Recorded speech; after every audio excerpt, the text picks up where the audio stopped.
I tried to hit pause and it didn't work. Alright, we're good. We're good. I'll just reset this and it's like it never happened. Hello. Hello, everyone.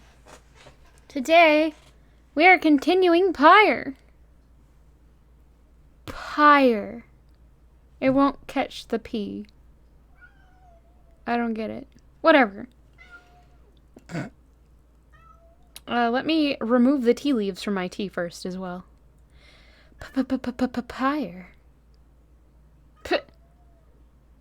Okay, that works. Alright. And let's pause that. Let me open that. Good, Steam is open. I don't have to re-log into it. Do-do-do. Pyre. Play. Bloop. Hi, Fiona. There we go. Right back at you. Hello. Hello, little kitty. You are so small. Why? Too small.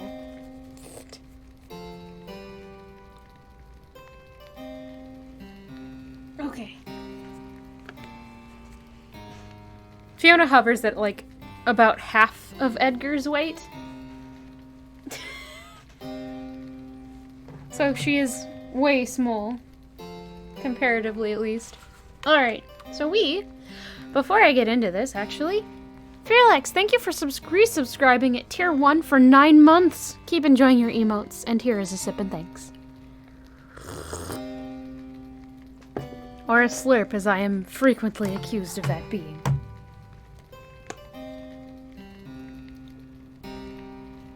Wait, relax, what? What? Katja and Felix. Oh, captions, please. Katja and Felix, thank you so much for your contributions to the Pet Stream Challenge as well. Alright, we're continuing campaign mode. Load. I think the last character we ascended was Ruki. And some shenanigans are happening where we're losing out on the stars. So we have less opportunities, or will have less opportunities soon, to ascend our friends. The captions called you oh my gosh. That's no bueno. And for anybody worried, we will be continuing Brave New World on Wednesday and Friday of this week. We've already talked to everybody in the Black Wagon. We can play with this rock, though.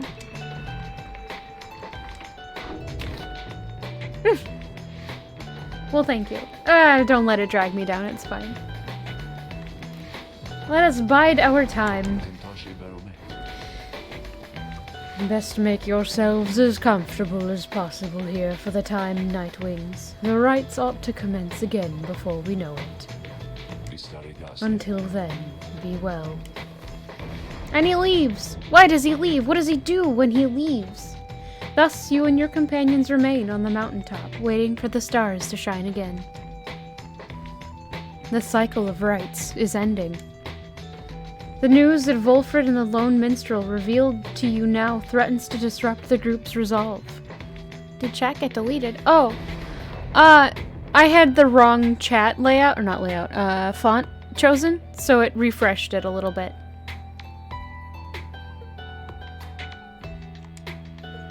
Who most deserves their freedom? Can there be any hope for your revolutionary plan to change the Commonwealth if too few exiles manage to return? These questions hang like a fog over you and your companions as you linger there on Mount Elodiel. Synthpop, thank you for your contribution to the Pet Stream Challenge. For now, the exiles of the Nightwings vow to stick together, for as many opportunities as they shall have. Many moons pass. One cold evening, it's snowing in the game, oh no! Chapter revealed afterward? What? Oh please, no. I'm not ready for it to be the end of the game.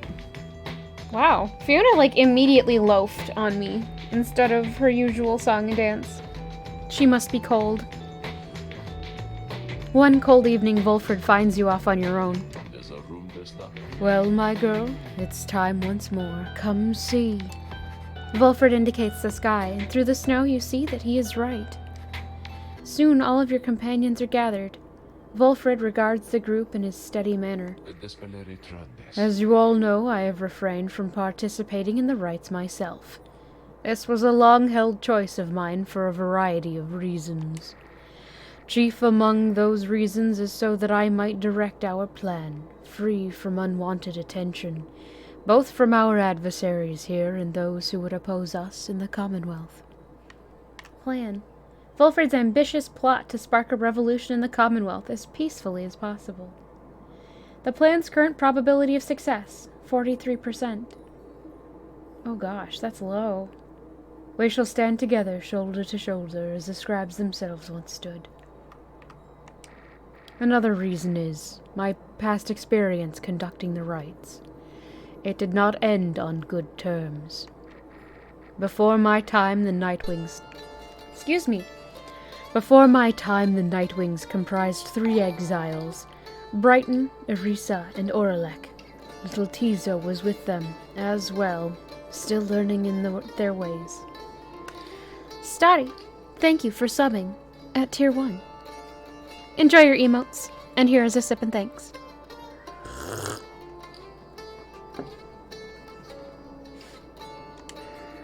After Brighton regained his freedom in the liberation rites, the Nightwings took me in. Story for another time. But for one thing, I had capacity to read the ancient book. Not the Eily Eyebrows, no! Anyway, when next we learned our way into the liberation rite, Oralek was anointed for return. He had long been in exile, and his horns were beginning to show. We prevailed. Little Tizo snuffed the accuser's pyre. Thus, Oralek earned his freedom. However, just as the shimmer pool was to engulf him, Erisa, she shoved him from the precipice and took her freedom in his stead. She perished, of course. Only the anointed can transcend the shimmer pool, but she thought the warnings were a myth and paid the price. She was always restless. I presumed Oralek perished too, to survive a fall from Mount Elodiel. I was left alone. Subsequently, I made no attempts to reassemble the Nightwings, knowing that such treachery, such harm was even possible as part of this ordeal. I frankly still do not hold Erisa entirely at fault for what transpired. I hold instead the Commonwealth responsible, for it put us in this desperate situation. One moment, please. And I resist the urge to think the rites may partly be to blame, for pitting brother against brother, sister against sister. Volfred breathes a deep sigh. Now I see that Oralek Start over. Now I see that Oralek yet lives, at a time when our plan is already in motion, and even the stars are fading. Perhaps a signal that the scribes themselves know that the Nightwings are divided, and they do not approve. But I choose to take it as a sign that we must act.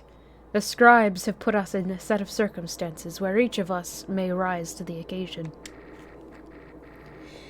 The Nightwings and our plan need all the help that they can get, and so I have made a decision, which I wish to announce here to you all. In the name of the Nightwings, and reader, by your leave, I would conduct the rites again. Long have my skills languished in the matter, I admit, although I trust I shall regain them soon enough. While I once vowed never to conduct the rites again, our present situation calls for all our resources to be brought to bear. Doing okay? How are you? So, if I may be of use during the rites to come, I shall avail myself. That's all. Now then, our reader shall determine where we head come first light. Wolfred bows his head to everyone, while the others exchange looks, then, one by one, salute him in turn. Wolfred stands ready to conduct the rites again. Good, good. Glad to hear it. Once more do several stars shine in the bright night sky, revealing several paths for you to pursue toward salvation. The stars themselves await the will of the Nightwings. So who do we have left? Everybody. Ha'ab, Kilmer, and Triesta. Oh, it looked like for a second we were gonna have another one. Who are these ones? That doesn't help if I don't know what I'm looking at. Triesta is... Why is he a Triesta?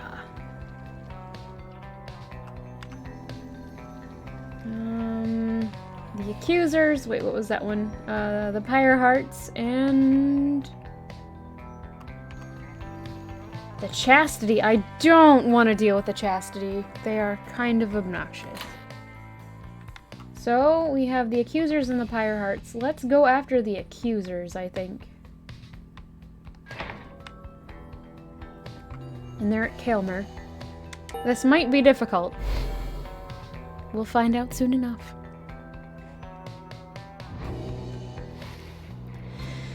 Very well then, reader. Once more you shall face Lendl and the Accusers when next the stars align. We may set course for the Isle of Kaelmer at dawn. For now, please get some rest in the remaining dark of night. It didn't give me the opportunity to read up on anything, so I didn't get to spend my time doing what I wanted to do. Hi, pup. Are you looking for your cheese? You are. Sit. Good boy.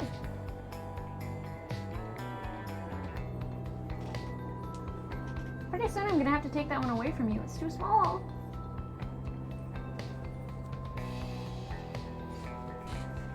I don't think there's anything going on. There are things, actually. I forgot there were more chapters revealed.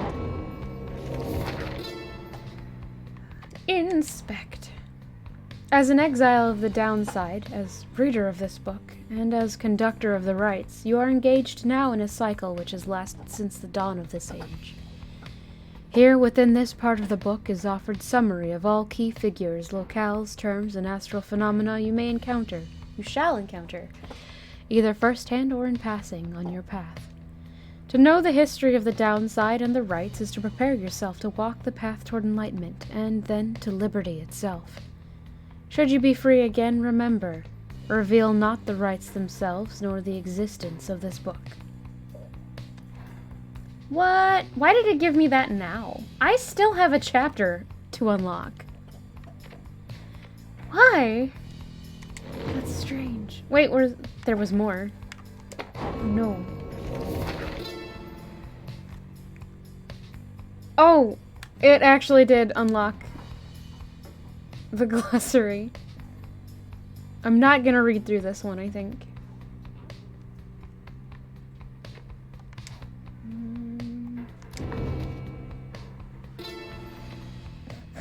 What?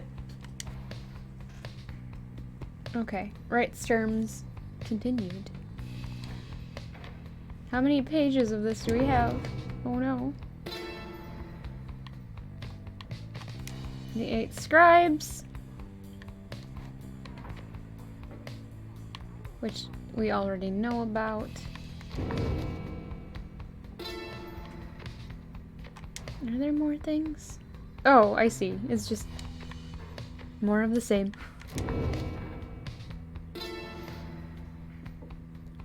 Crowns, demons, empire of Ser, harps, high wings, imps. Regions. Celestial landmarks. I think we found all of those, but maybe not. Whoop. Oh. I found the page turn button. This late in the game, really? You know, what are you doing? Now she's being wiggly. She was settled before. Oh, maybe she's settling in again.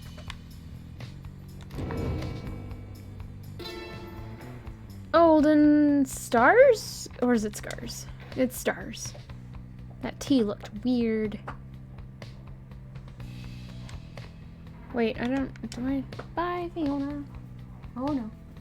Oh good. She just charged past him. Alright. Cassius. Okay.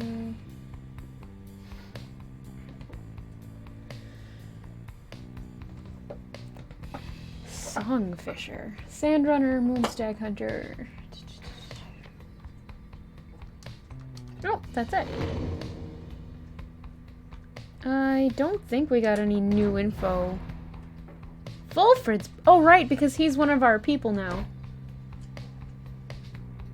Oh, dear. He stands a chance to, like, seriously level up from this. Oh, he's slow, too. Huh. In his real butt. Yes. It's just his butt. He's got his cheese just off camera. Chomping away at it. Right. He was an unassuming history professor by day. By night, he operated a small but illegal stamping press of his own design, which he used to disseminate provocative ideas concerning how a truly peaceful commonwealth might look. Yep. That's why he's down here, is he was releasing literature that was problematic for the people. Provides a bit of warmth on cold nights. Yes. Alright, that's everything in the cart. Continue. I do so hate to thusly contact you, O reader. Yet an awful rumor reached me recently that you have within your retinue a traitor to the Nightwings and the Commonwealth alike. What? But you would never harbor such a traitor, now would you? I didn't even... I trust your time within the downside would have taught you that.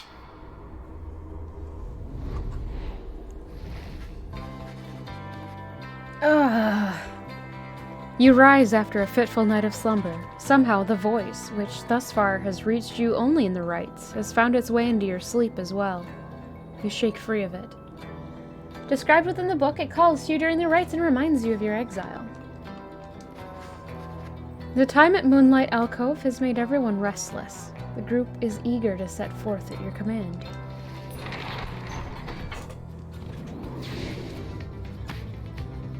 Wait, what? Why? Oh gosh. Okay, there we go. There might be more landmarks to see flying around, so we're just gonna check out the areas a little bit before we head to the next battle. Also, hello, Pemajor.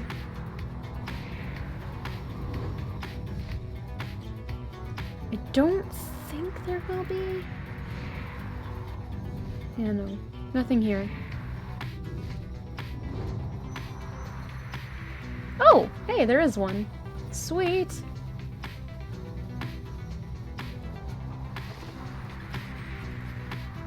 As the wagon soars across the skies above Wakingwood, you notice Wolford appear lost in thought. You cannot sense straight away what he is thinking. Do not mind me, reader. It is simply that being here in this vicinity, it brings back a lot of memories and gives me much to ponder. I hid within those woods for many, many years, making preparations for our plan. I cast aside my raiments and became untraceable. There I waited for the plan to germinate. So it means a lot now to be here, above that place at last. Quite the view, wouldn't you say, my girl? Whee!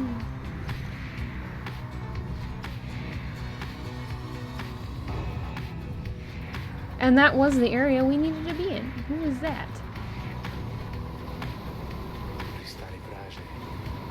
Again we return to the Isle of Kaelmer, hidden in this storm.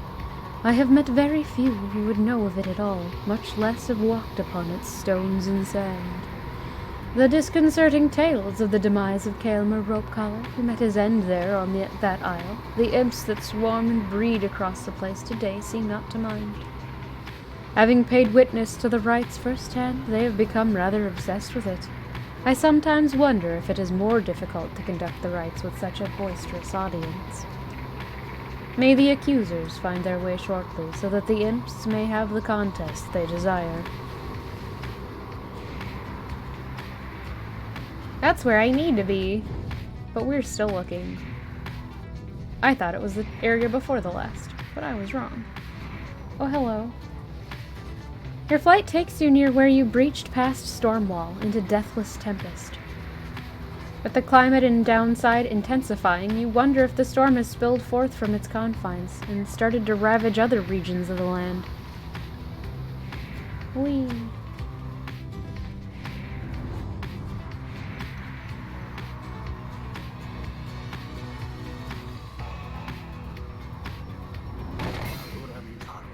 Whoops! I didn't mean to run into the pups! A pleasure to encounter you within the skies themselves, O Nightwings. They deliberately crashed into us, Father, yet you still address them in such a cordial manner. Now, Eormer, I am certain that this was an honest accident, and it appears no lasting damage has been done. Please take the helm. I shall go and start to pick up all the fallen artifacts which shook free from the walls after the impact. Perhaps some of these old heirlooms may yet be repaired with adhesives drawn from certain flora we may find along our long and difficult quest. Bye, pup. Oh gosh, one sec. Don't do that. You returned. No, it's too short for you. I need to run and grab another of his cheese treats, so I will be right back.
He's so excited!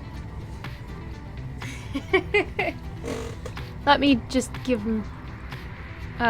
have him do some tricks before he gets his cheese. Puppy! Hi! Down!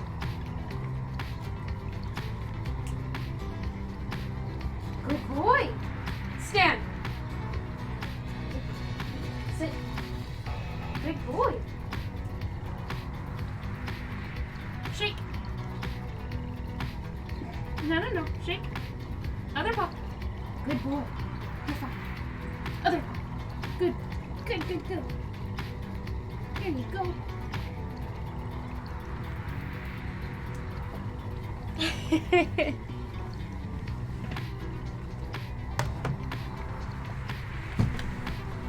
He's very excited. He does sometimes like doing the double shake.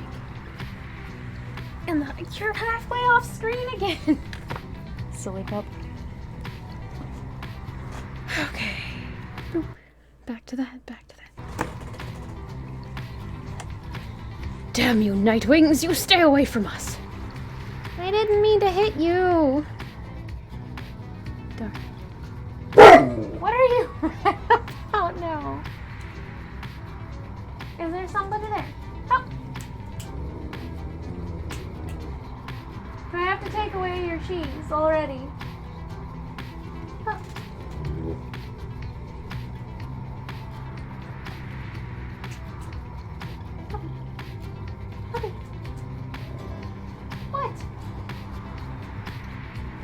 so grumpy.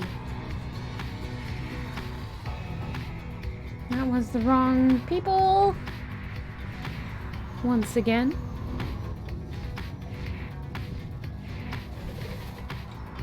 Nope. How about the next area? Shoo! Shoo, shoo, shoo. Okay. You soar near the border of the sandfolds where your companions first found you in the downside long ago. There is nothing for you there, and you wish never to see it again. Ooh! Okay. I think... yeah, that's as far as we can go. Back we go. One more. Oh, two more. Now it's one more. I lied again. Shoot.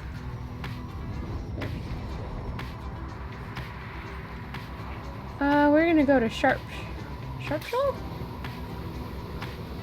Once that you may find something of value. What was this one?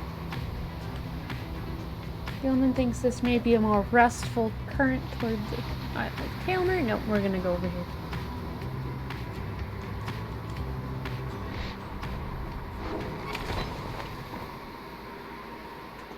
What do we have in the black wagon?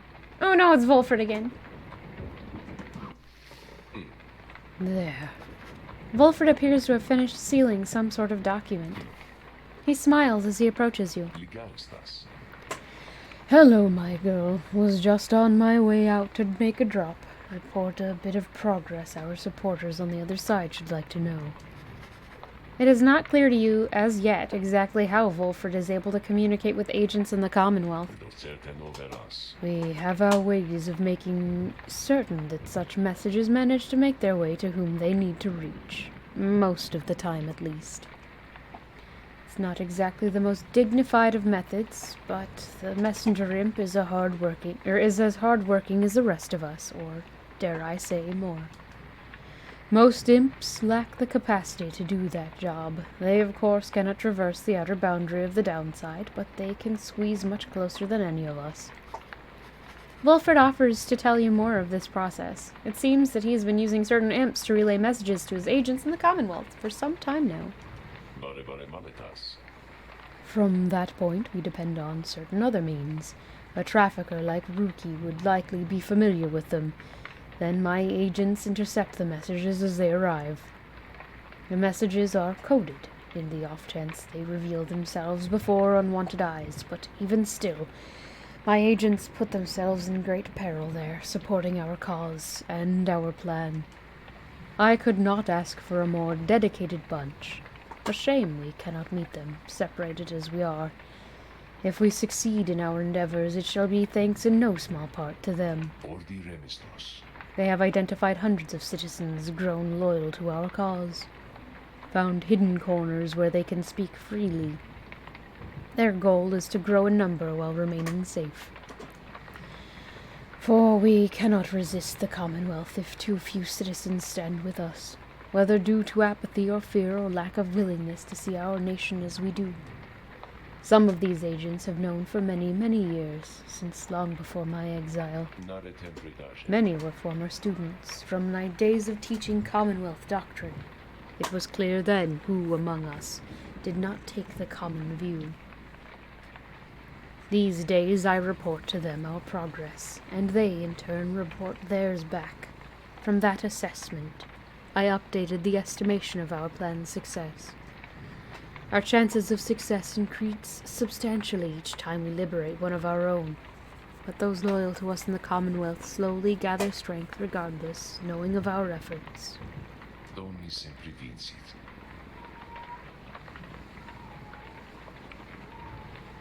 Edgar? Why? Edgar?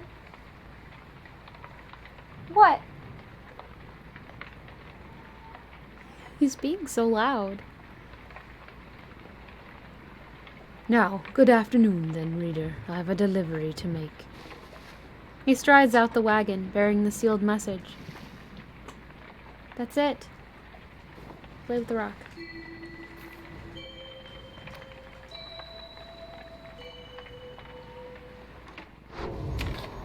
Explore! Something about the boundless waters of Sharp Shoal gives May a strong intuition to explore the area. Together, you set out to take a look. I'm surprised it picked him up this time. Usually it doesn't. May I walk with you? There's so much here I haven't seen before. There seems to be nothing in particular in the vicinity, but then May raises her voice. Fiona, what you doing? There we go. Isn't that better? So cat. Oh, I sense the scribes! That they were here! That they were here! The object in question is lodged deep in the ground and bears the mark of the rites. You sense you may be able to secure its contents, but the mystic wards will not be easy to undo. Attempt to open it, of course! You focus all your mental faculties on the mystic ward sealing the box's contents.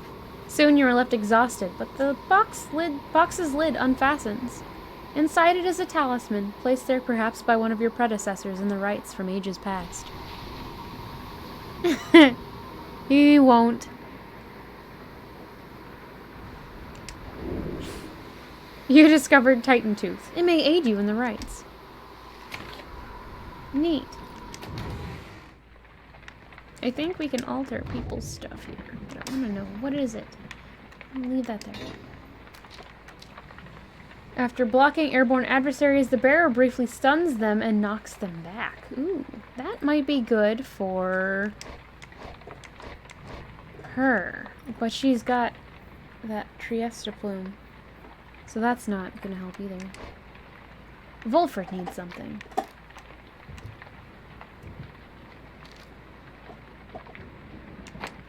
That works.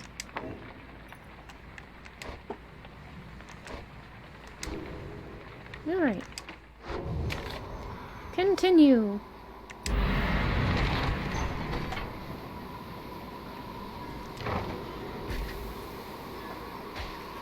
The wagon comes to a sudden stop after a near miss with someone, or something that got right in its path. At first you'd see no signs of whomever or whatever it was, but then a voice rings out from off to the side of your path. The friendly yet somehow aggravating tone leaves little room for question as to who it is. It's the shop guy. Hey guys, so, maybe watch where you're going a bit more next time, I guess? You must have scared Dad half to death. I mean, just look at him. Oh, I don't remember what voice I picked for this guy. But it's good running into you like this, because I've got for you a special deal. We've got some pretty out there stuff on hand, and it's been slowing us a bit, to be completely honest here. Something about, I don't know, but Dad hasn't been himself.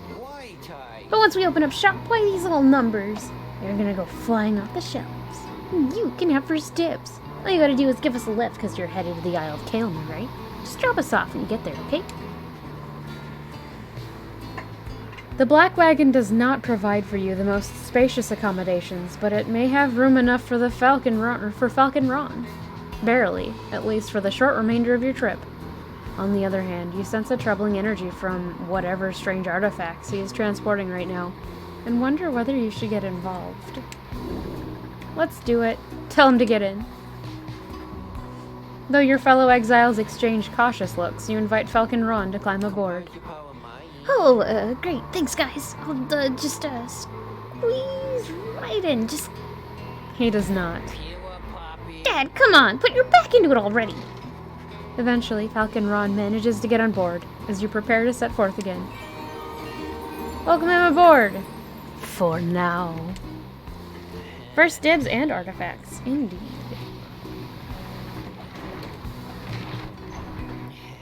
Okay, if I ever do this again, rule 1, you can't talk. You can't stop making noises. After what felt like an interminable trip, during which Falcon Ron did not even once cease to speak of matters relevant only to him, you reach your destination. Anyway, thanks guys, and remember what I said? These things I got here, you got dibs on them. You come visit me and Dad, that is. Now I'll be going, so be seeing you, okay? Whether from Falcon Ron's ceaseless drivel or the ill effects of his cargo, everyone is left feeling out of sorts. -5 glory for the next right. Oh no. Try not to think about it. Well, who needs to talk today? It's May. Hello, May. Yeah, that's not good. May seems to be talking to the Black Wagon's walls again, though this time something seems to have come over her. Little brother, what is wrong with me? What is wrong with me? What is wrong with me? You were unsure whether to check in with her or leave her be. May is acting rather odd, even for her. Wait and listen. May would not be here if she lacked the capacity to work through her problems. You sense now is not the time to interrupt, and that May is on the verge of confronting some long-dormant emotion, or emotions which she ought to face. They always said that there was something wrong with me, but they wouldn't really tell me what. They wouldn't say. They said I was a moon-touched. But so what? So then the scribes, they called me here. They're the ones who brought me here, not those people. They were so cruel. They were always so cruel. I didn't have a little brother at the time, no one that I recall really, although so much of it back then, I can't tell how much of it I dreamt. Most of it. I didn't want it to be true. But I remember that they threw me out. They decided they would throw me out and let the scribes take care of me. They said the scribes, they would take care of me. It was so very quiet here, and I was all alone again. Although I think I liked it more, being alone down here than being alone back there. Everyone's alone down here, and so it makes me feel less alone somehow. Back there, why would I really... Or I would sometimes see families, brothers, sisters, mothers, fathers, but here, there was hardly anyone at all. But I knew that was closer to the scribes. I knew that they were in the sky above, and I did search for them up there, you know? But then one night, I found them. I saw the stars, and they were falling to the ground, and I thought, why is the scribes themselves why is it the scribes themselves are crying? Are they sad? And maybe are they sad for me? Well, that was when I first saw you, little brother. With your help, would get closer to the scribes. That way, maybe they could answer all my questions, don't you think? But I'm so very glad I found you and the others. I'm finally not alone. I'm finally not alone, and more importantly, I think sometimes I feel that way, that I'm not alone. Maybe as we get closer, maybe I will get to feel that way more often, being here or being anywhere with you and all my friends. I think the Black Wagon is little brother in this case. But maybe not. She falls silent. Though you were concerned for her at first, you sense that now she is at peace. She wanders off, paying you no notice in the least. You sense you have a better understanding of her now. Bio update. May. What did it add? I'm so confused. She was a special child left abandoned, and despite her seemingly simple nature, she possessed a strange affinity for the old ways. One day she was taken in by the authorities, and then when she revealed her fixations about the scribes, she was deemed witless. Ah. Okay, that makes a little bit more sense.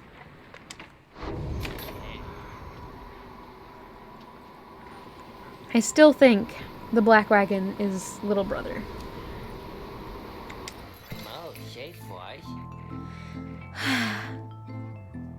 You better have something good for this. He pauses for dramatic effect, and then he reveals to you several artifacts: Black Hoof, Black Heart, and Black Claw. Yeah, basically. They emanate with energy that cannot possibly be completely healthy. Oh no. Pyre has 100% more stamina than usual, but cannot grasp the orb. Oh. After getting banished, Pyre either returns with infinite stamina or as a fast-moving howler. That's weird. The Pyre's aura remains while grasping the orb, but cannot be cast. I don't throw them anyway. That would be... That one is tempting.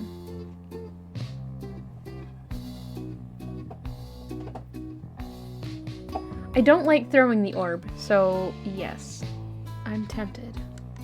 Let's do that.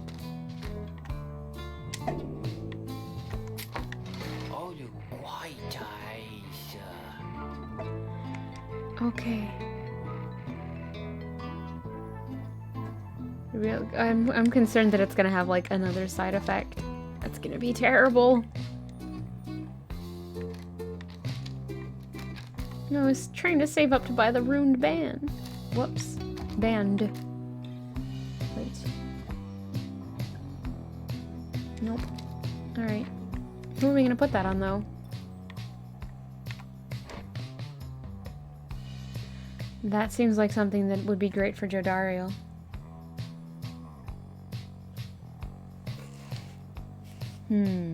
But she's got the fancy one.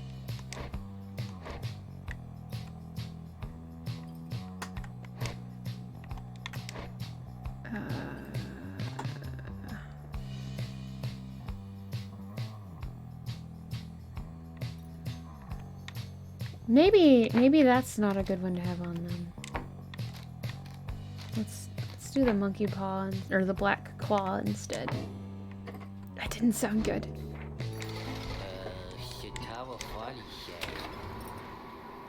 Okay, so -5 glory for the entire team, which definitely doesn't sound good. As the sky above the Isle of Kaelmer darkens, your companions watch in silence and await the commencing of the rites. Sir Gilman speaks up after a time. Thus do the stars begin to shine again in all their glory. Now everything is ready, and the stars begin to shine once more, precisely as foretold.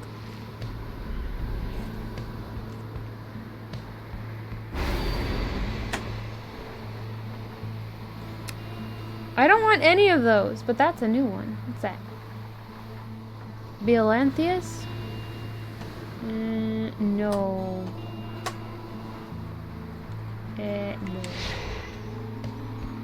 Like, I get that probably levels up my characters more, but it seems prohibitively difficult.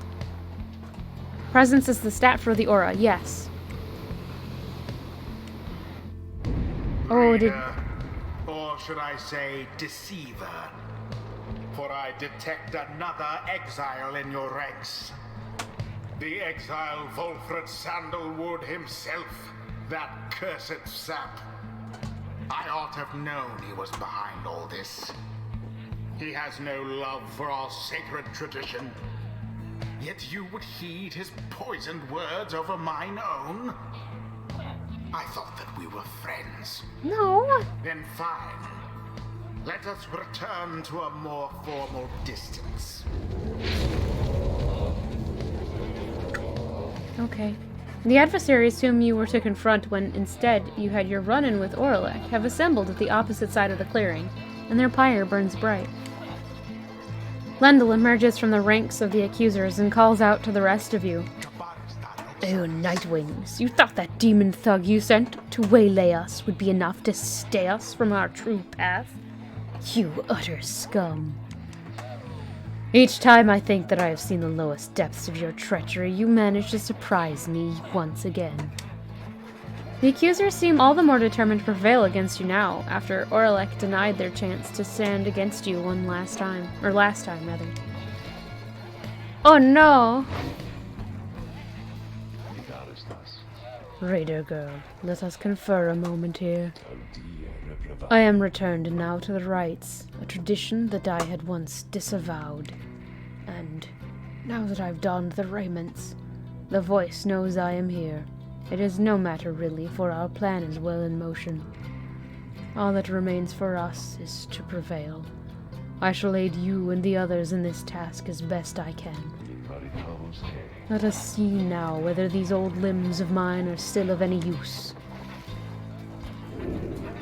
And there he is Use at last. X to use alive Orc. and well.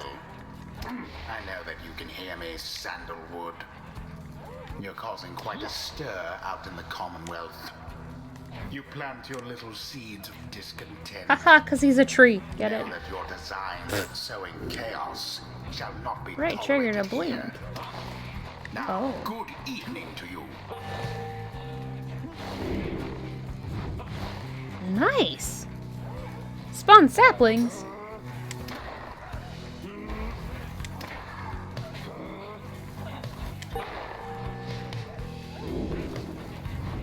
I think I'm gonna try out using Volfred. as maybe the second or third character I picked. Probably third. Now then, Nightwings, I look forward to conducting with you all, if and when, of course, the reader calls for us to stand as a triumvirate together. He does seem kind of cool. Choose quickly your triumvirate. Alright, so I want speed. Oof.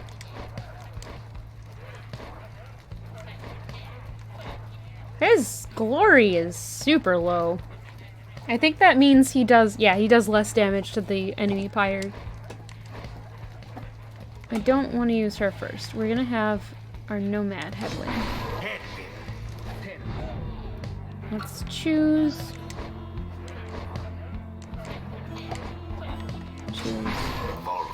Volfred, and I'm kind of tempted to have Jodariel here, so we're gonna use Jodariel. Very well. Prepare yourself, everyone. Come then, Nightwings, we are prepared for you. Hold up. Glory is actually the best stat to get a debuff on. Yes and no, because it's going to take me longer to take out their Pyre now.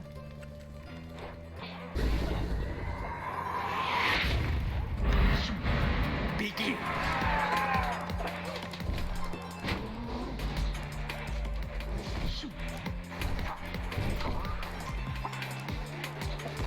Ah, shoot! Oh, so close.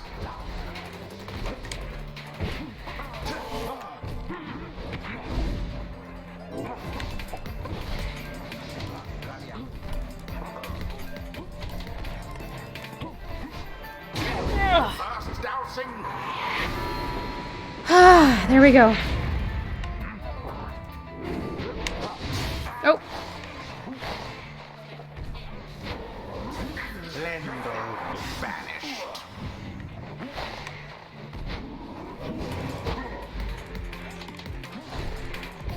Oh no! A crushing blow against your Pyre. Shoot. Perhaps you are unworthy.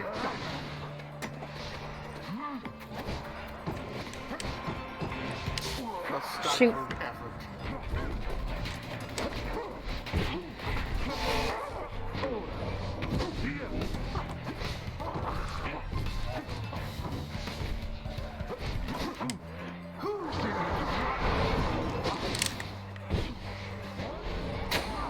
Wait, why did it switch characters? Shoot.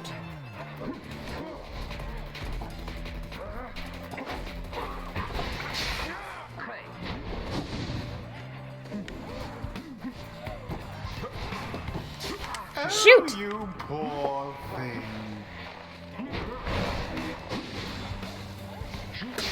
Oh, crap.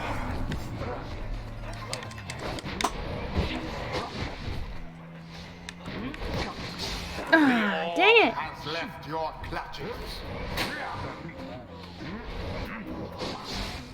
Wait, where's the... There it is. I found it. No! All three Nightwings. Poof. Dang it. I think I'm gonna lose this one. You left yourselves wide open. I did. Whoops.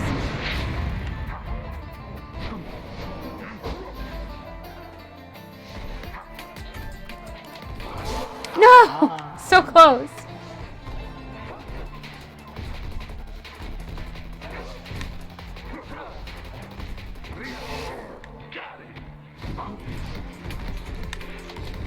No!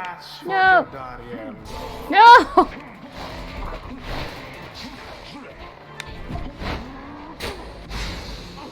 I was trying to get the... Unacceptable. I'm gonna lose! Oh no!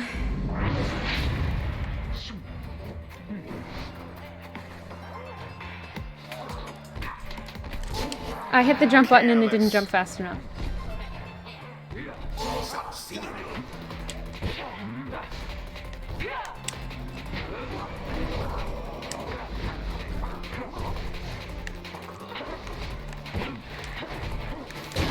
Your Pyre cannot take much more of that. Yeah, I'm gonna lose. Oh well.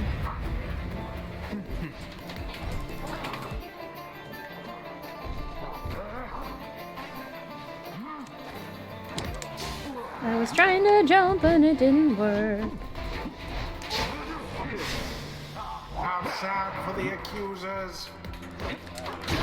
Jodariel doused the adversary's flames. Now.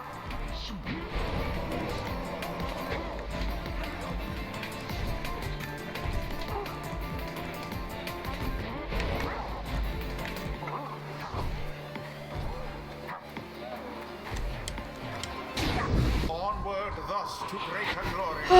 Alright, I don't think I'm gonna save this, but at least we've got that now. Yes.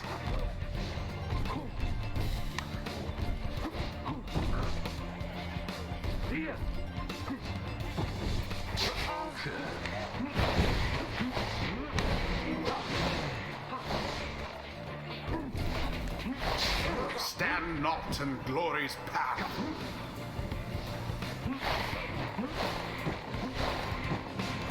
It is. Okay. You're No! We're done. We're done. We're done. We're done. Darn it. I tried. the accusers prevail. Better them than traitors such as you. Perhaps your fortune shall be better next time. Oh, hush. You low-life Nightwings. May you savor every taste of the bitter defeat that we prepared for you this eve. And know that this is only the beginning, for I trust we soon shall meet atop Mount Elodiel. Then I may be rid of you at last, and rid of this damned place besides. Yeah. Lendls! That Lendl seems to hate the Nightwings even more than being forced to live in exile. The 8 scribes bless us with their ways. I should have gone with speed.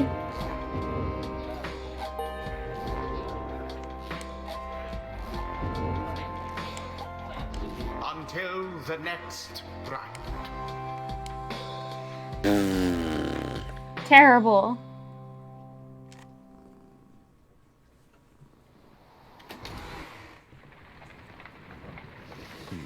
Back at the Black Wagon, you are taking some time to recover after succumbing to the accusers in your latest confrontation when Volford approaches.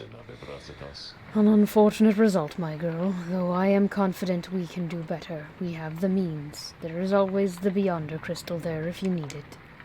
The rites may be ending, but we still have time to achieve our plan, if we can get the better of our adversaries. Come then, let us see whom we shall square against next. The stars align. The stars yet shine for you, revealing various paths forward. Fiona, what are you doing? What are you doing?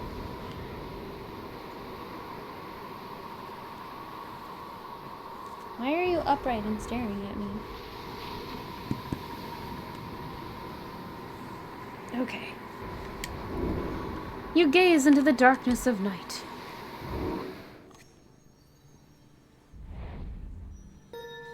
Triesta again?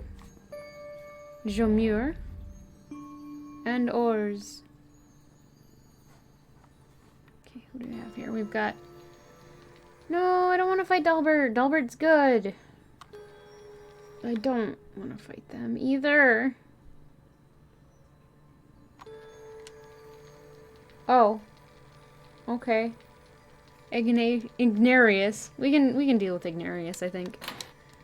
But is that the right idea? That's the Tempers. Tempers are down there. I should probably...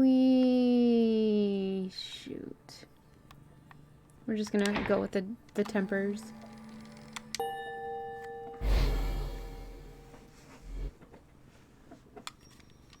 Let's go. Again we are to face the demon Ignarius and his brutes, the Tempers. He is living proof of how the rites favor raw strength of will and body.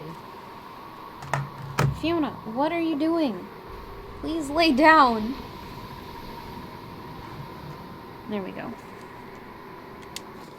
Wolfred then offers you such details as he knows of your next adversary. Ignarius, a longtime resident of the downside, as evidenced by his appearance. The strongest of the Templars, he has waited years to earn his freedom.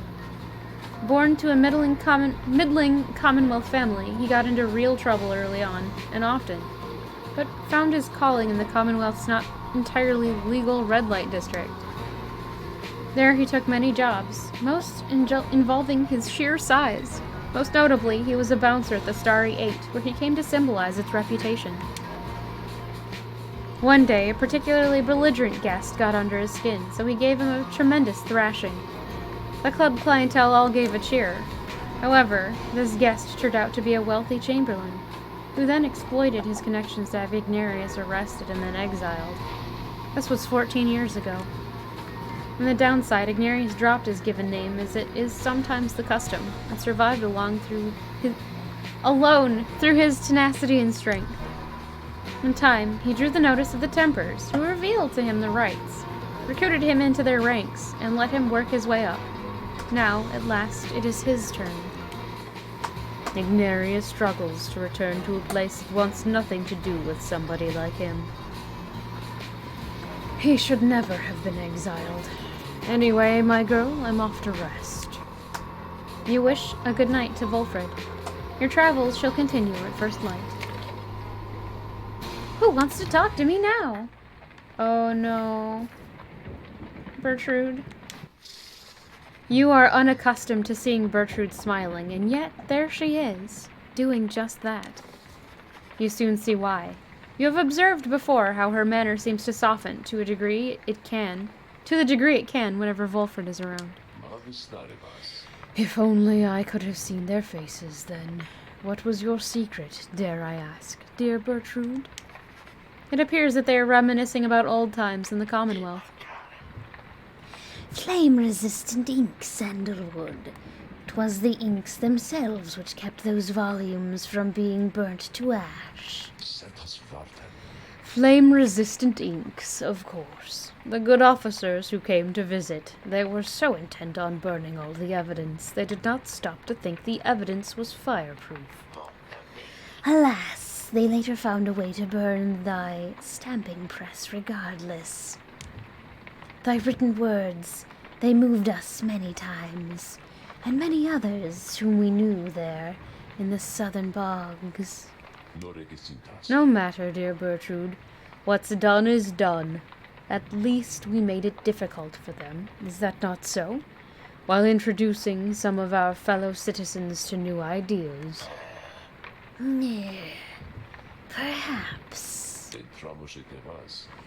My words would not have reached near half as many were it not for you. Not to mention how I managed to elude them for another decade or so. I am ever grateful for your service. Thy thanks shall not be necessary, Sandalwood. Well, you shall have to take them from me anyhow. Thank you, Bertrude, for helping to fulfill a modest author's dreams.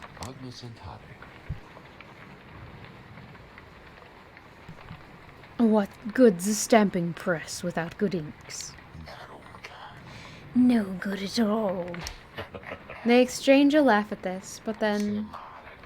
Even still, through this new ordeal, thou hast no love for us, is that so? Bertrude. Nay, we understand full well. Thou needst not further explain thyself. There are different kinds of love, Bertrude. On that account thou hast nothing to teach us, Sandalwood. They each remain silent for a time. Our hearts, they cannot be controlled, Bertrude. Blasted things they are, they act well on their own. He puts away his pipe. I am blessed to have you in my life. Back in the Commonwealth and here as well. I mean that, although I know that is not enough. At first, Bertrude does not seem to acknowledge this in any way, but then... Nay, Sandalwood. It is enough. It is enough. She departs without awaiting response, brushing past you as she goes. Wolfred soon turns away as well, politely bidding you a good evening. The two friends have evidently managed their way past certain tensions in their long-standing friendship. They rather seem to draw a certain strength from one another. Okay. Alright, let's continue.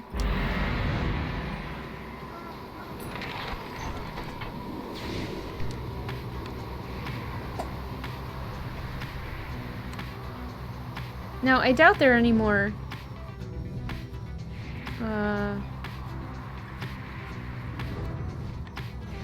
things to look at. Oh! I didn't mean to do that. I am now a murderer. Awesome. I do mean that sarcastically. In case anybody was worried. Alright. I think we can head up to our next destination now.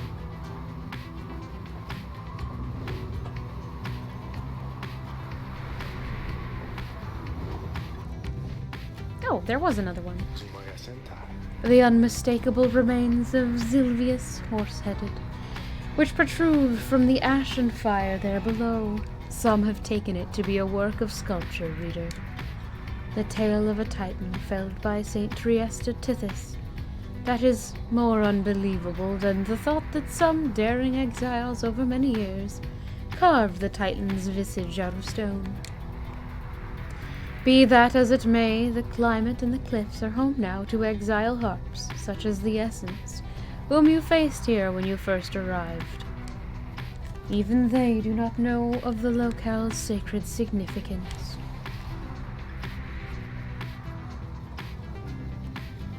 Fulfred suggests stopping here to pursue vocations, or Jodariel may gain a deeper understanding of the rites along this route. Let's go with Jodariel.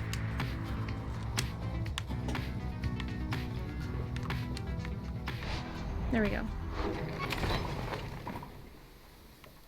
Let's double check. Nothing.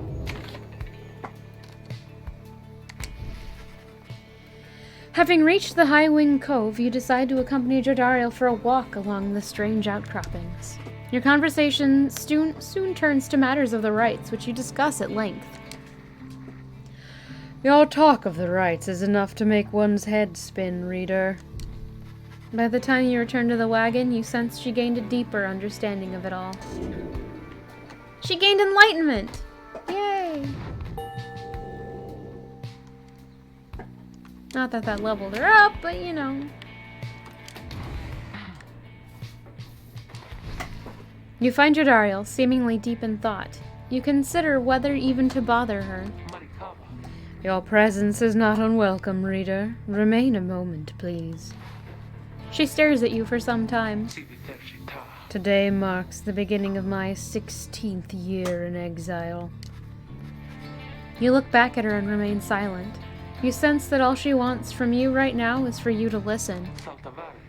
I have kept count. Put notches in this breastplate of mine for each passing day. Notice how much it has frayed. 16 years, reader. The orphans whom I fostered would be long since fully grown. Some of them are likely gone.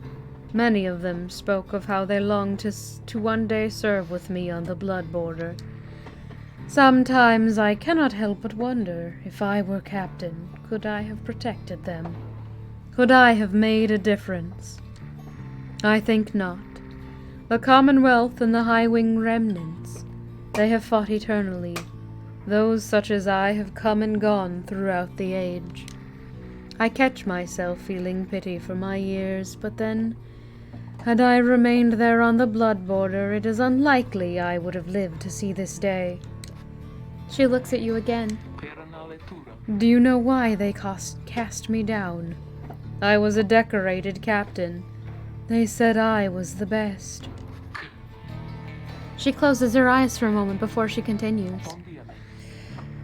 One day it was a standard patrol, but I ran across a pack of harp fledglings, fully armed and preparing for a strike, but all on their own. They were nothing for my regiment. We ensnared them all and took them in. A considerable prize. They were not yet conditioned and could be made to talk. When the order came down, they were to be executed. I could not bring myself. The Commonwealth priding itself on mercy committing such acts through one such as me. It was unconscionable.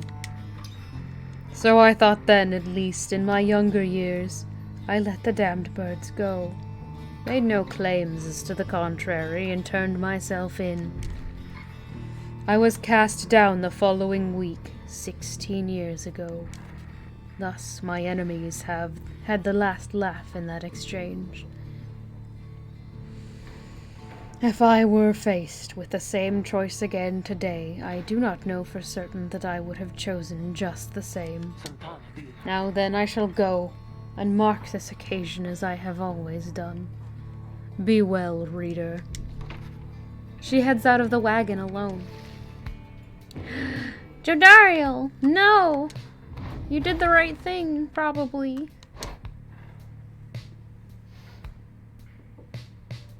Many years later, she encountered Hedwyn, whom she last remembered as one of the children she had in her care. Oh, that's why she's so intent on making sure he gets out. Why he succeeds. Oh, that's sad.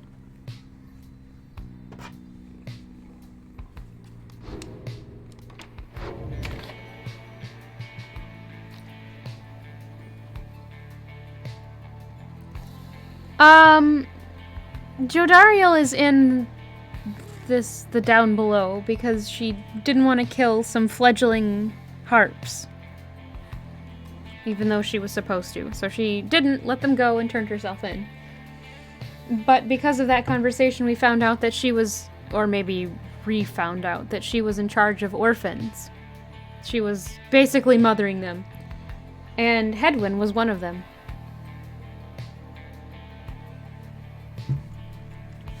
So that's why she will follow him as far as she will.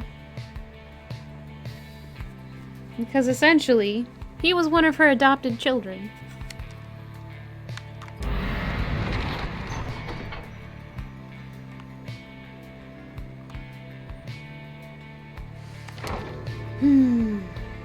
Against Ignarius. Again. Oh no.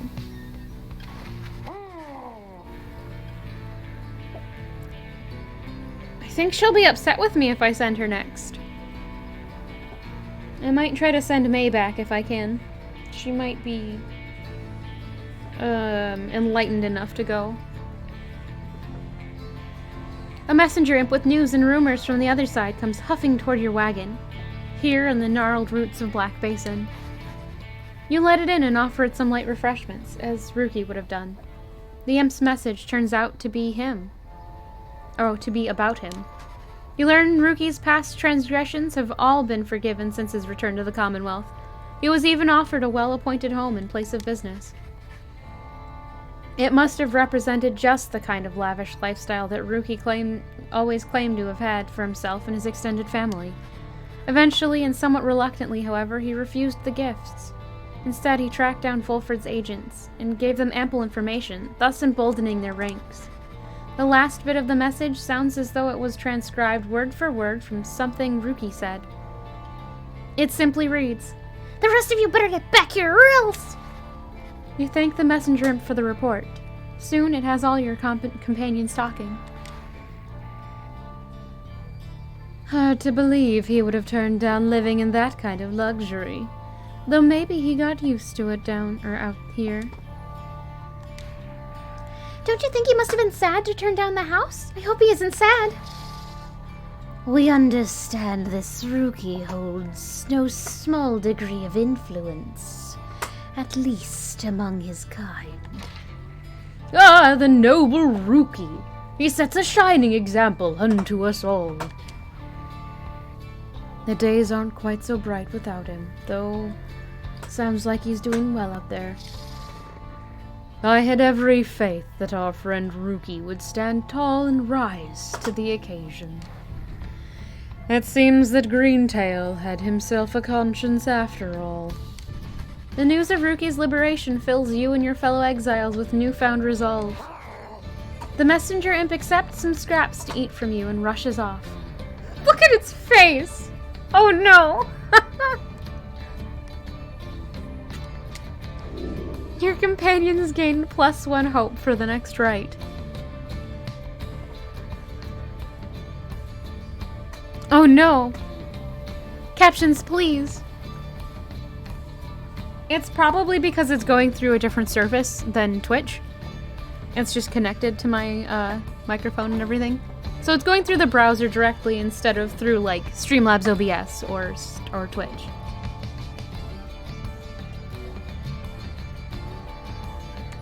If that needed to be explained. It probably didn't.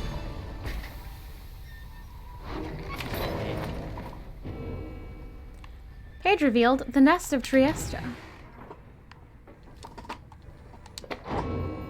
Oh, good, okay. The ashen effigy of the nightmare titan Zilvius Horseheaded looms as dark as ever on the precipice of Black Basin, where her chaotic influence sundered the land itself until it wept with fire. The very instant that our graceful friend Trieste Tithys finally laid to rest the greater titan with the power of the holy scepter of the Empire, the stars shone down upon us with blinding light. Trieste thought that she could bear her children in the warmth there, but alas. Now the stars revisit that locale with regularity. The fissures in the rock do pose more danger than one ought invite, but a summons to the nest is to be honored.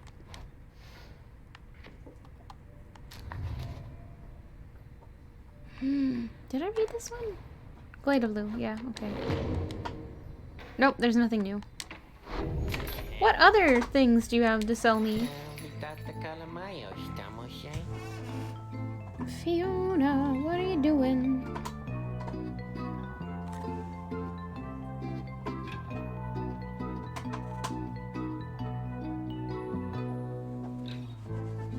She's vertical, why? Why, she's standing on me. You are welcome, Fearlex. But I heard that Master Greentail has moved on or something like that, right? I just want you to know he was one of my favorite customers because of that. I'm giving you the same great deals. What? Flame Leech. After dousing adversary's Pyre, bearer's Pyre recovers. Recovers that equal to half of the damage dealt. Jeez. Oh gosh, that's expensive.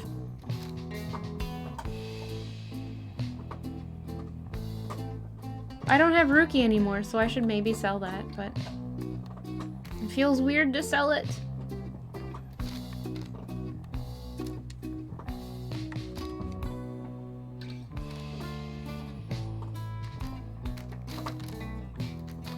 That looks new. Nope, it's not. Anyway, we can't do that anyway, so. Or rather, we can't buy that anyway, so we might as well ignore it. I know, but I have to sell things, and I have trouble selling things. It's that RPG thing from childhood. But before we get into this, I think I would like to take a very short break. So if you will excuse me, I'll be right back.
Alright.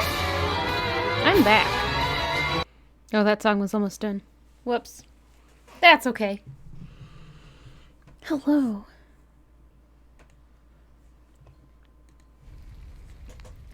There's my controller. Alright, it is time to commence the rites.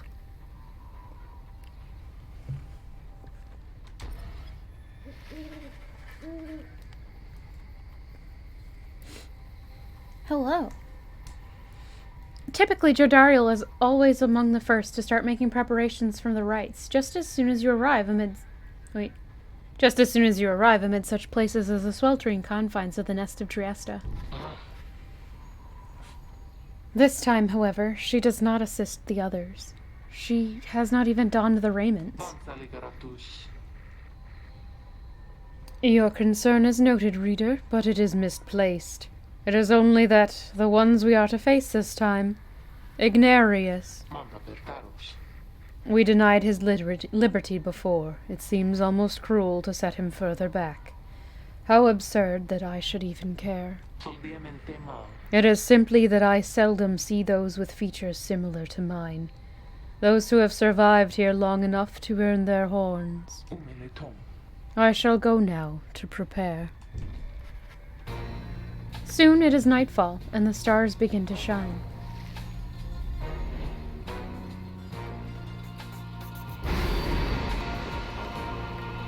What's that one? Shax's 6 shoulders. Your adversaries shall all return from banishment when all are banished. Oh, no. These are all terrible. I get why, but no.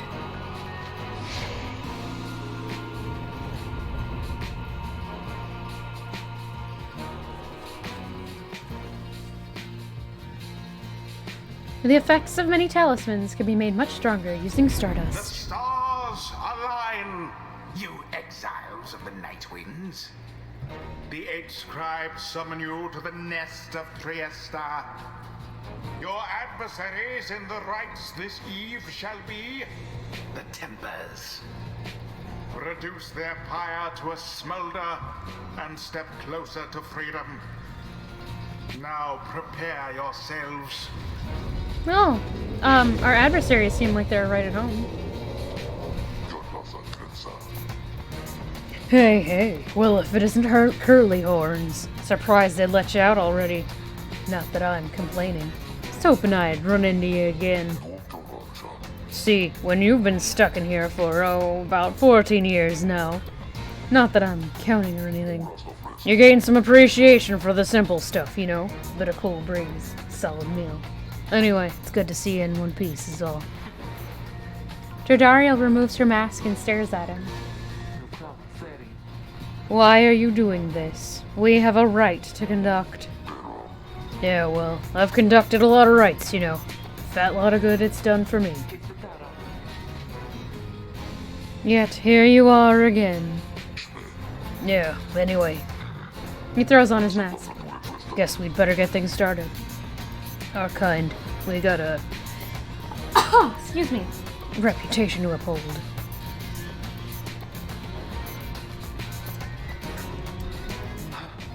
Jodariel watches him for several moments. Then, that was a cough, but thank you. Jodariel watches him for several moments, then rejoins your group.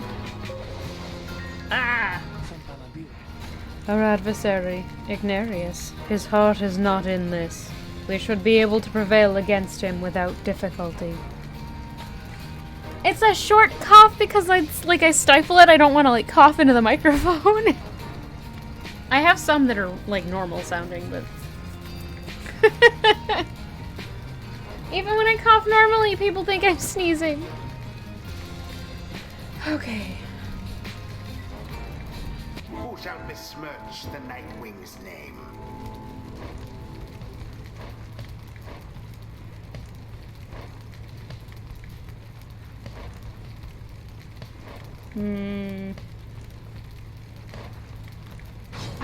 Hedwig. May. Radistas? And let's go with Wolfred. Wolfred. It is done.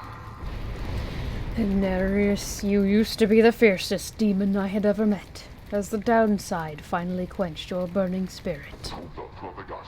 Bring it on then, Nightwings. Let's see you beat me again. He's not gonna gain all that green in one match, though. I think that's what happens if we use one of the bonus star cluster things. Constellations! That's the word I want.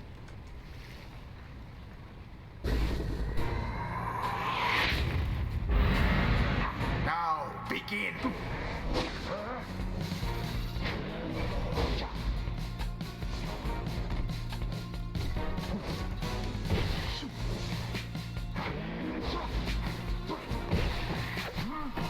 The Nightwings make their mark. That was almost not good.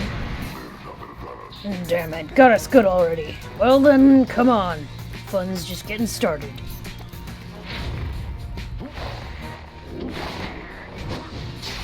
Ah, nuggets. No! Haha. No! Against throwing in the orb. Ah, crud.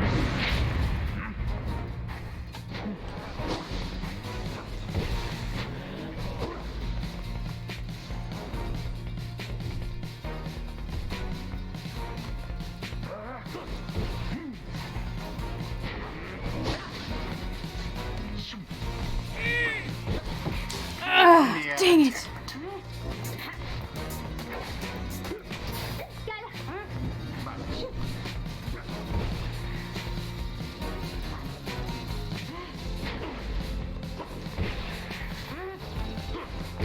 No! No! Ran into it.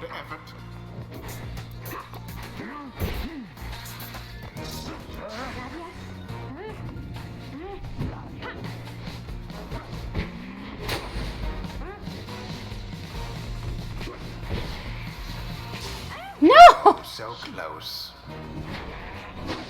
Oh, crap. I couldn't run.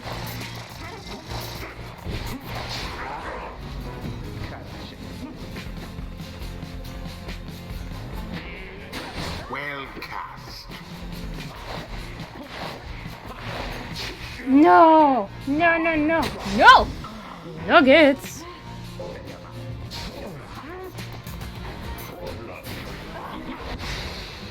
A rude predicament for the Tempers. I may. What was that? Wow. Okay.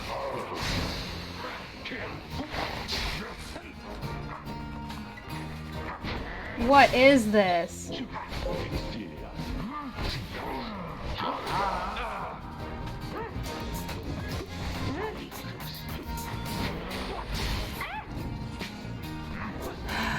Who's got it? Down goes that one. Jeez! Plunged into their fire. That was a mess!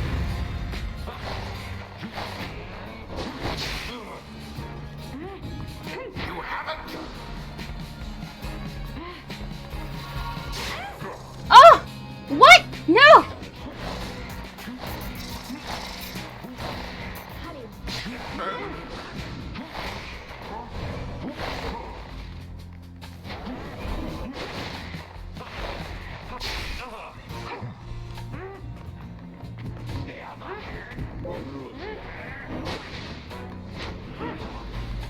Sorry, Wilfred.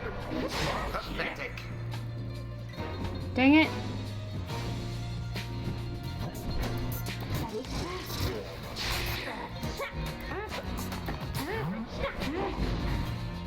There.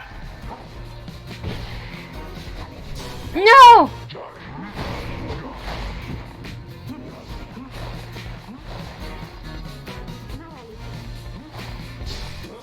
All three Nightwings. No! Crud! May banished. No. Oh, you butts. Dang it.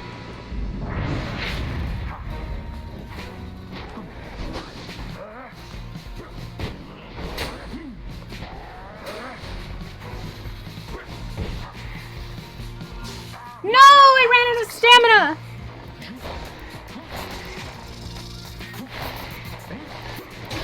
Well, I dare say. Shoot.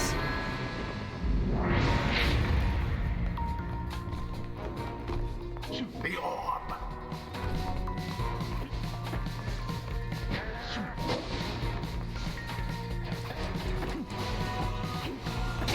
Splendid.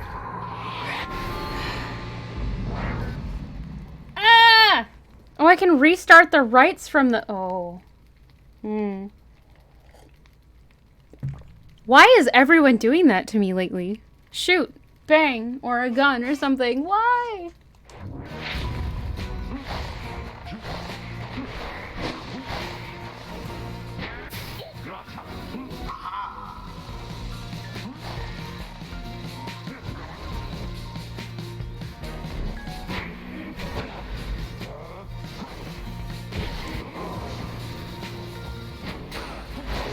Didn't see it coming. Oh, dang it.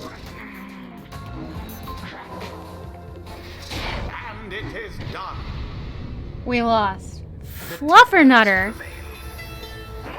Their hapless adversaries stood no chance. I've lost all of them now. Thus end this night's proceedings. Well, Curly Horns, what can I tell you? Guess we still got a bit of that spark left in us after all. You misled me into thinking you were weak. A clever deception. I should have brought Worm Fellow with us. Nuggets. What else could it have been? Oh, I can tell you about it. You free tomorrow night? No! There aren't a lot, other than we might not be able to make it to the final rite. But if we aren't there, then no one else can. Jardariel scoffs at this, and then dons her mask. Then she turns away and walks away from him, without another word. Ignarius simply stands and stares. Damn. Aww. Always is there greater knowledge to be gained. She now stands closer to the scribes, the little moon-touched girl. I feel so overwhelmed. I think because the scribes, I think they speak to me and lift me up whenever I begin to think I'm going to fall.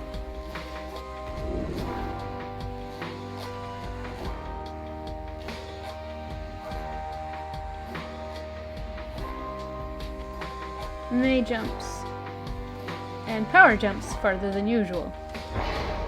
Why not? That Wilfred always was a little slow to pick It's been a things up. while since my last outing in the rites, begging for your continued patience as I recollect the way. Wait, he does level up. What? Oh, sweet. Once per rite, if Volfred's adversaries extinguish his pyre, it is restored. +10. 'Tis the wisdom of old 100 Miles. Until the next rite. Nuggets. It's fine. What did you notice about Volfred and his talisman? Mm-hmm.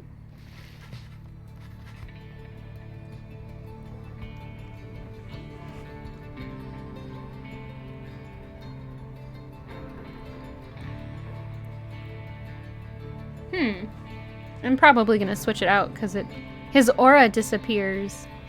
Well, he's not supposed to have an aura when he's holding the orb, so it probably like blinks out sometimes. Especially since it's kind of a questionable one to use. Hey, fool. After you failed against the Tempers in a crushing loss, there is little time for you to rest as yet. The night beckons, and the next rite reveals itself to be a vital one. Well, the talisman is a cursed talisman. So I'm saying it's blinking out because it's cursed. It is already time, reader. Come see for yourself. The coldness of the season now presents to us another chance. You can finally log into Twitch on your phone. Oh no! Twitch, please! He heads out straight away, and you follow in turn. Indeed, among the remaining stars, you see one with which you are familiar now burns ever brightly. The path to freedom is laid before you. Pursue it! Is it time? It is. Oh no, who are we facing? No! Not the pups! Oh, okay.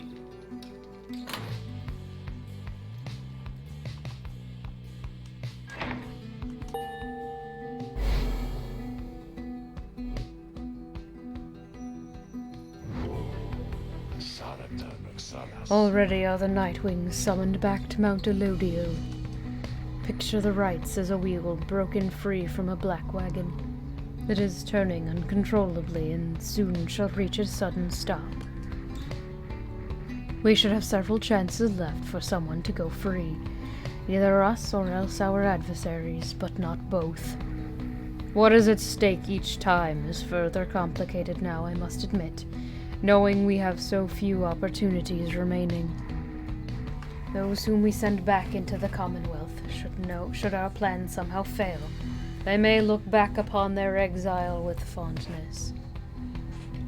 It is a pretty fun game to play. I'm just bad at it because buttons. So returning to the Commonwealth is not inherently a mercy, I don't think. Moreover, there are also those among us whom we count on to prevail in the rites. We need them on the Nightwings just as much as we need them in the Commonwealth. We cannot simply grow our numbers here, given the circumstances. And so, who stays? Who goes? These choices affect us all. No pressure there, my girl. Now, I don't know about you, but I shall go and take my leave for now. Let's set forth again at daybreak. Who's in the cart? Oh no, Hedwyn! You can tell something is troubling Hedwyn from the moment you approach. You are not the only one either. It looks like a case of a broken heart to me there, reader darling. Trust me on that one. Hedwyn overhears. It's nothing. I think all the travel's catching up with me is all. You don't make much of a liar, Hedwyn darling. Now then, let's have her name. Or his. That obvious, is it? That obvious. Now, go on. Hedwyn hesitates a while, then. Her name was Fikani. Fikani? Why, that's a harp's name. Yes, she's from the mountains, same as you. Spill the tea, but don't literally spill it. You don't mean Fikani Shang, do you? We feared her lost in the gorge. What? You know her? Come on, Hedwyn. How many of us harps do you think there are? Your Commonwealth has been rather successful scouring my people from our world. But yes, Fikani Shang and I had spent some time together in the past. Flown a few sorties now and then. We were in different units, though. She was reconnaissance, if I recall. She said as much to me, but what happened to her? When you were sentenced, it was about a year after me, wasn't it? So, maybe? She was alive and well when I last saw her. Got back from the gorge with a few scrapes and some good information. Granted, that was several years ago. Who knows what could have happened since then? Though I must say she never mentioned you. I'm impressed she managed to keep secret your relationship. She could have gotten herself into some real trouble. You keep her secret too, please. Oh, don't worry about me. Down here, I'm in no position to betray any more of my people. And besides, I liked Fikani, and you're not bad either. Why, this is rather sweet. Hello, Elnina. Don't yeet the tea. Hedwyn just stares at her. I'm sorry, Hedwyn. I wasn't trying to make light. I wish that I could tell you more about her, though. I think you must know her better than I do. Yeah, look. I'm sorry, too. I didn't mean to get on your case about it. It's just, I don't like to talk about it much. It's a lot to have to explain. I understand completely. So then, now that the awkward introductions are out of the way, could you tell me more about what she was like? Well, let's see. They continued talking for some time about Fikani, and about how such a relationship could have been seen in both the Highwing remnants and the Commonwealth. Hello, fellow inhabitants of this earth. Someone for whom Hedwyn cares deeply. They were separated in the Commonwealth. She's got blue hair. Oh no!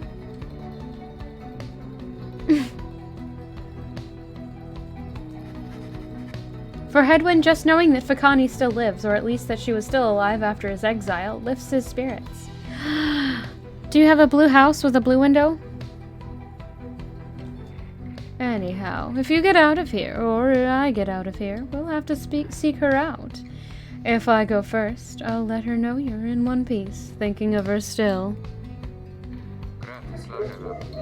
Thanks, Pamitha. That means a lot. Don't mention it. As the conversation winds down, they bid you and each other a good night, and go about their separate ways. Blue's Clues. Oh no! Where's your little notebook?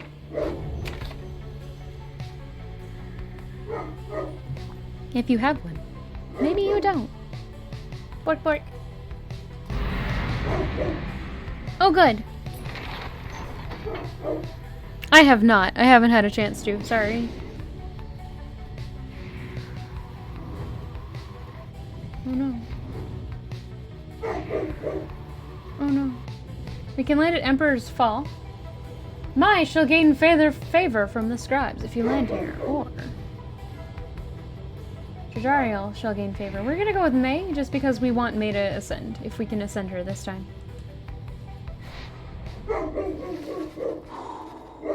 You make landing upon Mount Elodiel, where Volfred pulls you aside while the others complete the post-flight inspection. He puffs at his pipe before speaking up. Reader, as you know, I now wear the raiments once again. This means that I myself may soon be worthy to regain my freedom in the eyes of the 8 scribes. Know, however, that it is not my wish to go just yet. It is true I could be of some benefit to our plan back in the Commonwealth, but I feel my place is here for the time being. Perhaps once the Nightwings are on a surer footing in their path, my time shall come.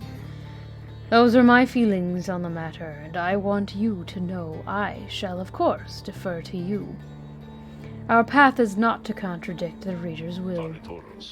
Anyway, I trust that all of us, including yourself, Anyway, I trust that all of us, yourself included, shall find our freedom. If not soon, then by when all of this is over.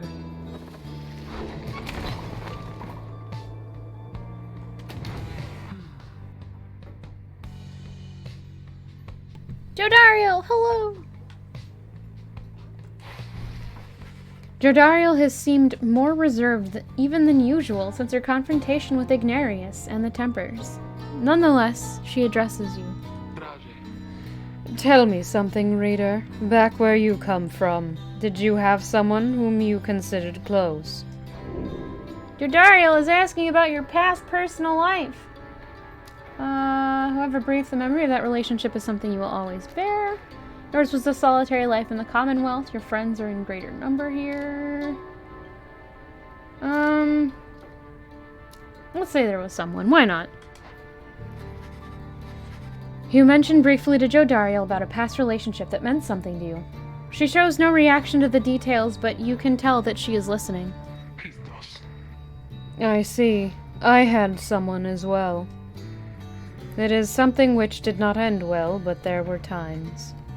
She trails off. We had our times. She looks up at you then. That Ignarius, he is a base fool. We have not a thing in common, save a set of horns. Yet here I am, drawing comparisons with how I felt at times, back in the Commonwealth, while speaking to you of him. I am a little old to be having such thoughts, reader, especially in a place such as this.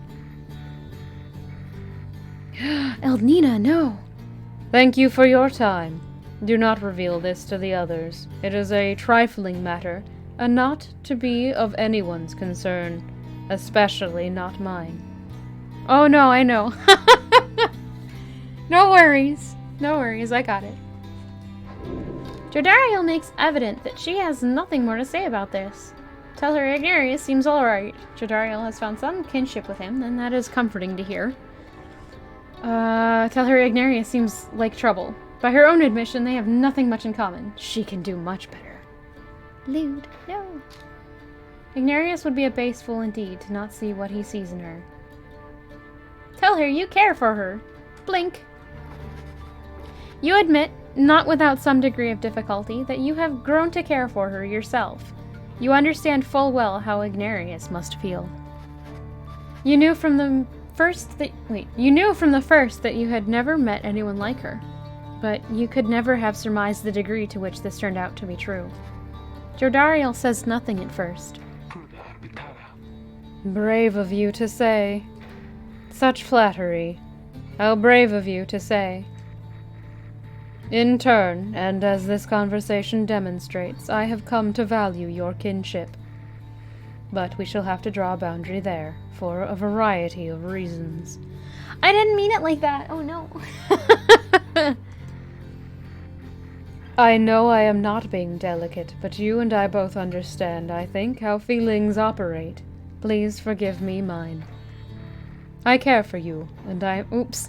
We did go the accidental confess our feelings to Jodariel route. I thought it would be more like, hey, you're my teammate, and I know you, like, super well, and you're pretty cool. So, like, I can see what he sees. And it's totally okay. Little amorous, oh no. I care for you, and I am grateful that you care for me. Like? Oh no, please don't eat my shield! She departs with a nod. You sense her mood grown darker for the moment, not because of anything you said, but because of how she knows she made you feel. Oh no, I'm sorry! Now I feel bad!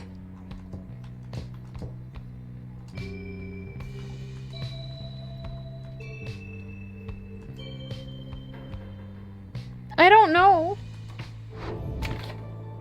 Maybe. Having completed the post-flight inspection, you and May visit the monument of Golgolathanion, here in Emperor's Fall. Is this a part of your plan, scribes? I know I need not ask, just as I know the path you have laid out takes many, many turns. Please help us navigate the path. My friend and I, we wish to find our way together with your blessings. Soon she is finished paying her respects. You return to the wagon in silence, feeling as though Golgolathanion has shown you favor. You soon shall ascend the mountain, though there is time now to pursue your vocations. May gained +2 hope for the next rite. Accept this blessing. Resources, study in private, mentor companion.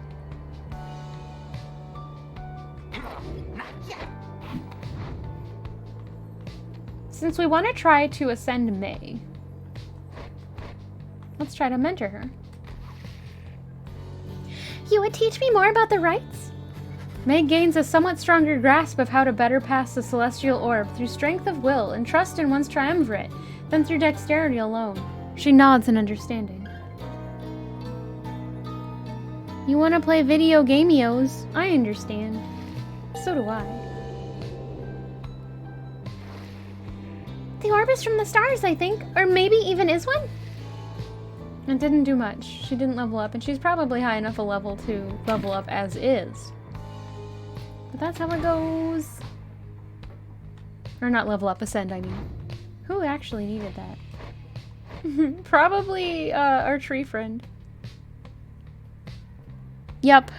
That's why I'm playing video games. I'm sorry.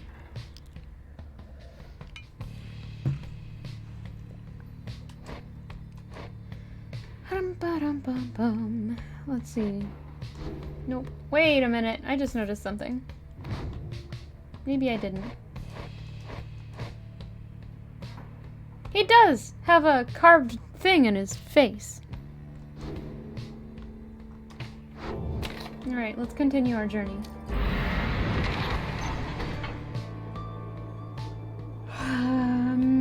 Since Sir Gilman shall gain favor from the scribes along this route. Wolfred, we're gonna go this way. Sir Gilman, please. Oh no, fool, please no.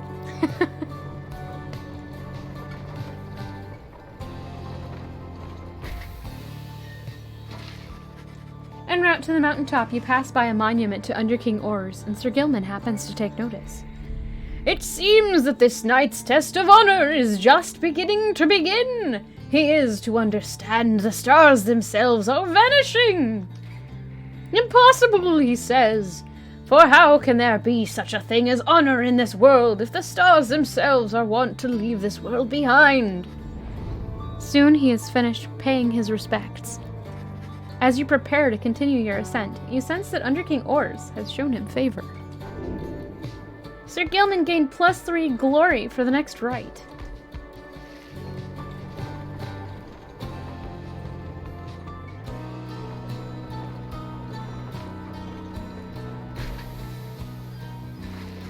You and your fellow exiles gather at the foot of Scribe's Gate, before an archway carved of stone, where stands the Gate Guardian. Reading, please. Greetings to you, Celeste.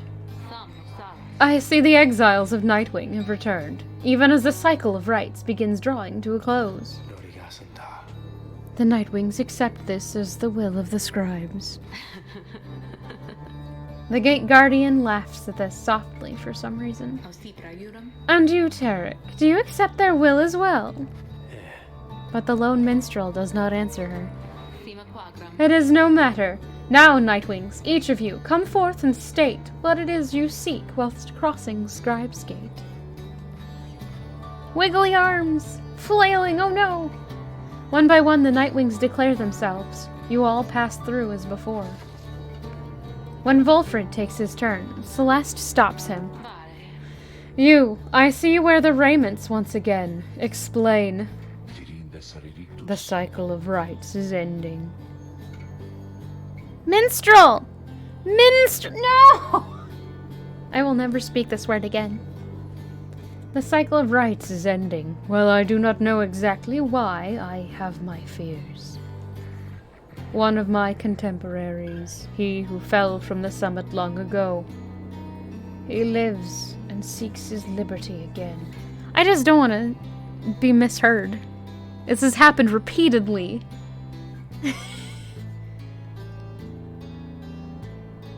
There's a character that I think one of the scribes that's named Millith. Enunciate more. I try to, and I mispronounced her name to be MILF, with the emphasis on the th. But at least 2 people heard MILF. The heck. So I need to be a little bit more something. Yes. He stands against us now and believes his triumvirate to be the true Nightwings. It's an occupational hazard. Yup. I know. I know. I remember well the contemporary whom you mean. Then the Nightwings stand divided. Yes, and so I wear the raiments once again, in case that it may help to right this wrong. Fool, please! You have to do a burb? Alright, have a good burb. Later. And if it has to do with Kiki, have a good burb, too. For I am Wolfred Sandalwood, And I seek liberty for each of us, so that one day we all might stand shoulder to shoulder on the other side and bring our freedom to the people there. She considers Volfred's words for a moment. I see. Then move along. The guardian of Scribesgate regards you all, and then she beckons you onward. The 8 scribes bid the Nightwings welcome. Go forth with glory. Celeste. What is it, Tarek? The will of the scribes. Long have we both followed it. I think you would agree. In equal measure it has drawn us close as separated us. But if their aim is now to keep us apart for another age or longer, then... No, I do not accept their will. No, I'm not. You blaspheme, Tarek, and at the gate no less. But the lone minstrel simply puts his hat back on. Then may the scribes themselves admonish me. Until tomorrow night, Celeste. No, I'm not streaming, Chan.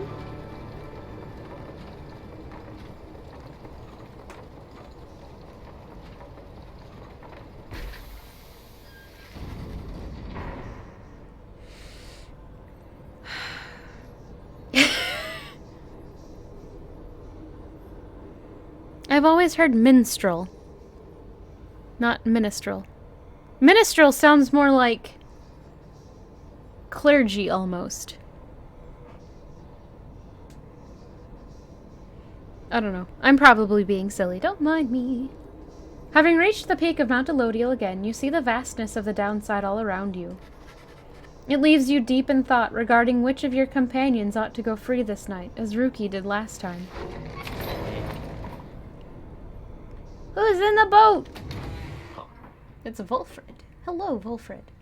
He seems to have something on his mind. Minstrel. But it's minstrel. Minstrel also sounds like soup.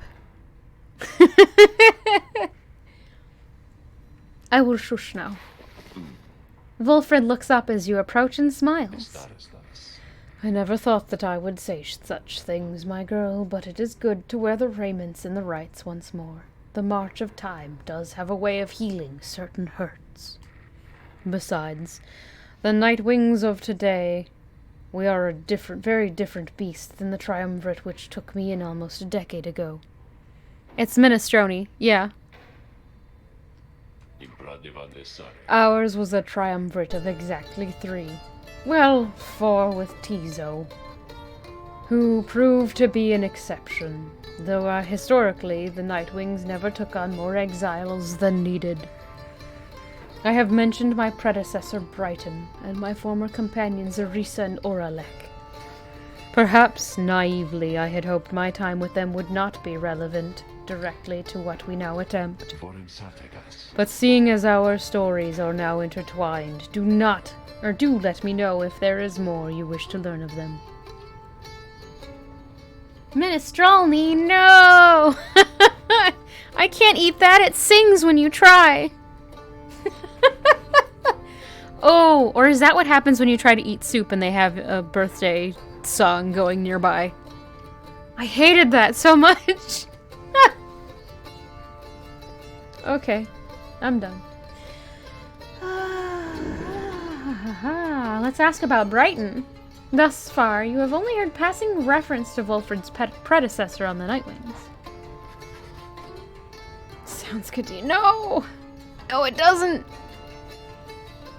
You inquire about Brighton, who you understand was liberated prior to when Volfred first joined the Nightwings. Former exile of the Nightwings who conducted the rites alongside Oralek and Arisa. I never met Brighton in person, but I knew him rather well by now, though for that matter, my girl, so do you. He studies your reaction for a moment, then... Brighton was born wealthy, but not special otherwise. You would have no reason to have heard of him. He was exiled for negligent misconduct. I do not know exactly why and do not care for spreading rumors. I first heard of him through Arisa and Oralek, who found in me a suitable replacement, a suitable replacement following his liberation. They spoke little of him. Orlek gave the impression they did not see eye to eye, but he assured me I soon would hear from him myself. Indeed, as I became accustomed to the book, which you know well by now, I soon began to hear the voice. Not the beans. Wilfred looks at you, as if to see if you yet take to his meaning.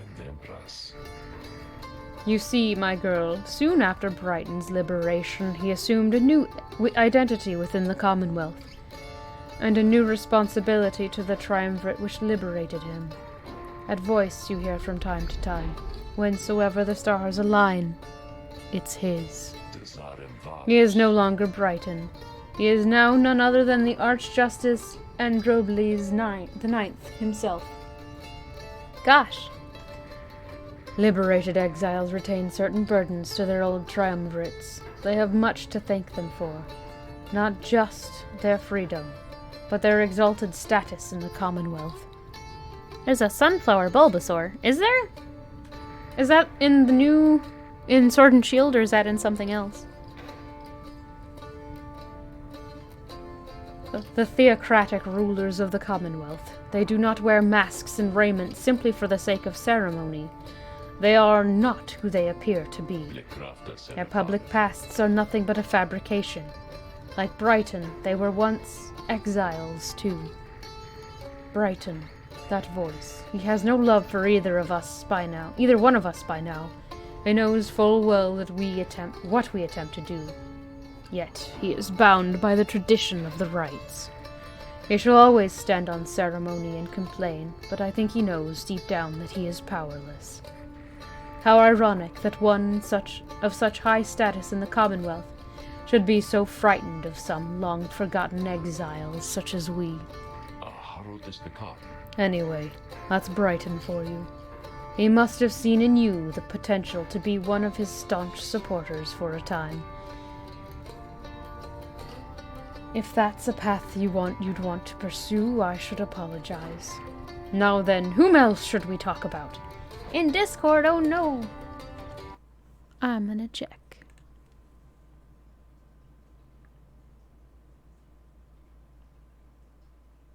Oh, that's kinda cute. I like the cherry blossom one, though. That one's extra cute. And the pumpkin one. Neat.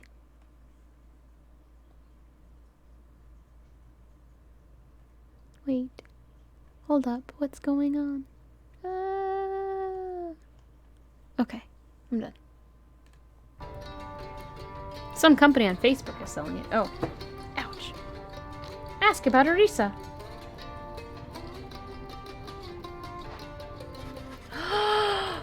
Oh! I think Arisa is the one we're talking to in the orb. Wait, but that would have been... No, it must not be Arisa. But maybe it is. That would be weird. They're 20... That's a little much. They're tiny. But if they're, like, homemade, that's awesome. You ask about Arisa, who you understand betrayed Orlek in the moment of his liberation. Off of 40? Oh, dang. But then perished in the Shimmer Pool. I'm afraid you know the brunt of it, my girl, but I suppose you ought to know something of Arisa's past, lest you be quick to judge her solely by her actions. Mind you, I would never make excuses for the terrible choice she ultimately made, but her life, I understand, was very difficult. It's one of those Chinese companies. Okay. Arisa had been exiled for the foulest of acts. You could see it plainly branded on her face. Such was the heinousness of what she did in the eyes of the Commonwealth. She was an apprentice blacksmith in her youth, taking up the post left by her brother. He had fallen in battle on the blood border, despite wielding their father's own lance and armor. Her father never quite recovered after this, and had grown cruel and detached. It was Arisa who took the brunt of his fury. He expected the impossible of her. One day it was all too much for her, so when next he lashed out at her, she struck back. She struck back, again and again and again. When they came for her, her father was gone, and she was not herself. She was promptly cast into downside for the crime, where her hatred for the Commonwealth only grew. Risa always was intense in her demeanor, haunted by her father's memory. More than that, her chief motive for wanting back her freedom was, in hindsight, not a healthy one. She longed to join our nation's enemies, to build for the High-Wing remnants a great siege machine that could shatter the defense of the Commonwealth, and forever end our feud. What she ultimately did to Oralek, it was an act of pure and thoughtless desperation. I do not think that it was simply evil, nor do I think it was personal. I often wondered, though, if, in her final moments in the Shimmer Pool, she understood what she had done, and the depths to which she had fallen. For years, I must admit I hated her, but now, my only hope is that she found a peace untenable during her relatively short life in the Downside, and the Commonwealth. Furthermore, I hope the life of Arisa offers some perspective yet to those of us who have not made the same mistake. Now then, was there something else? Yeah, Oralek! You ask about what Oralek was like when he and Volfred first became acquainted. Volfred remained silent for some time. I was very, very sick, you know, when I first landed in the Downside. The long trip down in the river must have been a little much for me. It was Oralek who found me. He could not have known of my capacity to read before he revived me. He was a physician, intolerant of the sight of suffering of any kind. Not just any physician, mind you.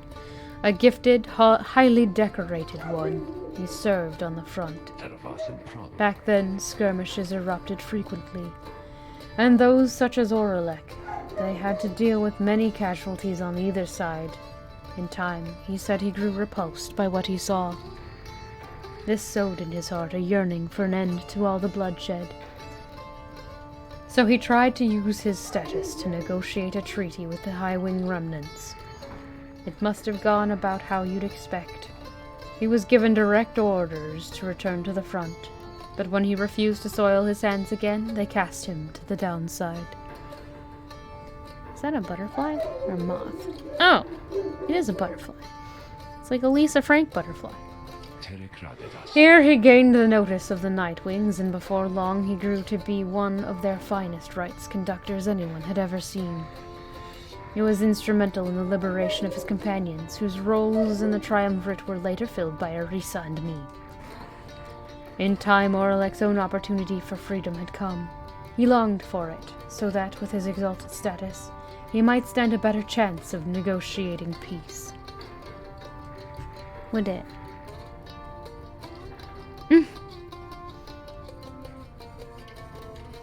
Cute. Volfred breathes a heavy sigh. He and I were kindred spirits for a while. I could not bear to think he was gone, and now I still cannot entirely believe that he is back. He is our adversary now, transformed, grown cold. Still, part of me is happy that he lives. Make no mistake, of course, I shall not be swayed against our plan, not by Oralek, or anyone. As I have said before, we share a higher calling now. As for Oralek, he wants his freedom still, although I wonder if he still remembers why. Anyway, was there something else, my girl? Nope. That's it. You bid Volfred a good afternoon, and leave him with his memories. My pleasure, reader.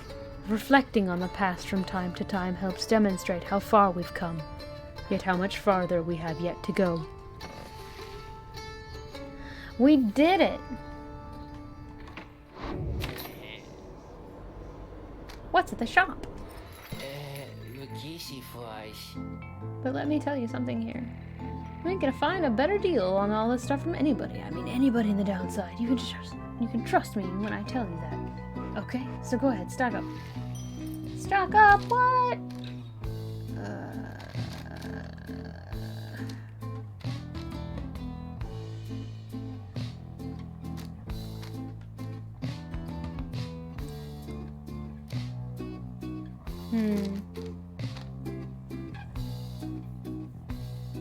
We don't fling.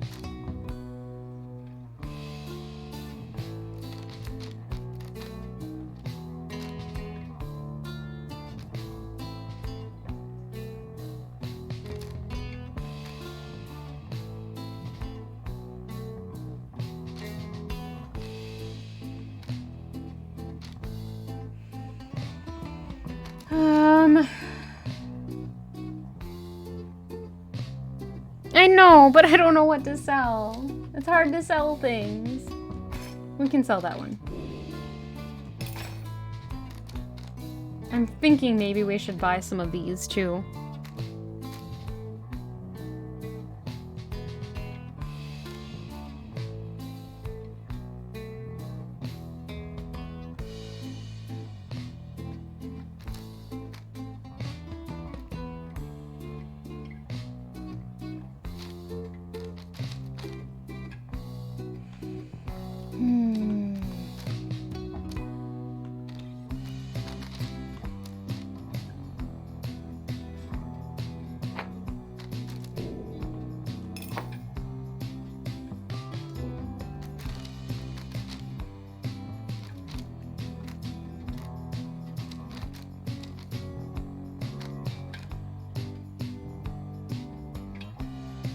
Musical once. Oh.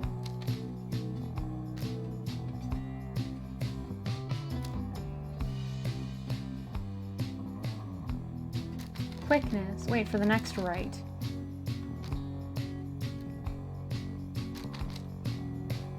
For the next right, for the next right. That's only that one that does a permanent upgrade.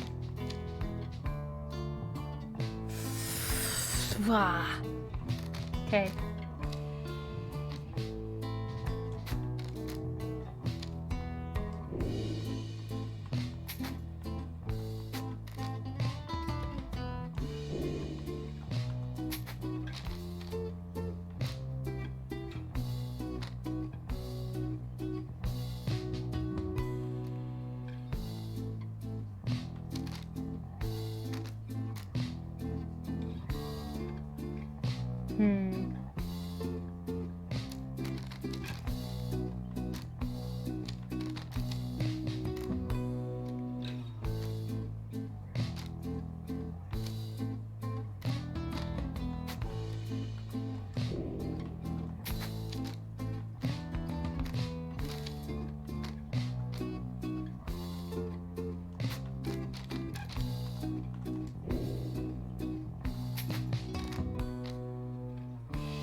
I didn't mean to do that. I meant to do this. Alright, so let's start with May. What did we have her using? Can bounce off. Okay, let's do that. No, we'll leave that one the same. Jumps farther than usual.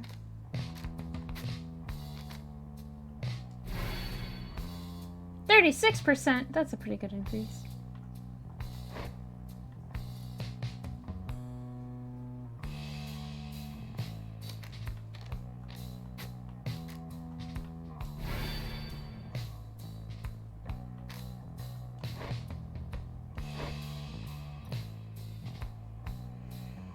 Bertrude's blast pierces through solid objects. That's good. I need to remember to press B when I'm in fights.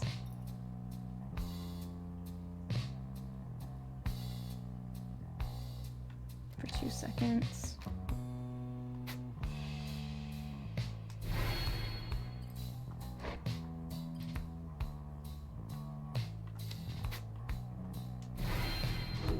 There we go.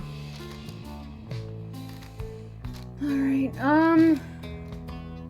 we don't have any money, so... Alright, I think we're ready. Once more you have gained the fall of Solium, where one among you may go free, but first you shall have to prevail against the fate in the liberation rite. Reader, your companions are gathered here under the fall. They shall be counting on you. Indeed, as the cycle of rites turns ever faster, so too is our plan set in motion. My agents in the Commonwealth are beginning to cause a bit of a stir out there, and word has reached high places that the rites are ending. This is our chance, though let us not despair should victory elude us here. We shall make the most of whatever the scribes have in store for us. That is to say, good luck, my girl. It is time. It's time. Oh no. Oh no, there's another one. What's that? What's that? Call upon the Titan stars to rank up faster. No! Nope.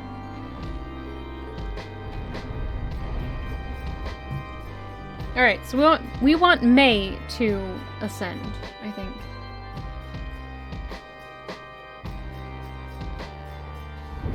Once more, the Nightwings gain the summit of the sacred Mount Aladiel to conduct the liberation. Aladia? What? It's Even as the Alodia. stars themselves abandon you. Make good upon these final opportunities, reader. This glorious age-old tradition coming to an end upon your watch.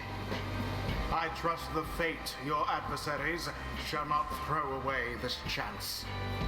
Choose now who may go free, should they unfortunately fail. The pyres burn, and each of the triumvirates is present and prepared. I concur. The pyres burn, and each of the triumvirates is present and prepared. Then anoint one of the fate. Come forth now, and declare yourself, and pay any respects you have unto your adversaries, the Nightwings. The bent old cur Dalbert steps forward and struggles for a moment with his mask. Greetings, old heralds. I am called Dalbert Oldheart. It is the greatest honor of my years to stand upon this sacred site, upon which the 8 scribes first anointed these glorious proceedings. Nightwings, we are honored to be in your presence once more.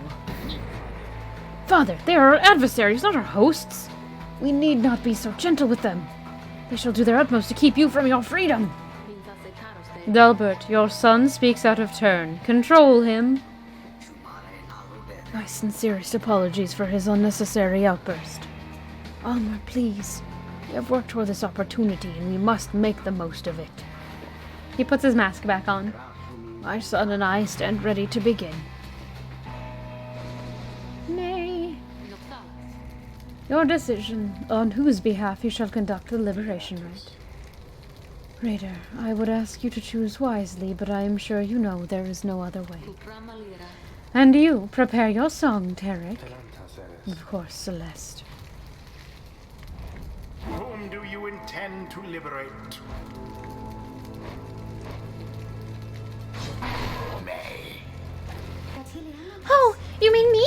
Then I get to go home, but the 8 scribes, what if they still want me to stay? Who shall strive for her? Sir Gilman. By this knight's honor, he shall fight with all his might. Probably Hedwin, but I'm thinking maybe...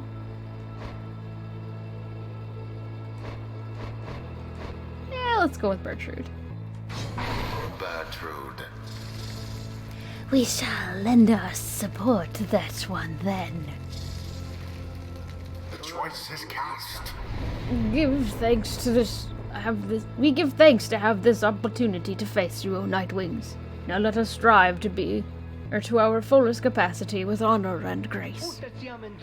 Save your strength for the right, Father, and for the voyage home. Let this be our final battle against them.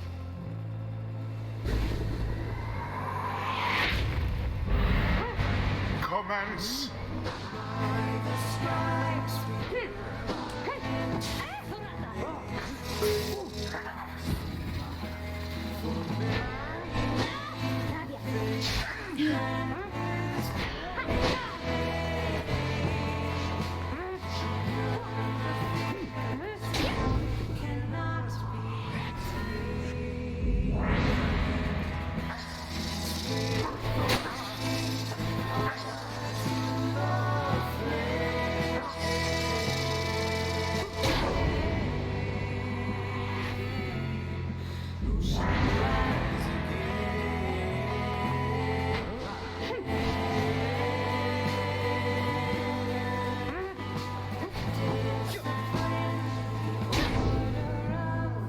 Oh yeah.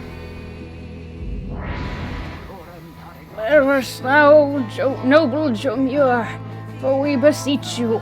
Surely we cannot prevail without your aid, if ever you have heard my prayers. I beg of you, please smile upon us now. Whether from his prayer to the scribes or simply from Dalbert's resolve, something comes over your fellow exiles here. If they are banished now, they shall not soon return.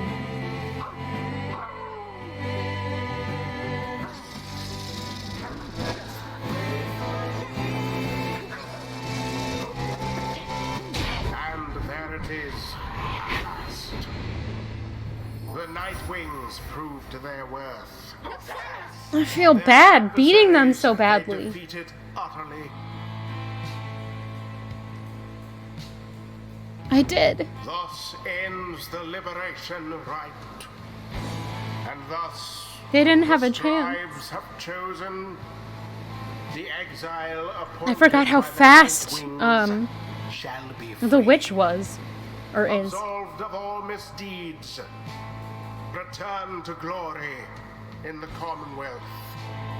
Her adversary and all others True. shall remain to carry out their rightful sentences.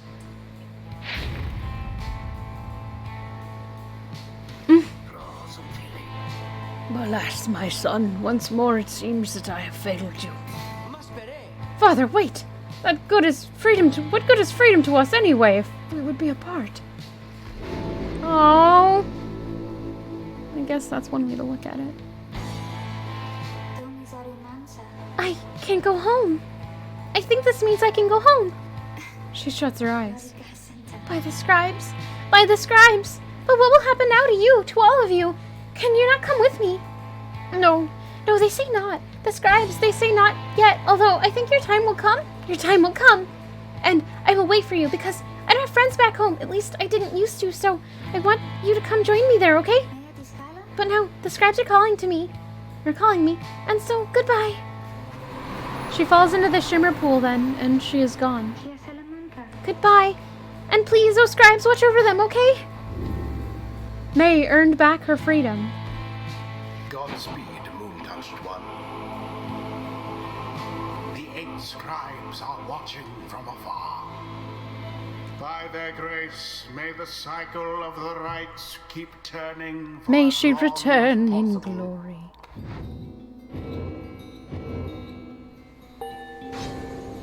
Sir Gilman! This night wonders at times about why we are here, and which forces have transpired to bring us here together, as Under King Ors himself has taken an interest in this noble quest. Pulf? Yes, Pulf. Sir Gilman deals an additional 10 to the adversary's pyre. Holy crap. Oh.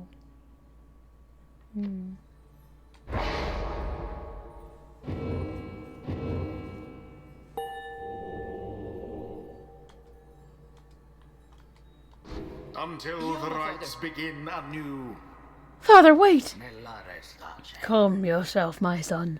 The liberation rite is ended. Oh, yeah. But no! How can you be so calm even now after what happened? Did you strive this night with all your heart, Almer? Yes, but it was not enough. It was not enough. No, my son. It was enough. It was more than enough. Father.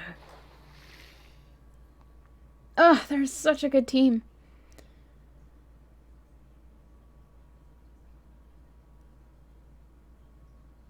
I know their son's a little bit, cranky, but... You prevailed in the liberation against the fate. Already does the Black Wagon feel quieter than usual without May, who returned to the Commonwealth. You overhear some of your companions reflecting on this. With whom shall this knight regularly spar, if not with May?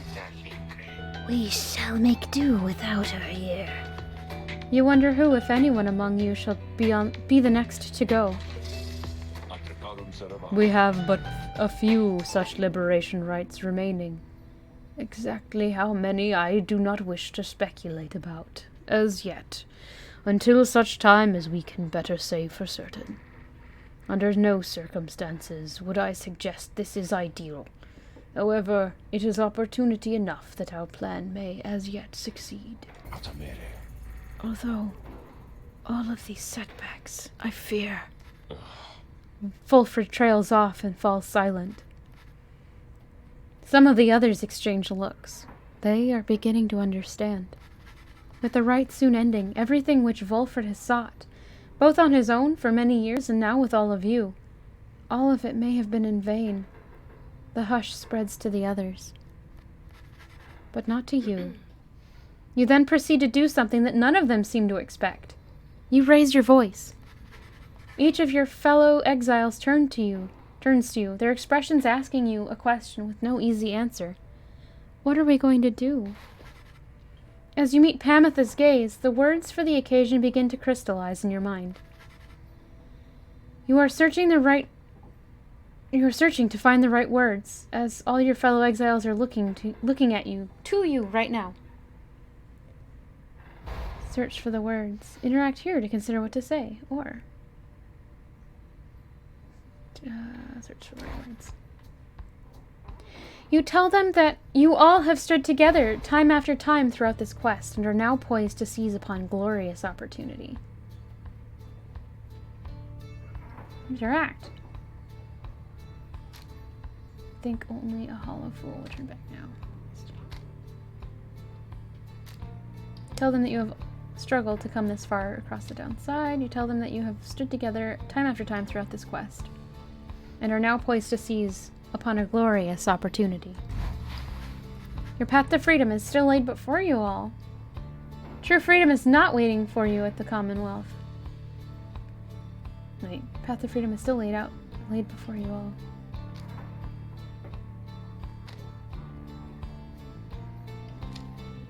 None of you pursue this quest with any guarantees. It is a quest you all knew was unlikely to end well. One cannot assume that it would have a happy outcome. Yes. None of you pursue this quest with any guarantees. It is a quest you all knew was unlikely to end well. Oh, this is already not beautiful.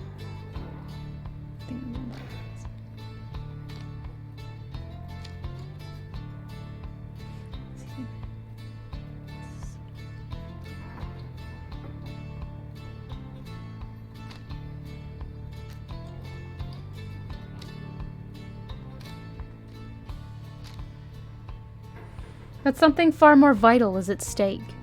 The disappearance of the stars above can be no accident. It is a sign that the world is changing. You now have this opportunity to live with purpose.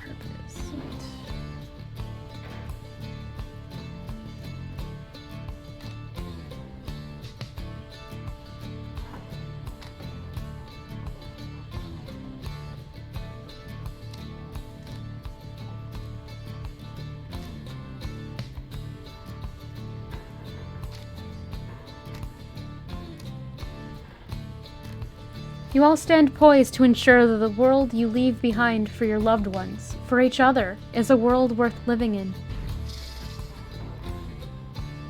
Wait, why did I just... Oh, okay. I don't know why that just switched. Oh, this is weird. I feel like I'm making a mistake. If you can believe any of this.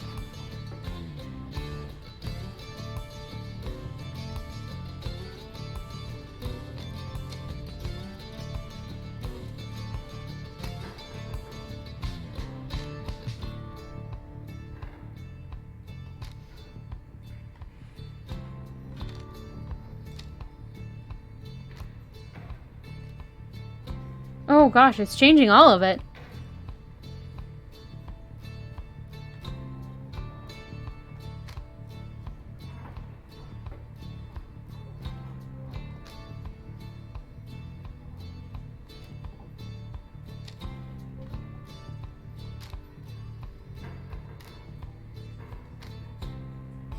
If you can believe any of this, then trust what your heart is telling you. Trust that you may yet prevail together. After a brief period of reflection, you share one last sentiment with the group.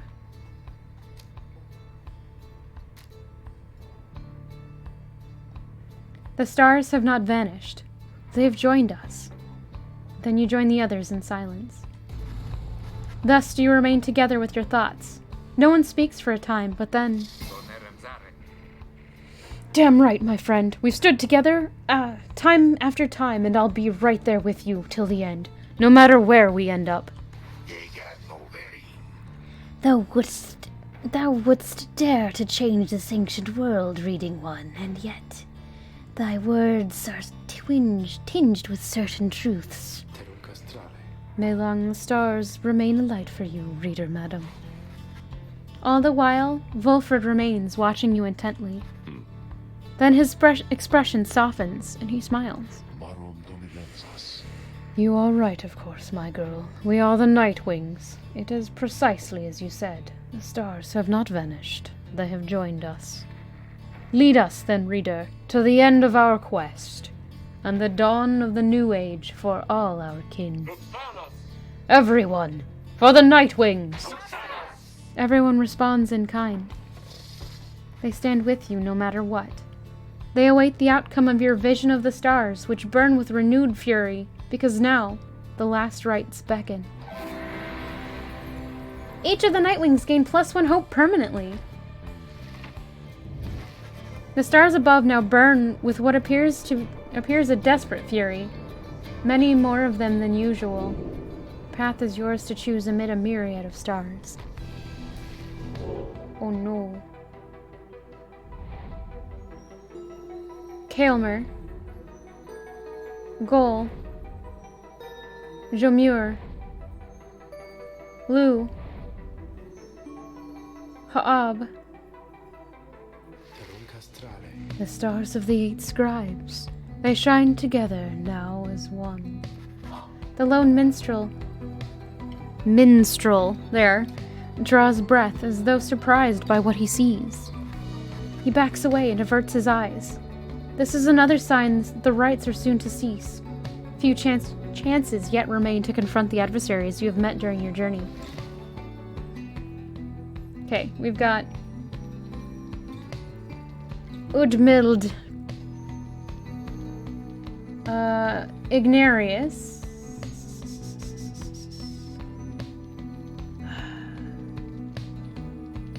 Dalbert again, the Chastity, and Sir Deluge.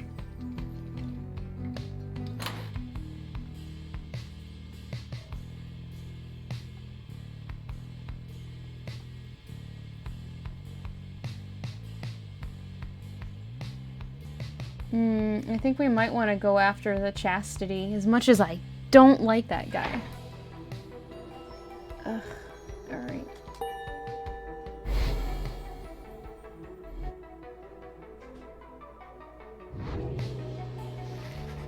The stars revealed to you a path toward the cairn of Ha'ab, where the rites shall soon continue. Come morning, your travels shall continue. For now, everyone needs rest. But first, sometime after the liberation rite, you find your Dariel staring at the wagon's walls. Little brother, she would call it, reader. The wagon was one of the girl's only friends in this world, and now they are apart. She will be mournful by tomorrow, I should think. She lets out a sigh. That girl had nothing in the Commonwealth. Life on the downside is scarce living on most days, except for one such as she. I fear it may have served her better to remain within our care. Within my care. She trails off for a while. The orphans of the fallen veterans with whom I served back on the blood border. She reminded me a lot of them in certain ways. They each were very strong in their own right, often wiser than suggested by their youth. Thus, I do not know the source of my concern. I trust May shall continue to survive. My hope, however, is that she achieves something more, that she should find her place in that society this time. Perhaps she shall be instrumental to this plan of ours yet, what with her constant prattling about the scribes. Who can say? The people there may listen. 50%? Oh no! It's only at 50. That raised it 7%. I'm sad now. Either way, we managed to see her to her return. May those of us unite in our cause to continue to support each other here, as well as on the other side. Jodariel nods at you in salute. Thank you, reader. Rest well this night, and I shall see you in the morning's light. She retires for the evening. You sense that she is feeling better about May's prospects, having talked her through her thoughts with you. Talked through her thoughts with you. Blah, blah. Inspect. I know of no polite way to describe the climate here. It oppresses every living thing, except perhaps the native flora in a few specific areas. Once more, the recommended course is to keep moving. Moving keeps you warm when it is cold, or when it is very hot. You use what strength you can to move to somewhere you can think and breathe. The weather in the downside seems intrinsic to the different regions, which my good friend Molten Millith shall describe. Shelter can be difficult to find, and you cannot stay in it for very long. Perhaps, however, shelter can accompany you rather than constrain you.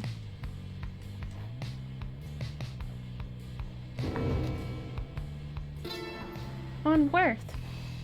The fallen empire of Sar was ruled according to an ancient bloodline through the thought to be infallible. Our society shall instead be by those who earn the privilege. We, the 8, we cannot bear the burden of determining your worth. It shall be determined by your peers and by you yourself. We shall provide a framing through the rites to put you to the test, against yourself, against your kin, against your adversaries. The downside cannot let us all go free. Thus, freedom to the worthy. As to the worthy, your true calling then begins. As you return to a society which longs to learn wisdom you have gained along your path, the worthy shall lead.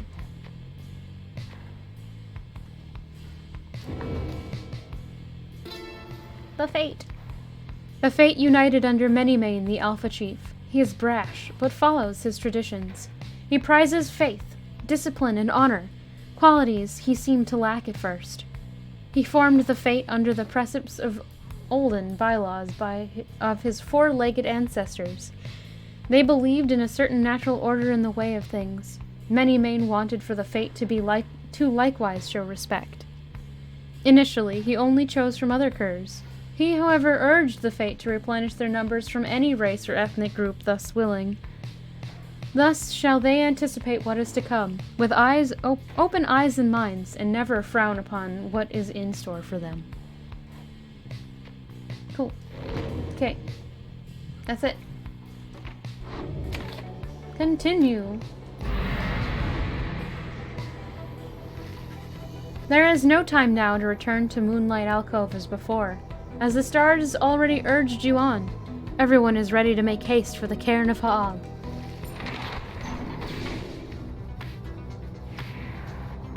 Wait, what? Volford approaches as you fly above his hidden lair in the Moonlight Alcove. You cannot help but wonder if you shall ever return there. Our dear alcove, I've asked my agents to break down the place. It shall soon be gone, if it isn't already. We shall not be returning. We've not the time to do so anyway. And with Oralek back among the living, and no longer fond of me, I dare not think what he would do with it.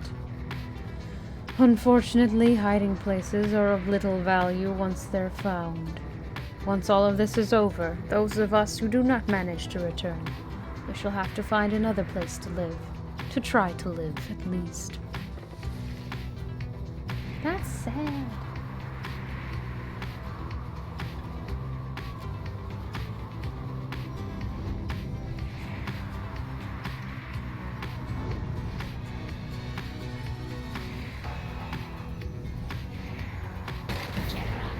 Oh no!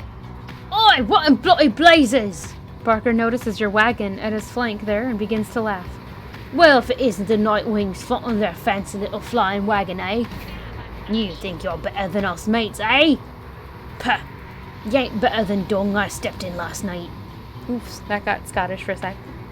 Now get on out of here, or I've a mind to leap on over there. Rip your gizzards out. You hear me? Oh gosh. I didn't mean to run into him. Oh no.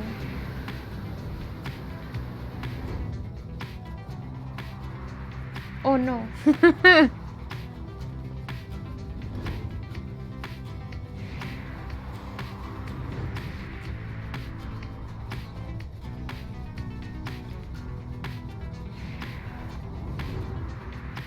Wait. What's that? The forbidding cairn of Ha'ab lies below. Not many exiles see fit to cross beyond it. Some fear that the listless remains of Shaq's 6 shoulders shall snatch them up if they attempt to cross. Others simply do not want to pass through to flagging hands. Pup! Puppy! Poochie pooch, come here! Puppy! Puppy pup! Let's see if he'll show up. When was my last break? I took a break at 3:30. So, an hour and 15 minutes ago. Others simply do not want to pass through to flagging hands. Few know its true significance as we do. Although your adversaries at Chastity shall be on their way here now, soon you shall confront them once again. Okay, so, let's see. Wolfred notes a powerful talisman is rumored to be buried on this path, or Edwin expressed an interest in taking this route to the cairn of Ha'ab. Let's see if there's a powerful talisman here. It's actually worth it. Accompany Wolfred. You and Wolfred venture into the dry flats of Licksand along a circuitous path that takes you far enough away from the Black Wagon. My agents suggested that what we seek is somewhere very close, my girl. Perhaps you can already sense its presence. Puppy! Puppy! Oh, the pup! Oh, the pup! There you go, dog butt.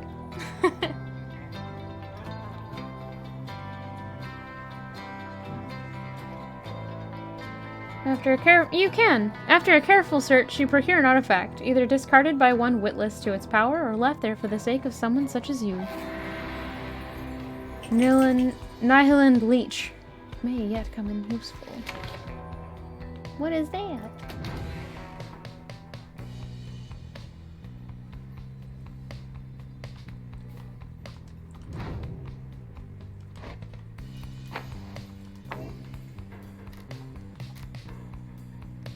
After banishing an adversary, the bearer has a chance to instantly recover all stamina. Alright.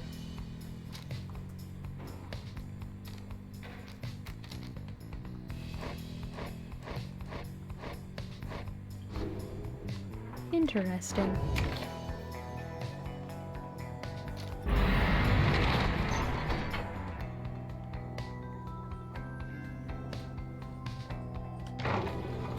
Blah. I have to fight this guy. Halt, everyone! I beg you, please forgive my rudeness here. The Black Wagon has shuddered to a stop en route to the cairn of Ha'ab. There is some commotion as the lone minstrel motions for everyone to be still. Someone is there, along our path ahead. He points into the distance. However, when you scan the horizon, everything is still. You see no sign of whomever the lone minstrel referred to. Still, he indicates caution. Strange. I do not believe I was mistaken. A tense moment passes, then another. Then the lone minstrel tenses up. Our guest. He is there. You look toward where he signals, and then at last you see the cause of his concern. There is no mistaking who it is. Oralek stands there, near motionless, atop some forgotten rock jutting from the rocky pathways, a fair distance away. He stands directly on the path of your Black Wagon. Yet he shows no sign of acknowledging the wagon's presence. He appears only to be waiting for something, likely for you all. The lone minstrel gets your attention, quietly. Reader, What do your senses tell you at this time? Orlick may have come with ill intent. You have a right to get to. Orlick may wish to stand in the way, but he can be made to move. Confrontation outside the bounds of the rights is forbidden. Orlick ought to be avoided. Orlick may be here to talk. If you reach out to him, perhaps you can communicate in peace. I'm somewhere between press forward and hail him. I think hail him might be better. But I think two of these are going to wind up in a fight, and by two of them I may mean all three of them. So let's just hail him and get it out of the way. There has to be a way to reason with Orlick, and bridge differences between him and his former triumvirate. Perhaps he has come to negotiate. Perhaps you are correct. Let us try and make contact with him, then, as we proceed. You give the signal for the drive imps to start the wagon and head toward him. But just as you reach the point where Orlick once stood... It seems our guest has already departed. Let us remain watchful as we proceed on course. Indeed, Orlick is nowhere to be found now. The unnerving encounter causes everyone to fall silent for the remainder of the trip. Oh no!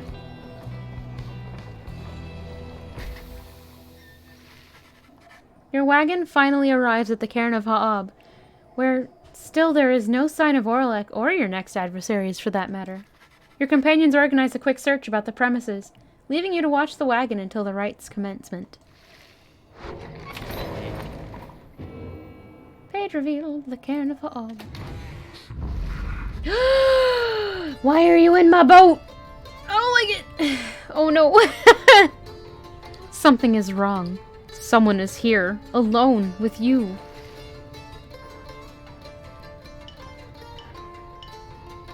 Bones. Would that we all could become musical instruments ere our bones turn to dust. Oh, that's cool!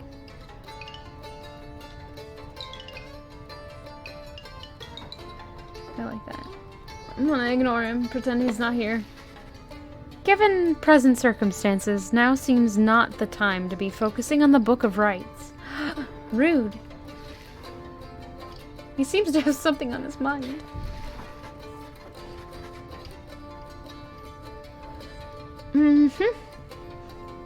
Orlick seems to be examining various objects in the wagon. Whether he has noticed you, you cannot tell. What he is doing here and how he got in unnoticed, you cannot imagine.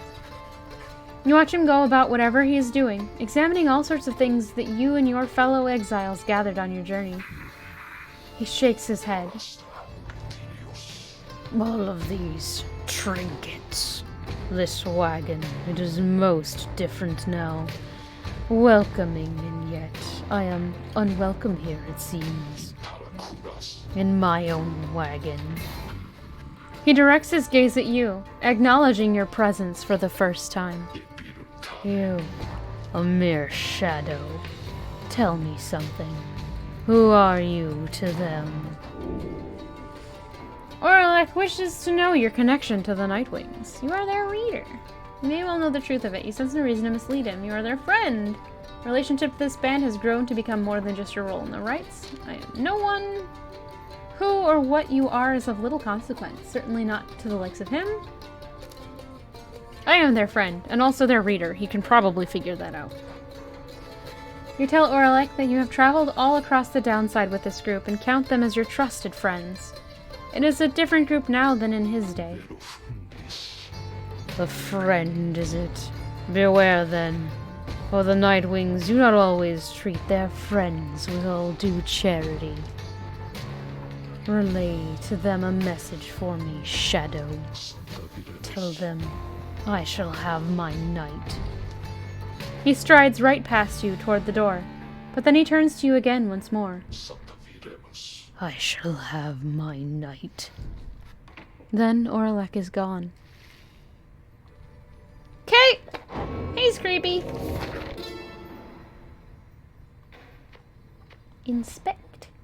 How ironic that the shattered remnants of the Bone Titan's Shack's 6 shoulders once stood vigilant over the archway into Flagging Hands. remain now as forbidding as when that horrid monster still possessed unnatural life. After little Ha'ab dispatched the Bone Titan in a feat of ingenuity, Shax's pieces fell onto the valley floor, forming a set of standing stones to which Ha'ab marked. Further traces of the Titan's glacial blood coagulated into perfect frozen drops, which still shimmer in the darkness. Six Shoulders seems to start reanimating when the stars above him dance a certain way. Paint the sigil, then, in the shining light. That just goes to the next. Yeah. That's it. Oh no. Oh no, oh no, oh no, oh no, oh no! Why can't I do anything with the door? How dare you! He messed with the wagon. That's fine. Several of your companions return as you exit the wagon. You explain what happened. However, none of them saw Oralek. Most concerning, reader, though I am thankful you are well. Oralek, he always was a peaceful individual, and yet his disposition is much different now. Perhaps we had best inspect the wagon for any signs of tampering in light of these events. You and the others conduct an exhaustive search in and around the black wagon for any signs of objects missing or tampered with, as well as signs of damage or foul play. The search yields nothing. No one finds any sign that anything was moved or tampered with. Even the drive imps seem calm. The incident leaves you questioning your own recollection of what happened. You try to clear your mind, for the rite is soon to commence.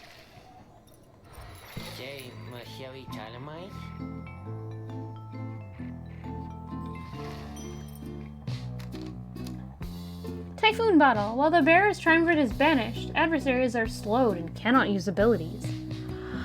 Dang. That's something.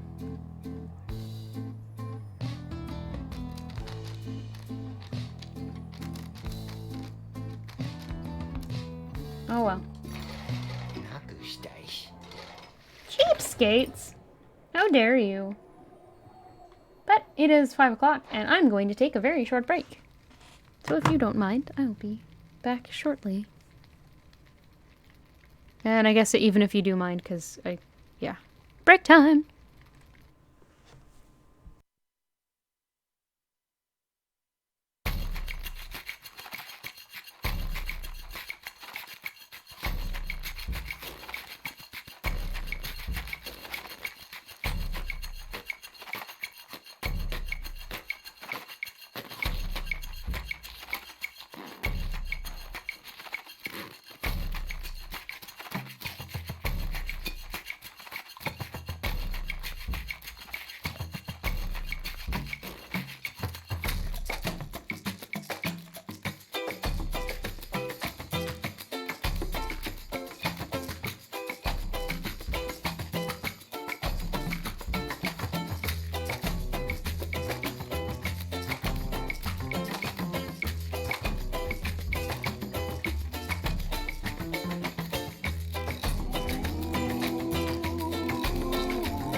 returned.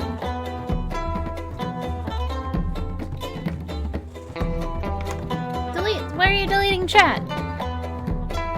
Don't delete chat. I need that. Unless it's because you were being a butt. Okay, we're good. Commence the rites. Night grows dark over the cairn of Ha'ab, and you and your companions stand prepared at the appointed place at the appointed time. Sir Gilman and your fellow exiles exchange expectant looks, some with each other, some with you, though everyone is rather quiet now in one another's company. You sense a vague concern in Hedwyn, perhaps at having to confront the chastity once again. As for Bertrude, she seems very much at peace, awaiting for the stars to align the commencement of the rite. She does not have to wait very long. Instinctively, you clutch the Book of Rites as the stars above take hold of everyone's attentions. Your attention. Biff, don't delete yourself! What is this one? Oh, okay.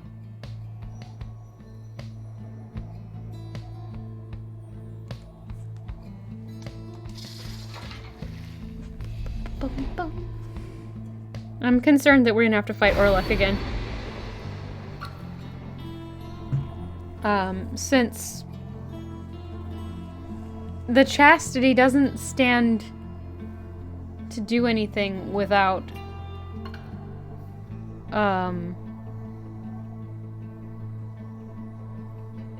fluff. What's it called? Without gloating. That's the word I wanted. They like to gloat.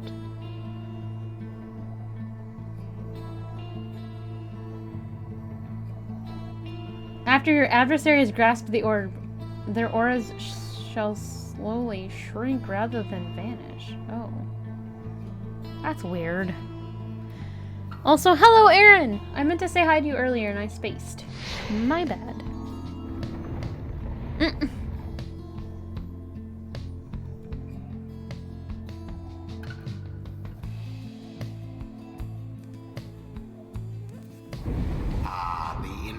Rita returns, along with her remaining retinue of miscreants.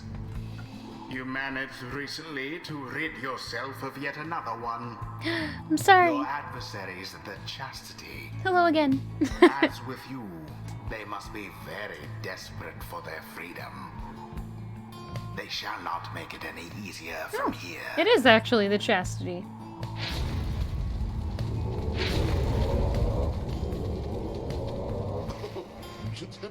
Oh, but look at this. You think you can simply cut us down like last time, is that it? I'll have you know that we've some new tricks up our sleeves this time. Your adversaries are prepared, reader. Who shall conduct the rites on your behalf? We need... Go on, then. Speed! Bertrude. Speed will be what saves us. Sir Gilman. And who else? He needs to level up, so we'll just pick him. This is going to be a very ragtag group. If that is all, then. Prepare yourselves, everyone. Are you quite ready, then, Well, then, let us get this little ceremony started. It is taken. Commence.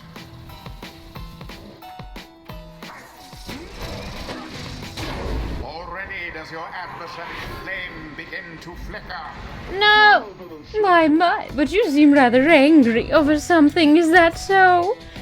Or maybe it's just me.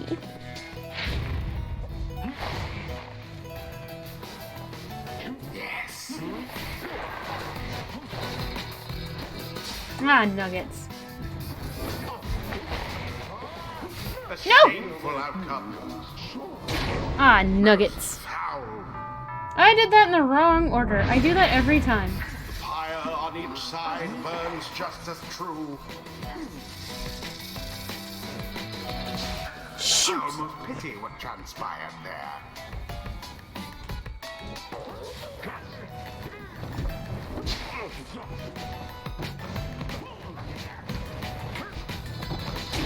Headlong goes Sir Gilman into flame. Let's see you Nightwings keep this up.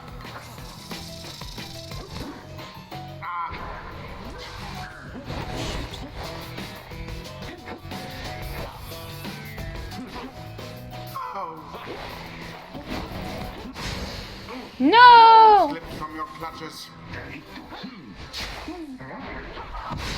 Oh, shoot. Beneath contempt.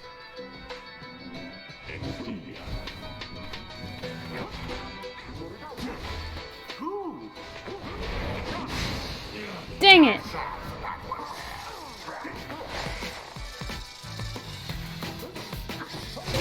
The bog crone dove into the flame.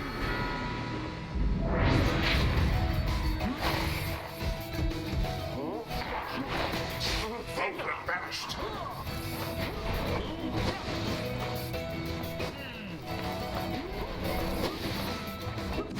No!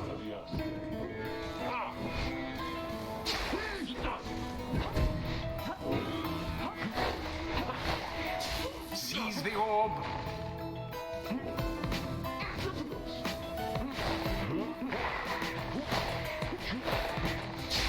Shoot.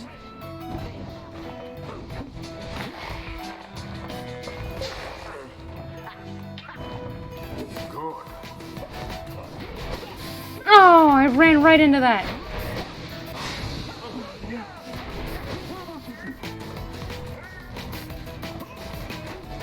No! Tough luck, Nightwings.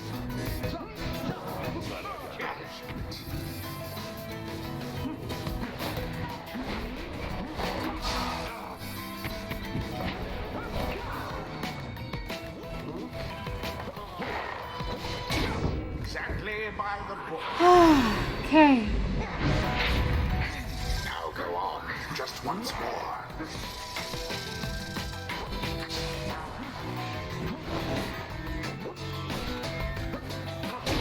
Tis Shoot. what the scribes ordained.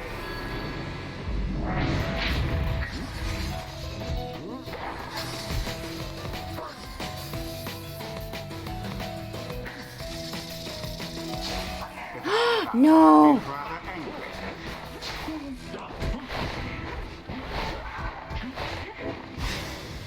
One triumvirate stands unopposed. You'll have to do better than that.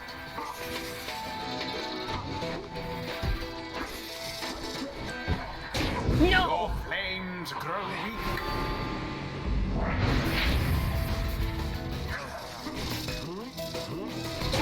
That Bertrude's faster than she looks. What? Oh my gosh, no!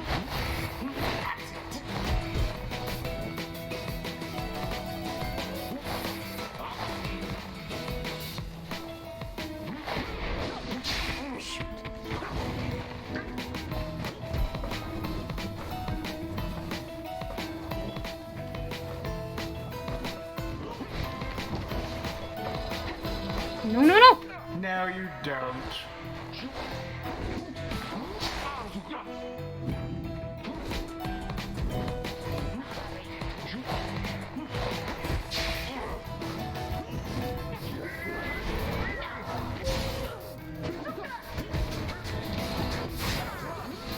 No!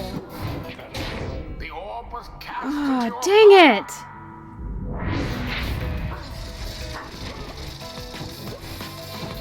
a mere How dare! Oh my gosh!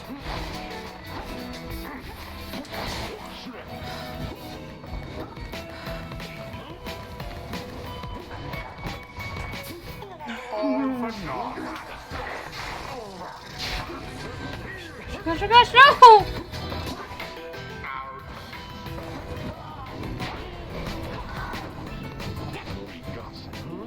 Oh, It is done. oh, it's fine. Again. That was stressful. Though, if you ask me. The right is ended. Why, you dare defer my rightful freedom! You obstruct true progress by defeating us. Do I? Bask now in the wisdom of the scribes. Okay. True. What is it you recall there, Wilfred, my old friend? The rites demand we act as of one mind, in perfect unison and harmony. Felix, thank you for the 20 bits! Here is your sip. In thanks.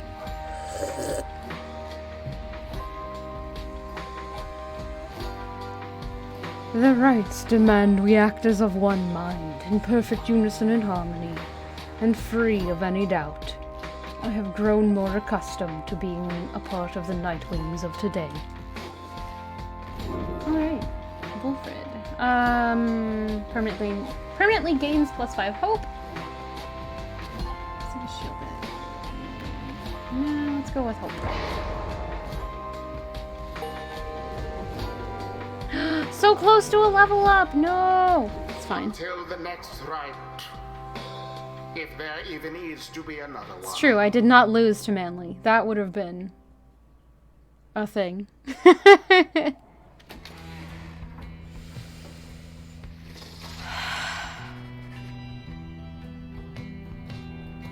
Back at the Black Wagon, you find the lone minstrel examining your fellow exiles after they bested the chastity despite their best attempts to stop you. It is plain to you that none of them look well. The lone minstrel notices you there and turns to you. Reader, the faster turning of the cycle of the rites has put a strain on everyone. We have multiple cases of banishment sickness this time.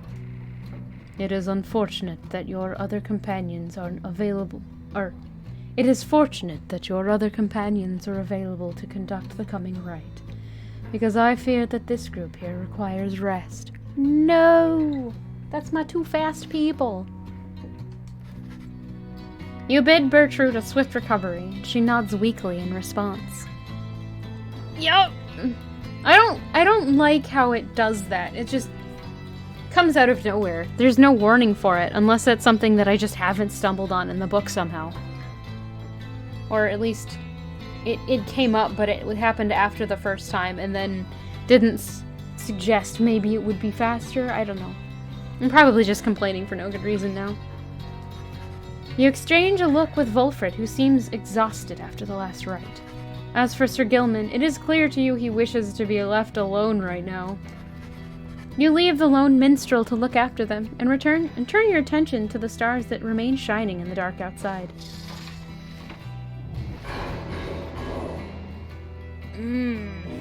The stars yet shine for you, revealing various paths forward. Seek now your destination.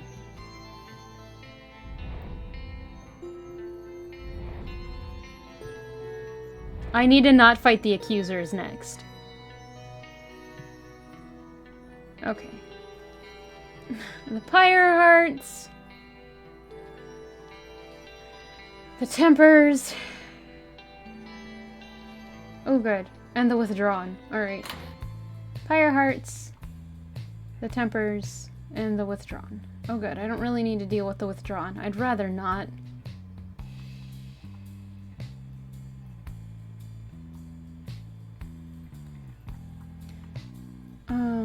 So we've got the Pyre Hearts, which stand a chance at being up instead of the accusers, but I don't think that'll be the case. I think we're fighting the accusers in the next rite, and I don't want my best team to be ill for that, so I think we're gonna go after the Pyre Hearts. Tempers, Pyre Hearts.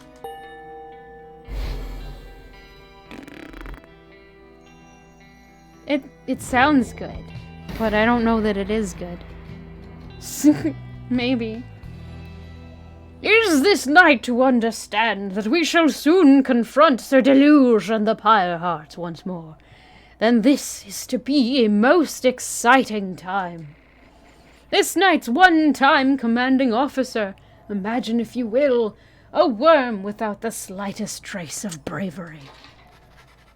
Sir Gilman then recants his tale of Sir Deluge's past, and how it is that they wound up together in the downside. Sir Deluge, a worm knight of the Sea Dominion and former ally of Sir Gilman, he lacks the sort of courage for which his kind is known, yet somehow leads the Pyre Hearts anyway. Some worms born under the Sea Dominion's waters sought life's meaning on dry land. The Commonwealth recognized their chivalrous traditions and soon put them to use. Sir Deluge was just another bit of frontline fodder in the war against the High Wing remnants. Yet, time and again, he distinguished himself for one simple reason. He would not die. His usual instinct for self-preservation kept him safe in many battles, and over time he was repeatedly promoted for lack of any real competition. Then, in the Battle of Spiral Sanctum, when retreat certainly was not an option, Sir Deluge retreated anyway. This was a breaking point, and he at last was sentenced into exile. In the downside, he sought water, where he made contact with Sir Gilman and other members of his kind. They all saluted him as their superior. The other knights had little choice but to respect his rank. As the Pyre Hearts, they conducted the rites in the name of their great hero, the Under King Ors, while adhering to their strict code. This knight might not have failed quite so miserably at the Battle of the Spiral Sanctum had his entire regiment not turned in disarray after Sir Deluge fled. Perhaps by confronting his former commander, this knight's own honor may be regained in part. For now, however, this knight must beg your leave. You say goodnight to Sir Gilman in turn. There is no time to make flight preparations now, though in the morning you will press on once again. Oh no, who's here? You find Bertrude asleep, or perhaps in a deep trance, or even you sense nothing from her. Hedwyn notices as well and joins you to check on her. Haven't seen her like this before. She's barely breathing. She's not responding. He leans in for a closer look when... Halt thine invents, knave! Dare thee to disturb our slumber? I am terribly sorry, Bertrude. The reader and I, we were just checking to make sure you were all right because of how we saw you there just now. And how exactly didst thou see us there just now? You appeared to be dormant, perhaps. Didst thou think that we simply perished here, perchance? Crumpled over in our ancient age? A weakling barely clinging to this wretched coil? No, I mean, maybe... I sincerely apologize for having disturbed you, Bertrude. I know all this must be an adjustment having to be around someone like me. Maybe the others too. If there's anything we can do to make your stay more comfortable. We shall not yield to thy flirtations, boy. Flirtations? Wait, no, I... Know that our hearts belong already to another, boy. Excuse me. Thou knowest nothing of our ways, whilst waking or in dream. Thus we advise thee ample caution in thy future interactions, lest we use thee as a subject for our sorceries. However, we do appreciate thy flattery. Thine advances make us feel like a young tad once more. We were among the most sought after of our kind within the southern bogs. Wisely, Hedwyn remains silent. Thou art free to depart now, boy. Hedwyn turns to leave, but... Know that we do appreciate thou taking time to check upon us whilst we dream, and know that our stay amongst ye has been comfortable enough thus far. Thank you, Bertrude. Thou art welcome, boy. Despite the oddness of the exchange you witnessed, you sense that Hedwyn and Bertrude gained a better understanding of each other.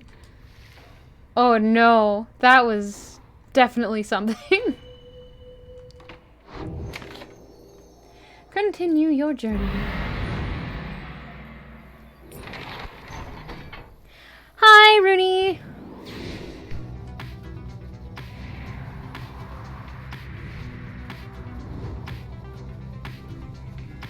Okay, Volfred thinks this should be the quickest route. And Gilman expressed an interest in taking this route. Vocations, please.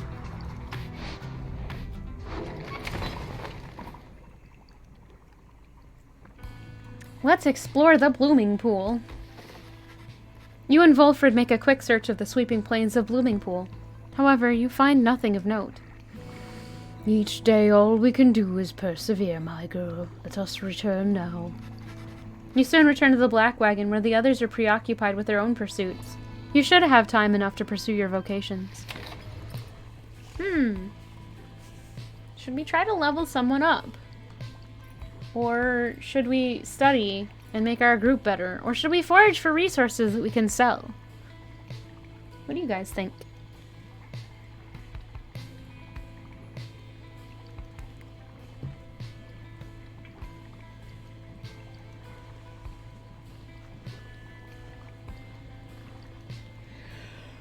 If anyone has an opinion.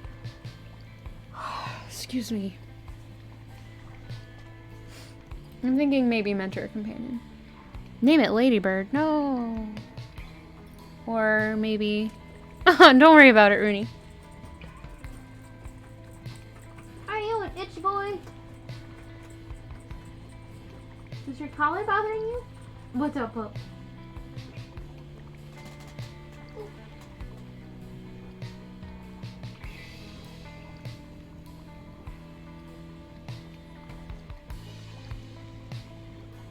So good. There is one close to level ups. That's true. Bill, what are you talking about?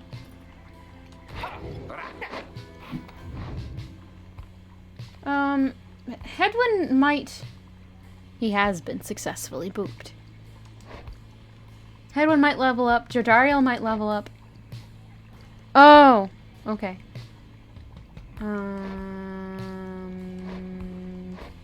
We need to level up Volfred, but he did just level up, so...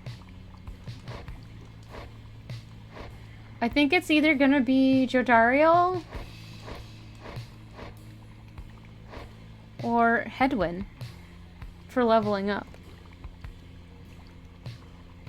What? No, my roots aren't showing. I just don't watch enough of King of the Hill to know who that is. The Snick person? It's hard to see. Wait. I think she's got... She needs more to level up. Current enlightenment needed for next rank 50. Oh! You're right. Okay. We will mentor Bertrude then. Let us then discuss these matters which you believe should be of benefit. You and Bertrude go over her understanding of her aura and its connection to her presence, both physical and spiritual. The discussion proves informative. Cool. This land, so rife with eldritch knowledge, long forbidden in the Commonwealth. We learn the stuff of fear itself.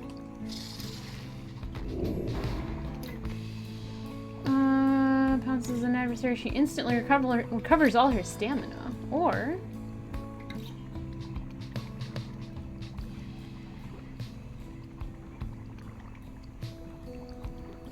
I'm thinking I'm gonna go... Wait, what's this one? Thank you. Let's go with Vital Pounce. Such power emanates from within, which can be harnessed towards our goals. Thank you.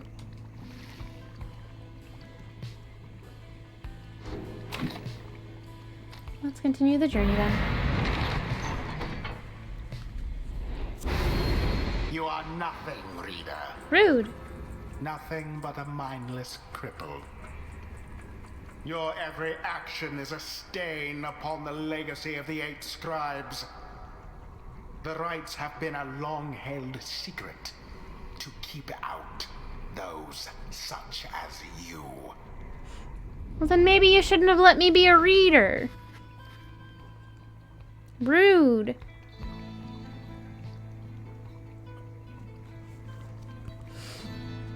You wake from what little sleep you managed this past night. Once more, the voice tormented you within your dreams. You attempt to rid your memory of it. If the voice truly is that of the Archjustice Androboles IX himself, as Wolford indicated, then none of you are likely to receive too warm a welcome should you regain your freedom. Oh gosh, I didn't even think about that.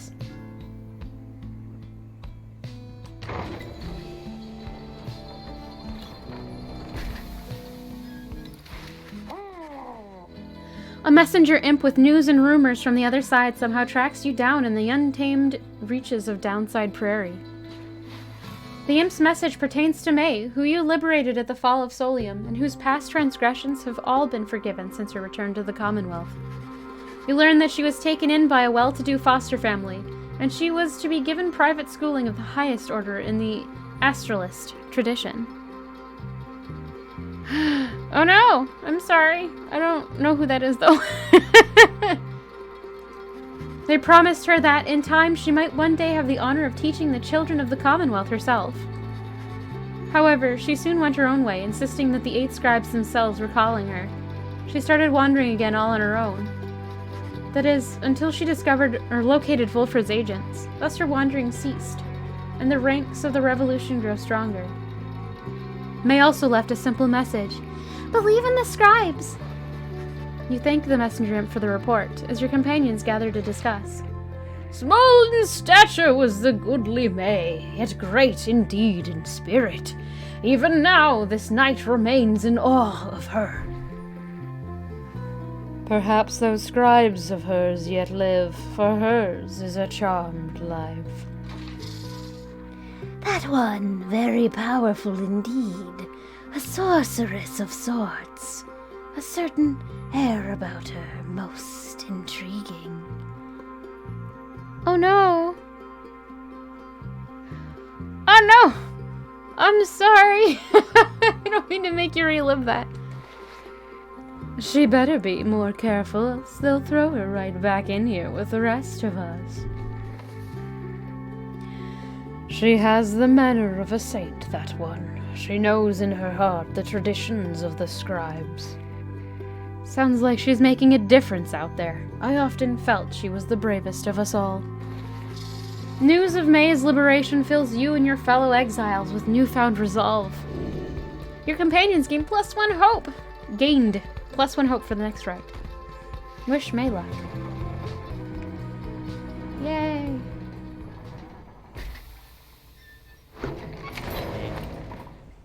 Alright.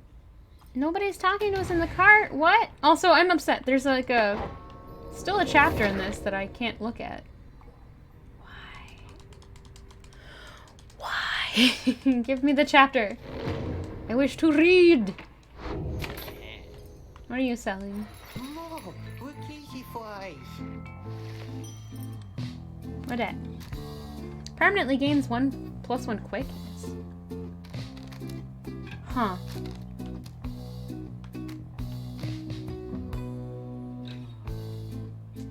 You know, I never actually used that after I got her power up. Oops. I'm bad at this game.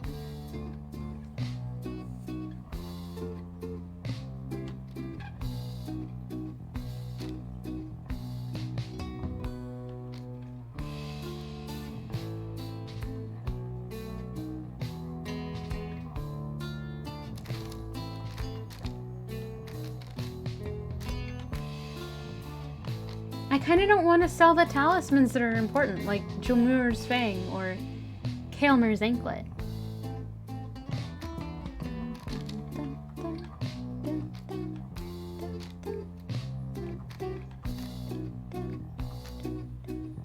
That's not that.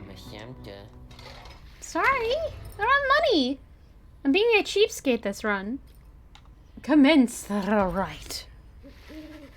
Everything is set for the rite to commence, and all is quiet amid the wind-swept fields at the ridge of Gull. All there is left to do is wait for nightfall to set in.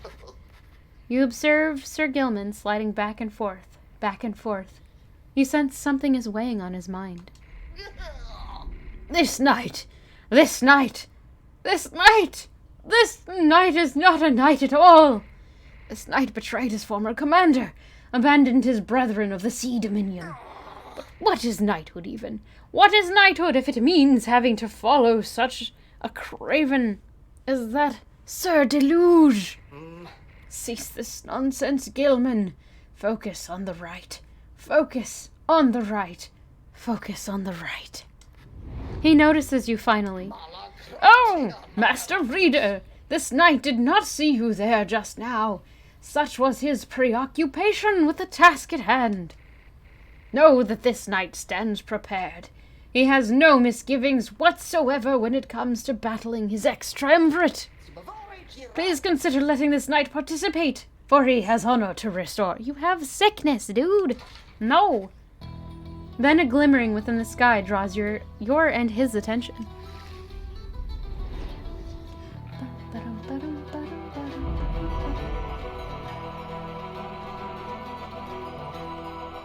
Let's proceed.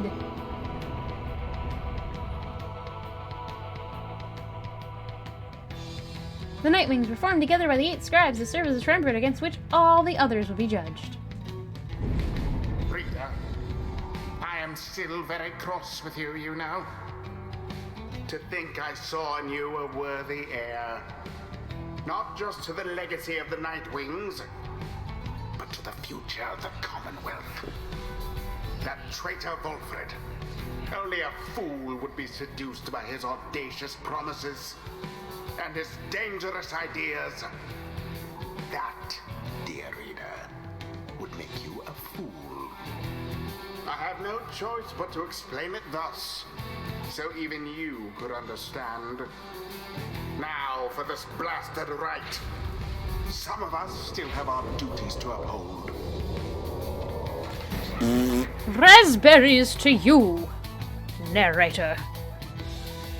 Gilman, still not abandoned by your new friends like all your other duties and responsibilities. Sir Deluge! Oh wait, no. Sir Deluge wrestles with his mask for a time. This knight is most surprised that you have the courage to even show yourself. 5-second delay, I'm sorry. You speak of courage, Sir Deluge. But this knight has little else to say to the likes of you. That figures, Gilman. You are no knight at all. You are a teensy minnow swimming in a sea of minnows. Many, many times your size, and with much more honor, too. And something comes over Sir Gilman. But just as soon it fades. Sir Gilman slinks away. Disgraceful, you Nightwings! You are stupid to have taken that one in. That you are no good at the rights. And another thing, we do not fear you. Oh, poor Gilman. Or Sir Deluge. Choose now your band of traitors. I'm gonna go with him. Edwin. And let's see, second up. Well, this will be third up, so I can't use you. Choose. Joe Dariel. And I wanted Bird Lady next. Agatha. The choice is cast. Come on then, little Pyre hearts. To my kind, you are nothing but a snack. Come then, Nightwings! Show this knight how you defend the honor of that miserable minnow with whom you harbor! On guard! Okay. Commence.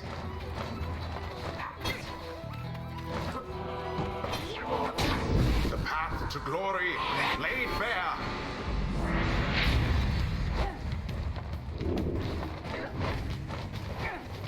No! Unfortunately.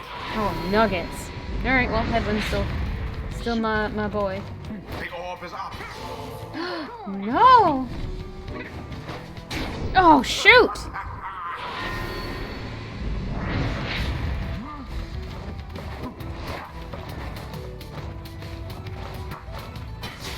Oh, how'd he get me? For Edwin.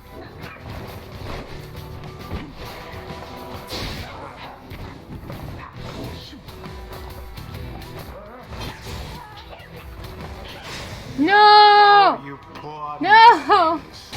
That'll wake you I'm up. probably gonna lose. Because I don't have any speed right now, other than... Bye-bye, headwind. Oh,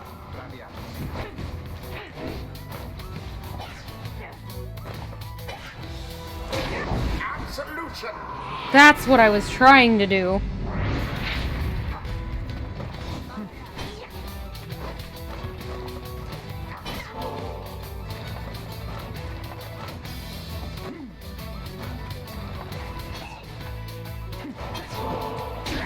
Headwind doused the adversary's flames. There we go. Oh, the orb.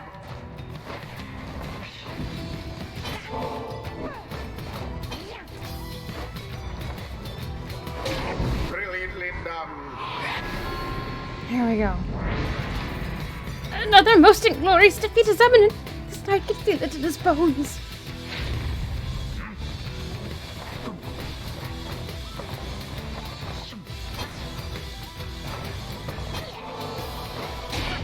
And it is done. The Nightwings. That was way too close. May their next adversaries fare a little better. Hopefully now that doesn't mean those three are The gonna be night ill. is complete. Curse you, Gilman! You were a fool to have abandoned us, and now you can only twist the dagger in our backs. You still do not seem to understand, Sir Deluge. This knight is no longer beholden to the likes of you. This knight is bound only by the path toward enlightenment. Your words ring false! You are unfit to lead! Shut up! You know exactly what you are, Gilman. You call this knight a craven, yet your courage is a mere facade, and everyone knows. Everybody knows. This knight shall see to it. Sir Gilman does not respond, although you sense the words of Sir Deluge got to him. There is much to learn from this experience. Mastery of the rites. This is just a starting point and not a destination, isn't it?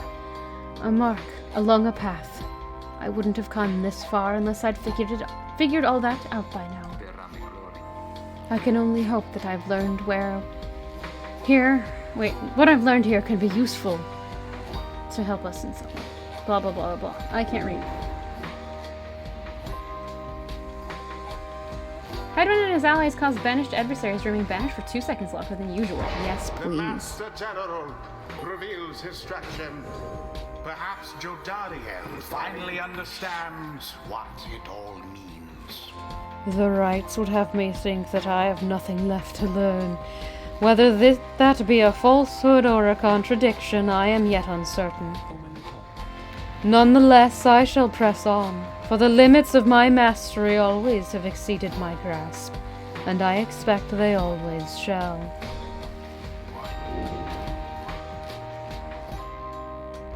Praise be to Solium.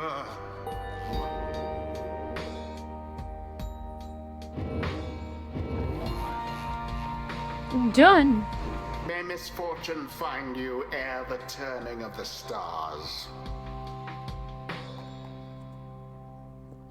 So mad. The narrator is so mad at me. Dang. Nobody's here to freak me out this time. Maybe. There proves little time for rest at the Black Wagon after your fellow exiles thwarted the Pyre hearts rather decisively. Those afflicted with banishment sickness seem to be doing better, at least, and Those afflicted with banishment sickness, jeez, seem to be doing better, at least, and express gratitude to Headwind, Jodariel, and Pamitha for their efforts. Just then, the lone minstrel appears before you. No words escape his lips. You can guess full well what he has come to indicate to you, and you follow him back out into the darkness. Your former foster cat? Hold up. Cat picture. Oh! That is a pretty cat. Thank you for sharing. Is Cassis proud of me? Thank you. Alright. The stars above seem to be few and fading, yet one still shines, defiant. It's time for Solium Myrrh once more? Oh no! Already? Good grief! Thank you. Who are we fighting though? The accusers. Nuggets.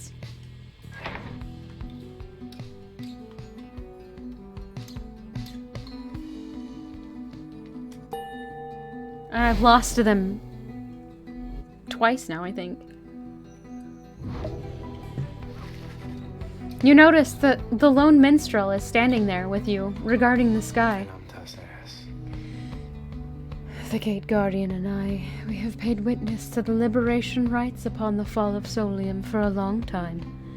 We have seen so much. And so, I am a bit taken aback is all, to see something which I have never seen. You look upon the stars together for a while, then... I wish for you good fortune, and the wisdom of the scribes on your ascent. The lone minstrel leaves you there, alone under the night. It has grown very late, and you need rest. The black wagon shall have to take flight again come morning. Page revealed, the Pyre hearts! So mad. Okay. Sir Gilman is in a contemplative mood. He has been rather quiet, at least more than usual, ever since his confrontation with Sir Deluge. He notices you there and slides forth in a solemn manner. This night, he knows what he shall do now, when all of this is over, Master Reader. We Worm Knights, we are all born and raised to prove ourselves superior to all the other billions of our kind, to lead our lives, however short, with glory. From the moment we shove past our wormling brethren in their egg sacs to the very end, we are conditioned to excel, to prevail at all costs. This relentless pursuit of glory, of fame, of self-worth, it leads most of this knight's kind only to an early doom. Or, in the case of Sir Deluge, it leads to a life of falsehood. They're worms! I don't know what else to tell you, Biff. A life of low deceit, abusing one's fellow worm knights, shirking one's responsibilities, living in constant fear. This knight cannot abide his former commander, yet pities him. There must be more honor than to lead a life engulfed in endless conflict. Then he looks at you intently. This knight shall ever seek that honor out when all of this is ended, Master Reader. Thus he vows to you, and he is ever grateful that your guidance led him to this new awakening. But until such time, this knight is duty-bound unto the Nightwings. This, the fulfillment of our plan, and our pursuit of freedom, it is to be his final quest. 55% chance of success. What? That's not good. But what awaits him afterward is no mere quest. The honor that this knight has sought, it cannot fully be achieved through knighthood, can it? It requires something more. I trust you understand. He slithers off, his head held high. Though not merely in pride, something has changed in him. Gilman gained +2 presence permanently! Oh no. The Pyre Hearts. The Pyre Hearts all follow in the path forged by the Underking Ors, whose many mighty deeds exceed the smallish stature that somehow contained him. His is the most spirited triumvirate, their courage unfaltering, their hearts full. They live always with vigor, and perhaps they die with it as well. They are the Underking's own kind, as at home above the sea as in it, never ceasing, ever longing as they do for something more. The Underking chose wisely for these qualities, and teaches that a life devoid of passion is a life devoid of life itself. That burning passion is the fuel that drives the Pyre Hearts, and, in turn, us all.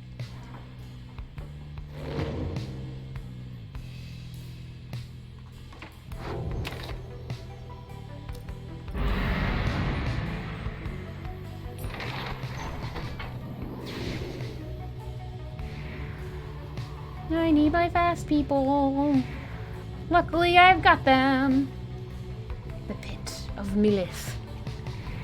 I don't want to go there.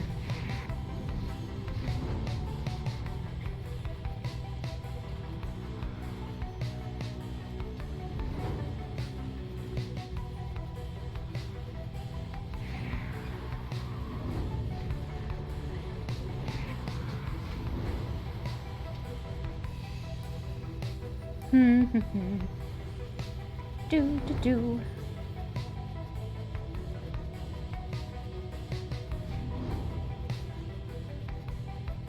Oh, what's this? What's this?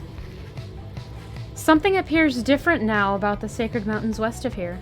The lands near Emperor's Ascent and Emperor's Fall appear ashen. A gap through the nameless lower summits beneath Mount Elodiel. Throughout his youth, the prideful Emperor Myr misunderstood how close he came to ruin. On the other hand, the once precarious regions below, which you know as Temple High Road and Temple Cistern, seem swept clean by the elements. Headwind observes all this along with you, or alongside you. Some weather we've been having lately. It's like all the downsides getting ready for the rites to end. It looks like we can make landing closer to Scribe's Gate this time. Guess I'll take it as good news. Less time we spend having to climb the mountain, the more chance we'll have to rest up for the rite itself. I'll go tell everyone to get ready to land.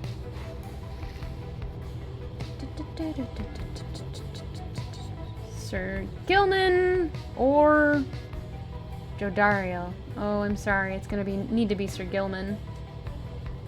We need the speed. You arrive once more along the sheer cliffs of Mount Elodiel. It appears that Lendl and the accusers have already arrived along the other route. The Beyonder Crystal seeks Volfred. Get ready for the best song in the game. Here, bring me brief reprieve from solitude. What seek you in exchange? You have invoked Sandra from the Beyonder Crystal. What do you wish to do?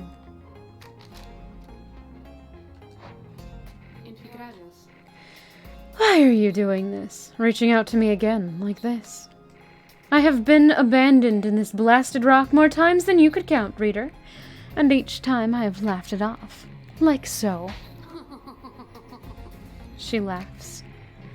I fear it'll be different this time. Before, I knew that someone else would come around and pick up where the previous idiot left off. But now? She scoffs, then falls silent for a time. Well, it seems there may not be a next time after this, if what I am to understand about the stars out there is even half the truth. Or even a half-truth.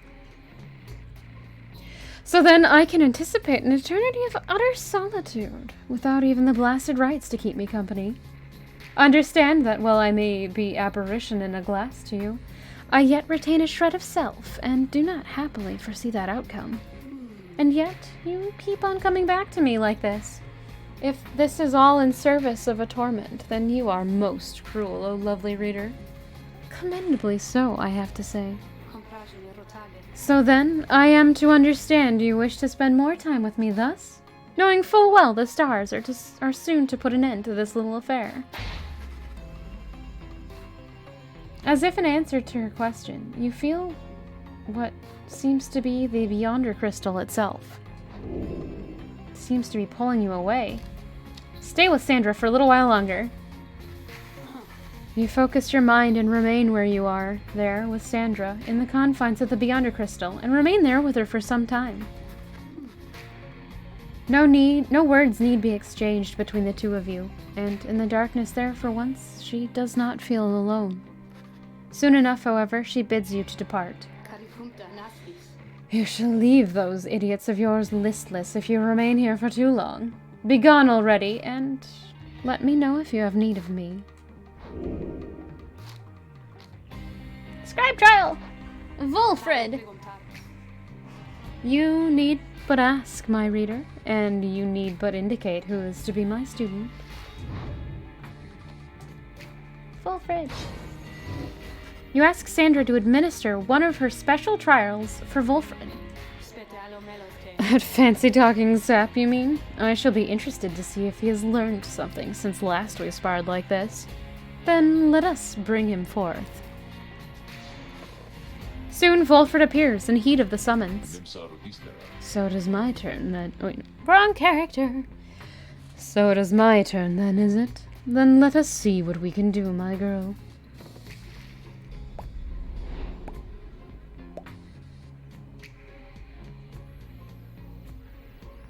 That is still the best song in the game. As silly as that might be. The apparition Sandra appears and unfastens her mask. Listen well, sap. You answer to me here. As you will, O Sandra the Unseeing. Proper as ever then, though I wonder if you have the wherewithal that you project. Show me then what you can do without the benefit of those whom you would lead, and let us see if you and your lovely reader have reached a thorough understanding as of yet.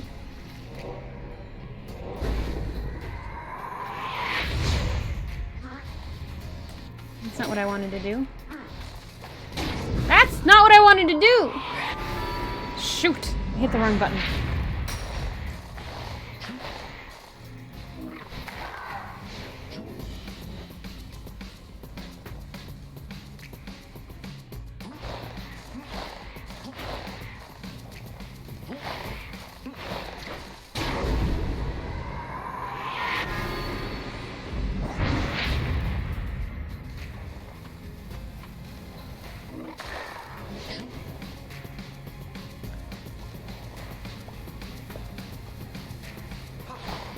No, I got stuck!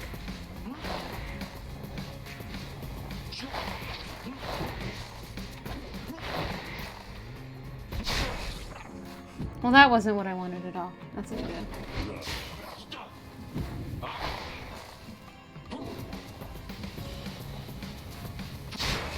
No, I did the wrong thing! Nuggets!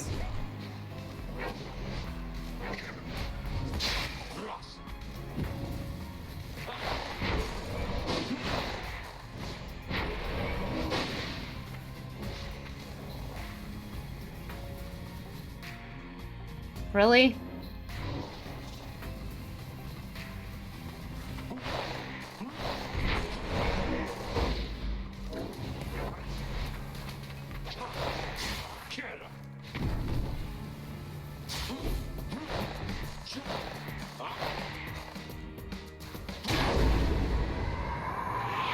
That was silly.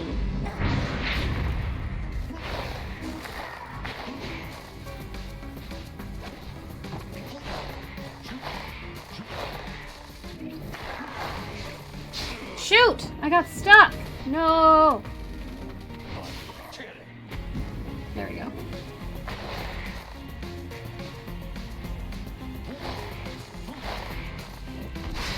No! Nuggets!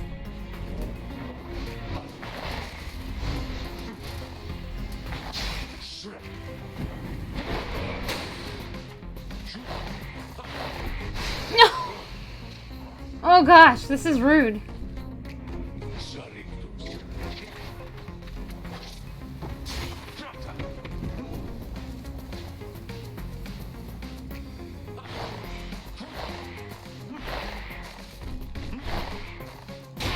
Done. That went a lot better than I was expecting. Especially since I couldn't use his little saplings. I am grateful for the privilege of your time, good Sandra. Flattery shall never get you anywhere with me, sap. Nonetheless, your performance was sufficient, and you passed my test.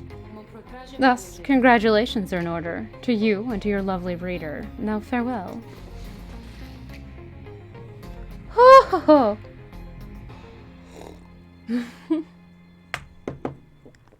This game is stressful!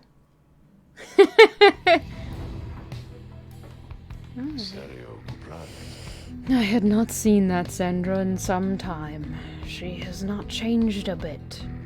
But it would seem she left something for us, did she? You have received Lou's bow for completing Volfred's trial.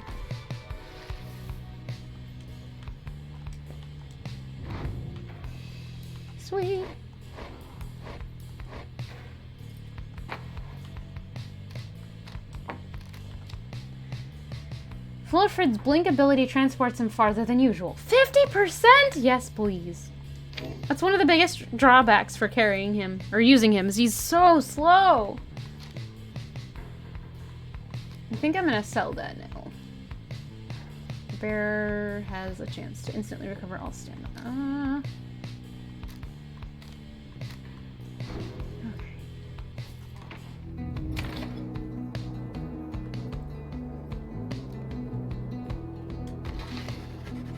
With some time to spare after having landed, you join Sir Gilman on a brief expedition to the monument of Molten Millith. Molten Millith! Ah! This knight now understands what he must do. His good companions, they inspire him to greater deeds. He shall prove to them that he is worthy of their friendship. Surely he can have his honor back if they see fit. You return to the wagon once he has finished paying his respects. You have occasion once more to pursue your vocations. Sir Gilman gained +3 glory for the next rite.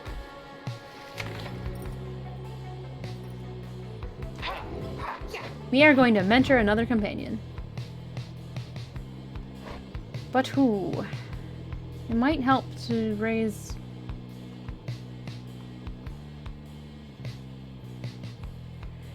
Pamitha can level up. Wolfred won't.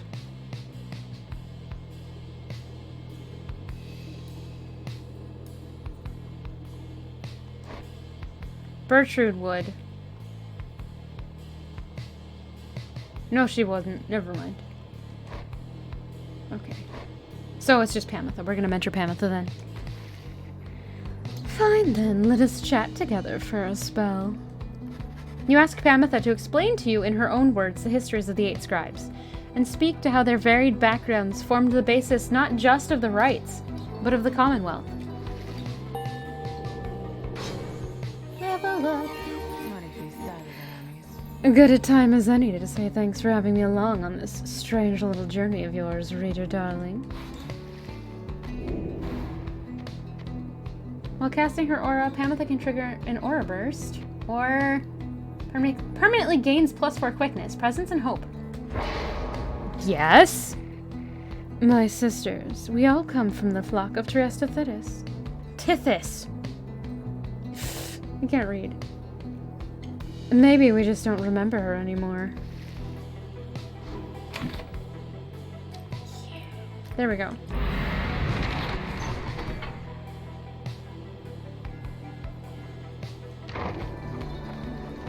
It's a pup! I don't know, the pup. Again, you stand before Scribe's Gate, where the gate guardian regards you all above an archway carved from stone. Regards you all above an archway carved from stone. With the exiles of the Nightwings, you must know by now that once the stars no longer shine, the rites shall cease. Now, step forward. Except for you, Tarek. You stay right there. Greetings, Celeste. The Nightwings are prepared, and as for me, you shall not blaspheme under the gate again. Do we understand each other, Tarek? Aye, Celeste. I apologize for my behavior before. I shall adhere more strictly to my duties. Be sure of it. Now each of you, come forth. Please state your names and what it is that you seek whilst crossing Scribe's Gate. One by one, your companions cross the gate until it is your time to do so, and you follow them in turn. The gate guardian regards you all, then waves you through toward the summit. The 8 scribes bid the Nightwings welcome. Go forth with glory. Am I free to accompany them, Celeste, or shall I remain here? She looks at him a while. You are free to accompany them, Tarek. As you will, Celeste. Until we meet upon the summit, then.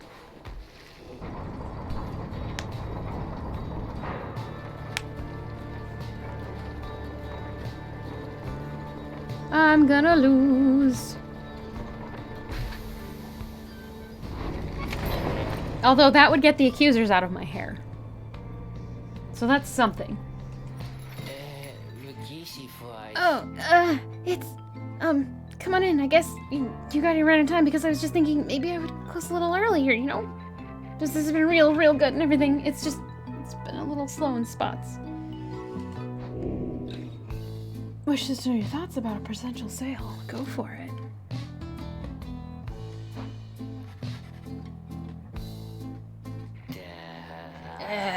Well, I guess that's one way to look at it. What's that? Shooting star. The bear can banish adversaries by flinging the orb into them. No, I don't do that.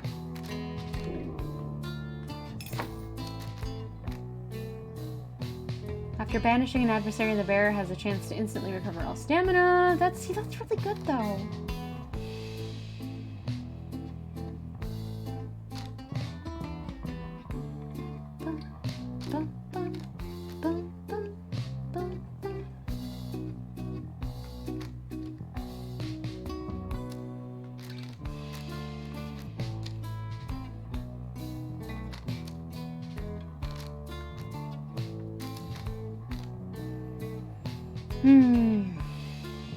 No, I don't. I can save it for forever. I will. I don't like the hand. I know. I could have probably had it set up so I was gathering money as I played, but I just didn't. They're leaving, Dad. Just look at how much we got this time. There are a couple talismans you can use that give you money per, like, banishing someone or sinking an orb into somebody's pyre. There are a couple points across your journey where you can, like, pick up items that you can sell later. And I think there are a couple situations, like with the Howlers at the very beginning. Not the Howlers.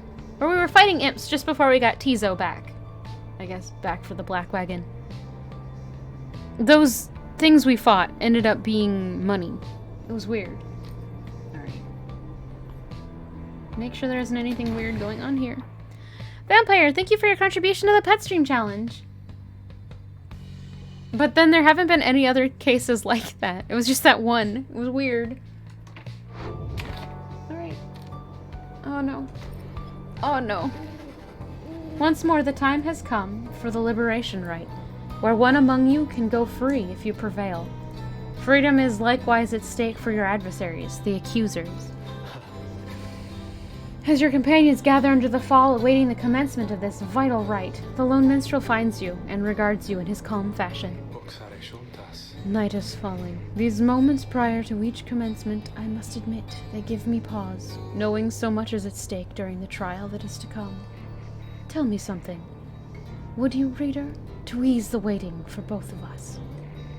I've traveled far and wide, even beyond these lands. However, the Commonwealth, I know only through word and song. I sometimes think on what life would be like out there. If you were not ensnared within this place, and free to roam your country, what would you have done with all your days and years, rather than striving here under the stars? Tended land, sailed seas, retired to the outskirts, and fought for freedom. Simple life on a farm. I think.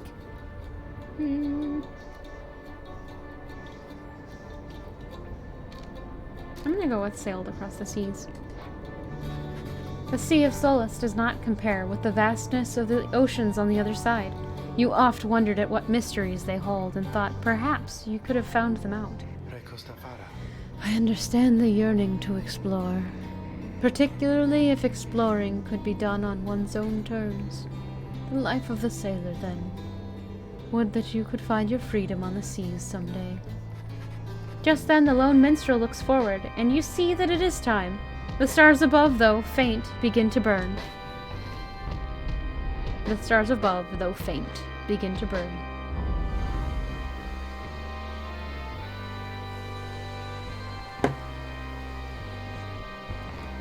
Everybody get ready for the other good song.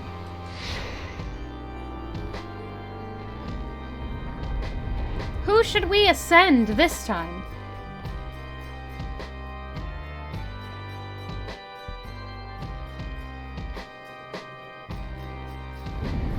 stars that yet remain aflame align once more over the sacred fall of Solium.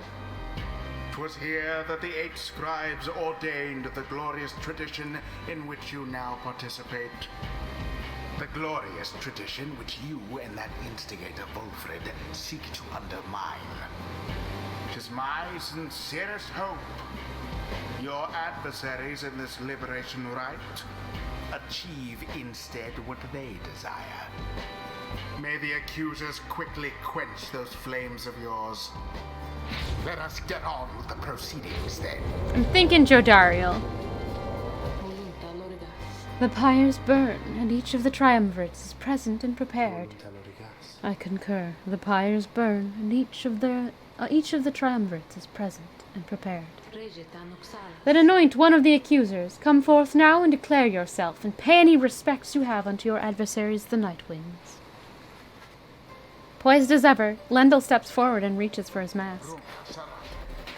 I was branded Lendl the Liar. Once I reclaim my liberty, that name shall be forgotten, and my rightful station in the Commonwealth shall be restored. Nightwings, you have prevailed against me when last we met here upon this sacred site. But the many years since then have taught me much. I shall not fail again.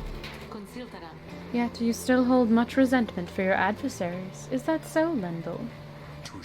Resentment is too kind of a word for it. They are cheaters, one and all, unfairly favored by those scribes, while those such as myself must struggle endlessly for such a chance.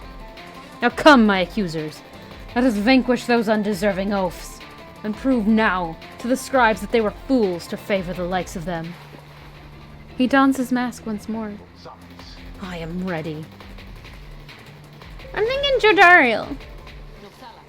Nightwings, on whose behalf shall you conduct this liberation rite? Choose quickly.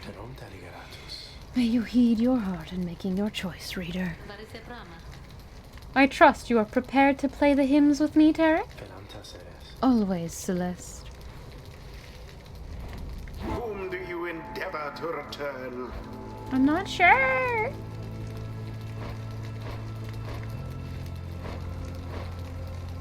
Wait, why are those 3 unworthy?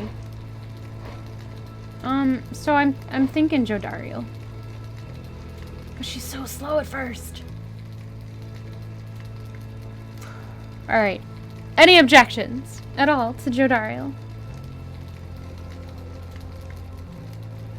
And if we get another chance, then it'll be Hedwyn. I think.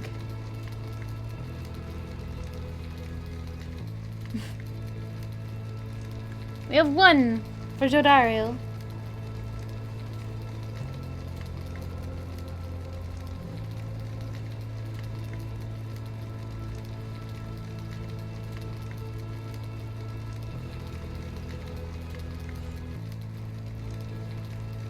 Alright, I guess it's just 2 of us. That's fine. Jodariel. If that is... Sorry. If that is your wish. Who shall It lend is. her support? Sir Gilman. Such an honor it is for this knight to strive on the behalf of the good Jodariel. And remember, we're probably gonna be screwed in the next encounter. Bertrude. Then we shall do what is within our power for that one. I just feel like Jodariel is most likely to help. Come then, Nightwings, and look upon me one last time, for by dawn I shall be free while you all wallow in the terrible defeat we have in store for you. I'm trying.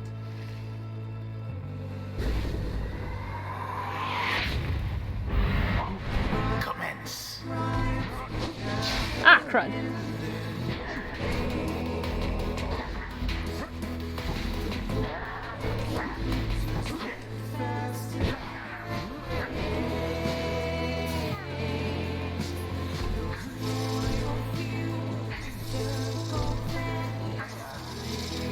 Why did I hesitate? No! No! I I don't like them! The accusers are so obnoxious!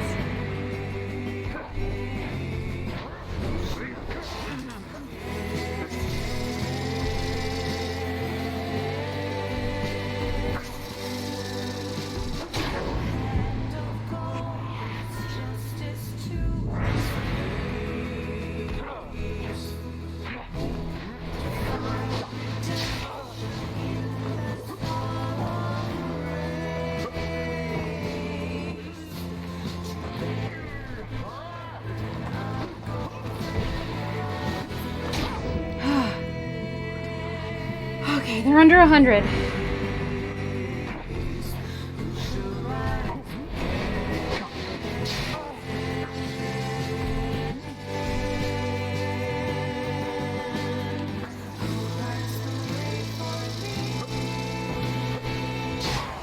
Oh, come on! How come they can do that and I can't?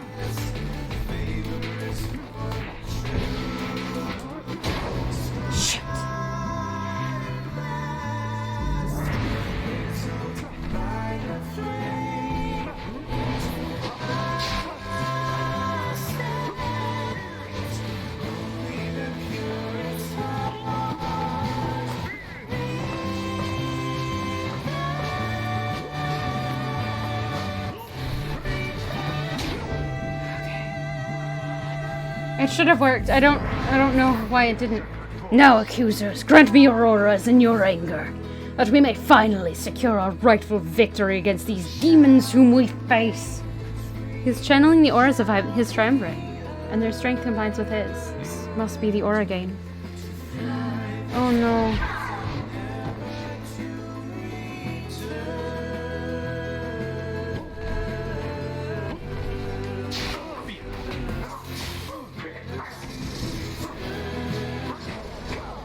No!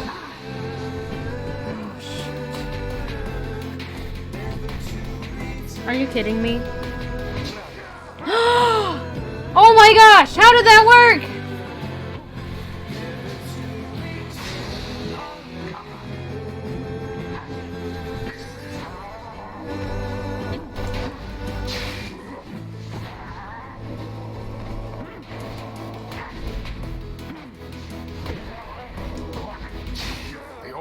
Take it.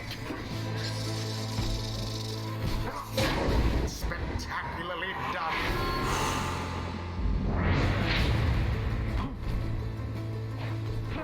Now then.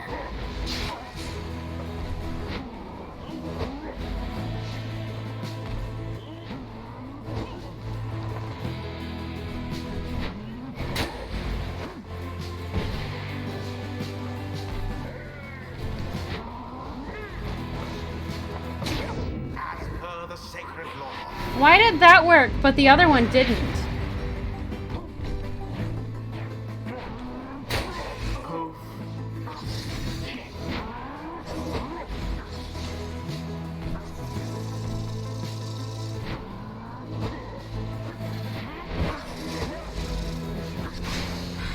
Wherever did the night wings go?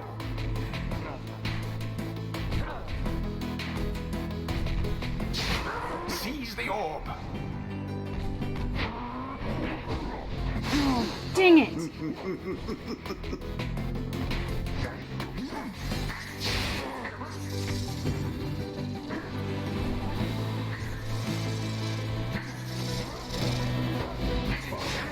How? Why?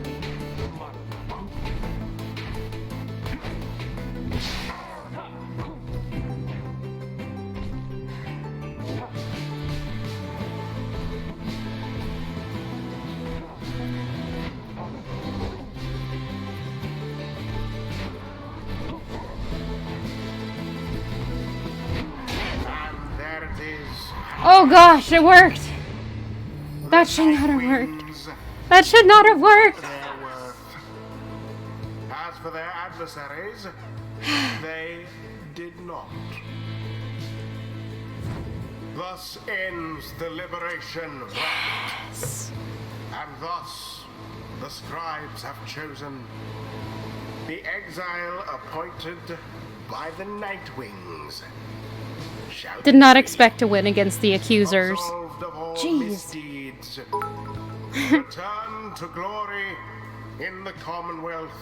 Felix, thank you for the 102 bits. And all others shall remain to carry out their rightful sentences. Thank you for the 102 bits. Here's your sip and thanks. Blast you, Nightwings, again you cheated me. Have you no pride in all this tradition? All this tradition. Those bits are such gamification. Yeah, kinda.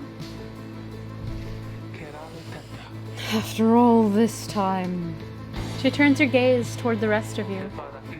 I never thought this day would come. I have all of you to thank for this, for doing this for me. The life that I recall back in the Commonwealth was at times difficult, and I am much older now. I know not what I shall find on my return. My return. However, I know this.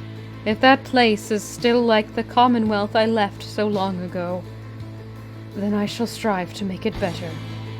For as long as I retain my strength and breath. You see her smile faintly as she disappears into the shimmer pool, though you can still hear her voice. Though faintly now. Farewell then, reader, all of you, for now. Jodariel earned her back her freedom. May she return in glory. Godspeed, Captain Jodariel. Perhaps the scribes are watching even now. Watching as their glorious tradition draws to a close. Ah! Ah! Oh no! Please don't have the sickness.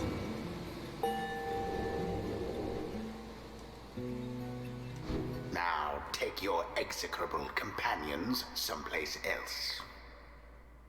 The sickness. I'm not down with it. Please don't.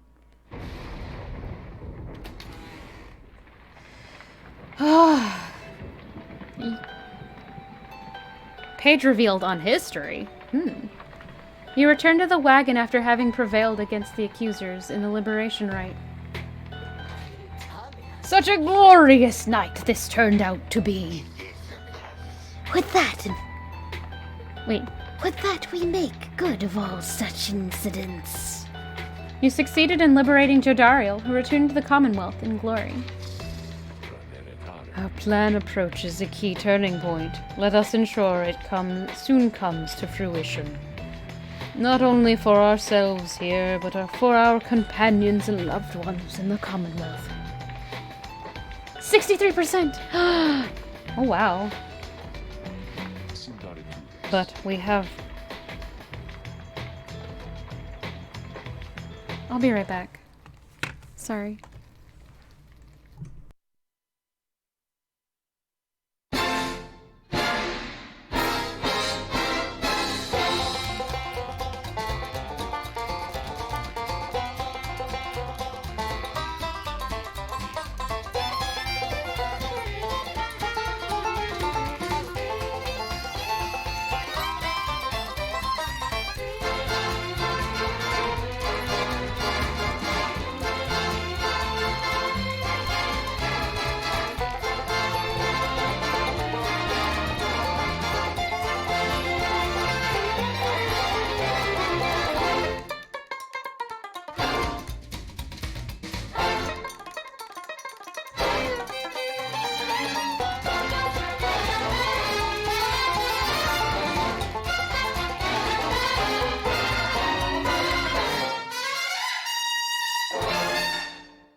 No! Why is there so much Rayman music?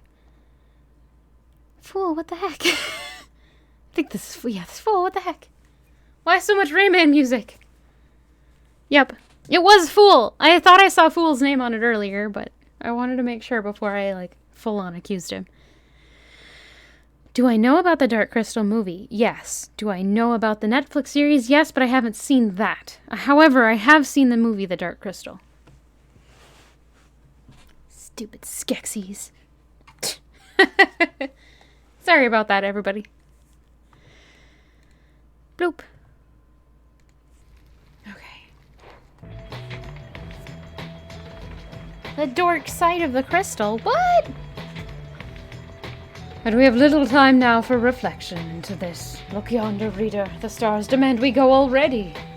Let us help them usher in the end of all of this.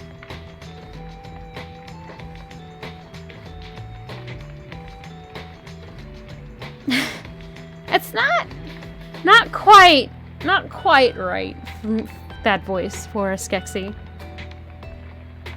Supposed to make me go already. Da, da, da, da, da. Okay, so what do they need to do? Or what do we need to do? The few remaining stars still shine for you. Find your way among them. I really hope I don't have to fight the accusers again in the liberation rite. That was not good. Alright, who do we have here? Udmild. The Tempers. And Ha'ab is Zalbert. Kinda. Something like that. The Fate. Okay, so it's the Fate. Wait, was it the Fate? May the courts be with you. Yeah, that works. It is a Jim Henson movie, so that works with Yoda too, because he did the puppets for it, or his company did. The Tempers. I really don't want to fight the Tempers, so it's the Withdrawn, the Tempers, and the Fate. Oh, they're at the bottom now. Good. The Dissidents. I have to fight the Barkers!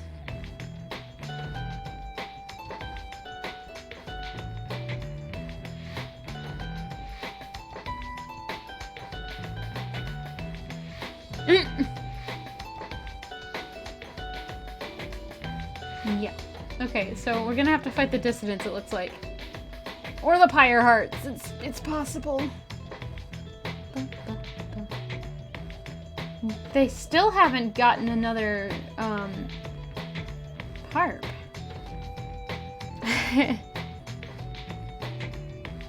I'm sure she will appreciate it eventually.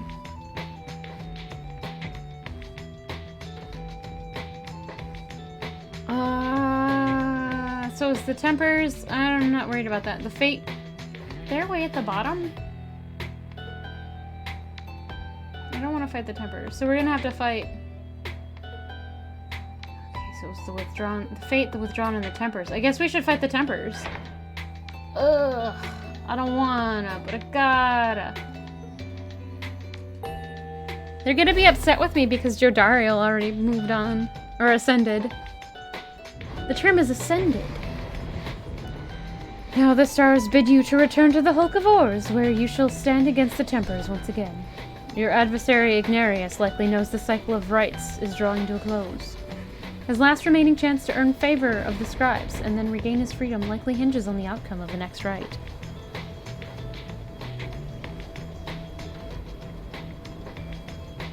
Try once again. Yeah, there's a 5-second cooldown that I cannot lower any further.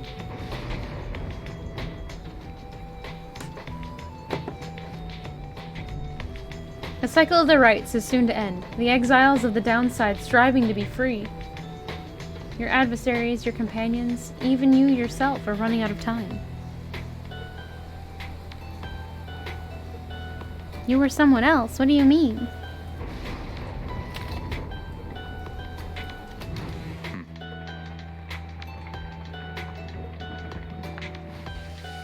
You find Hedwyn on his own after Jodariel's liberation. You sense straight away what is on his mind. The two of them were close through much of his life. He looks up at you, but his familiar smile is nowhere to be found. I'm sorry, my friend. I should be in a much, much better mood right now. It's just... I can't believe she's gone. Then he shakes his head. Listen to me. I'm talking like she's... He falls silent again. You can tell he needs some time to himself right now, and turn to leave. Wait, hold on. Don't leave me here just yet. First of all, my friend, thank you. I don't like to think of it in quite these terms, but out of all of us, I really hoped she'd manage to get out of here. She's been here the longest, not to mention I'd probably be dead 10 times over by now if it wasn't for her. Or if not for her. What's more, maybe other than this Volford person, I have a feeling she's really going to make an impact on this plan of ours. Is it still at 63? Yeah. Just the same, though. I am going to miss her.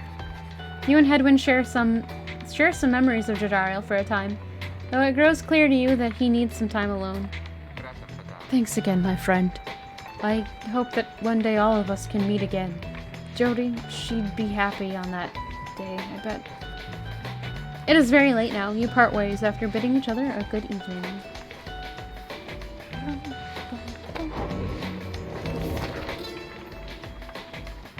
Still not the middle one. I wonder what happens, though. Because, like, I wonder if this is after the stars go to sleep. Like, the scribes had a plan for it. Go to sleep. That's not what I mean, but that works. This book cannot accompany you if you should earn your freedom. It is to remain here for your successors, for it is bound together inextricably with us. It's the plan! It's true. There is no sorcery, however, to prohibit you from spreading forth its teachings. We charge you to go forth and share what you have learned along your path. Reveal not the rites themselves, nor the existence of this book. Transcend its bounded limitations, for it cannot be transcribed. Any such attempts shall fail. Beware of those who would dare to read it on the other side. Under their guise of seeking wisdom may yet lurk a much darker desire, to undo that which we strive to do. Oh no. We are those people. Oh no.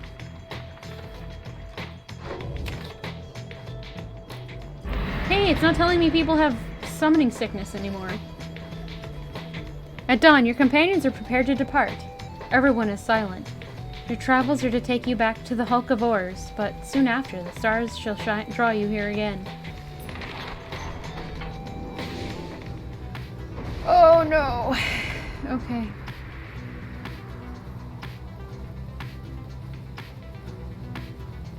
Stick to the plan! That's what we're working on.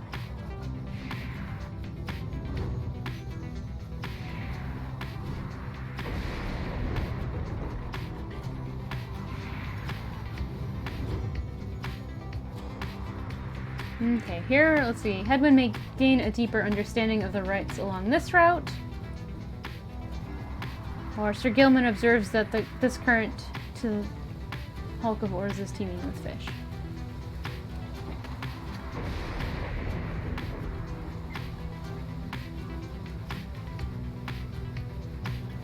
I don't think he really needs to discover a deeper understanding of the rites, but maybe. Let's do that. Why not? Survey, Fathomless Trench.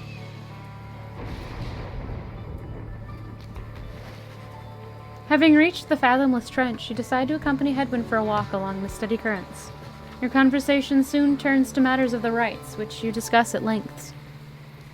So many ways to see it, and that is one I can't say I ever thought of. By the time you return to the wagon, you sense he gained a deeper understanding of it all. Your time caused Hedwyn to gain enlightenment. He doesn't need enlightenment. Hedwyn cannot rise in rank. Whoops. I was afraid of that, but now we know for sure. Oh hey, it's Hedwyn again. You find Hedwyn rather lost in thought about something. He looks over as you approach. Oh, hey, my friend. All right, so what's it going to be? He points in the direction of his cooking tin, strewn over the corner of the wagon. One of life's small comforts around here is we get to eat. Not a day goes by that I'm not grateful for it, but there's only so much to choose from. Whether here in Sea of Solace or anywhere around, I guess. Anyway, I was just having trouble deciding what to cook. Just had fire caps again last night, and those never seem to sit well with everyone anyway. There's no more Glopgil, not that anyone but Tizo ever liked that stuff, and I feel like we've been having gutter crabs every day for months, so I'm not too excited about that. This is where you come in, and no consulting books or stars or anything, just you and me, here and now. What am I making? You decide, because I can't. I know there's a lot of serious stuff to think about these days, but so help me, no one's struggling to regain their freedom on an empty stomach. Fillet of slurg, silt porridge, gutter crabs. Acquired taste. Acquired mostly through a prolonged and desperate stay within the downside. A notorious dish that Headwind has perfected to the upper limits of capacity to not be terrible. I had the benefit of putting some lucky gutter crabs out of their misery. Let's go with the silt porridge. Oops. You ask that Headwind prepare another batch of his silt porridge for the group. He eyes you warily as you request this, searching for any traces of irony. Alright, my friend, never took you for the silt porridge type, but so be it. I guess even after all this time, we still have much to learn about each other. Now lend me a hand with this stuff, will you? As you assist Headwind with preparing the silt porridge, the two of you get to talking about the past. The reality of cooking and the downside as a way of making him nostalgic. Life on the blood border wasn't that much easier than trying to get by down here. The high-wing remnants could swoop in at any time. They were so good at picking the worst possible occasions for us. The time they showed up, I was nowhere to be found. I must have told you about that. On the contrary, he has seldom revealed much about his past to you. Well, either way, I don't think I ever told you much about Fikani. I was riding to relay an order when she caught me out in the open. She could have had me, but we just stood there, you know? I'd never seen anything like her. And her voice stays with me. You ought to be more careful with your life. And I just say, I'm not the type to say such things, but it's all I could think of looking at her then. So I just tell her it was worth the risk. Anyway, she spared my life, of course, and when we saw riders heading toward us, I looked at her, she took a hold of me, and we just took off. I didn't want to leave her, and I didn't for a while. He trails off for a while. Soon after I came back, we went off in search of her again. This time, though, the risk I took. A lot of people paid for it. The Harps attacked when no one was there to raise the alarm. A few days later, Headwind the Deserter was sentenced to exile. Now he's about to cook up some silt porridge. Thanks for your help, my friend. I can take it from here. See you shortly. He heads out into the afternoon. You sense he feels more at ease after having spoken with you. +2 hope. Give thanks for the porridge.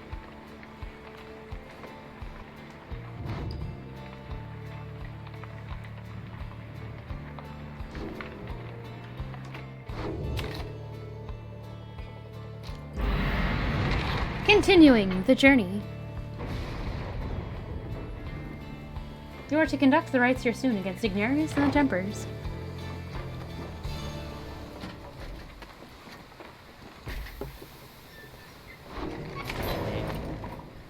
Oh no. Oh no!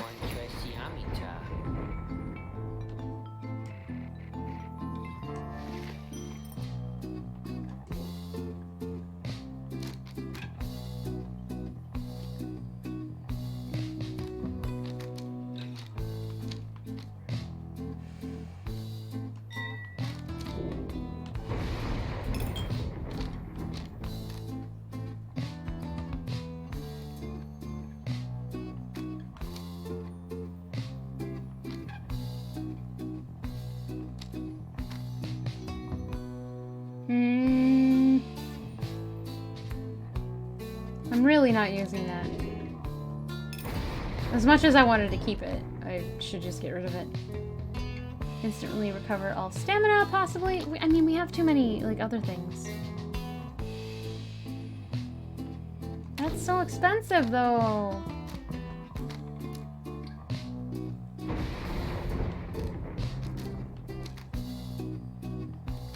But what am I even saving up for anymore? Bearer's Pyre recovers equal to up to 50% damage dealt. That's kind of ridiculous. Alright.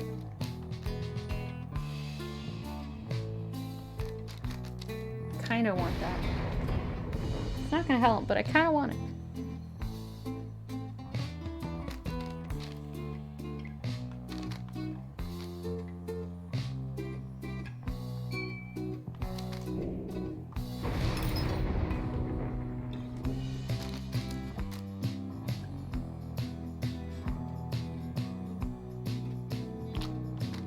Oh, that sounds gross. Oh. Alright. But who can we put that on? What do you have? He moves fast, but that's so good!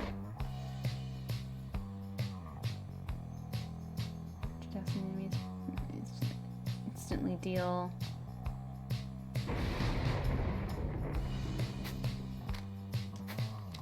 I'm gonna use Pamitha for this. Alright.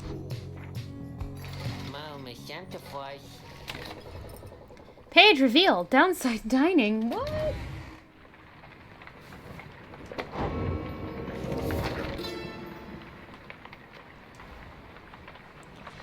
How to sustain oneself with food and drink in such a place as this. The less said of it, the better. Do not complain. Observe, and above all, keep moving. Sources of sustenance avail themselves to those with keener senses. In warmer climates, search the ground at break of day for subterraneans. In colder places, dig for them. Give them purpose. Drinking pools are rare, but moisture in abundance outside of the sandfolds. Some is poisonous. Some are poisonous. Take only what you need. The downside limits any opportunity for excess, but it provides enough amenities to meet the needs of life. One who withstands it cannot help but feel a sense of gratitude.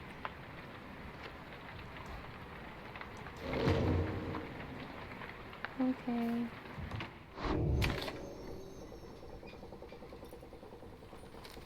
Okay, I'm not ready, but we'll do it. By now, having to make preparations for the rites has become second nature to your companions. They go about the process efficiently, and this time in almost silence. Total silence. You cannot shake the sense that the routine shall not go on much longer. Pamitha approaches and confirms to you that the Nightwing's sigil is set. Everyone has their books and raiments, and the grounds are ready. Everything should be in order. I hope you're ready for this, reader darling. Not just this rite, I mean, but whatever's in store after. Caves of cut in which water is currency. Ah! Though, maybe none of us are. None of us. Not the Tempers. If all of this really is some test, we're being tested now. You and Pamitha stand together in silence for a time, looking for the stars above to show some indication that the rite is to commence. It is taking too long. Concern begins to well up in you, but then... It's a cool roguelike. Oh no! I don't like it!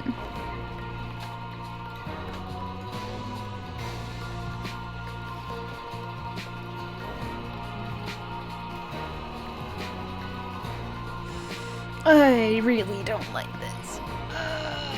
The stars are all weird and red and it's odd.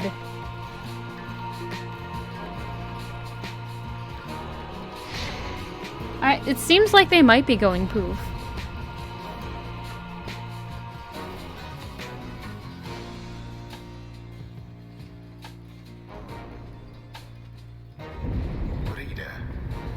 Seems the stars once more have mustered wherewithal to usher in That's what we're leading up to right now, I think. The sky grows dimmer by the day.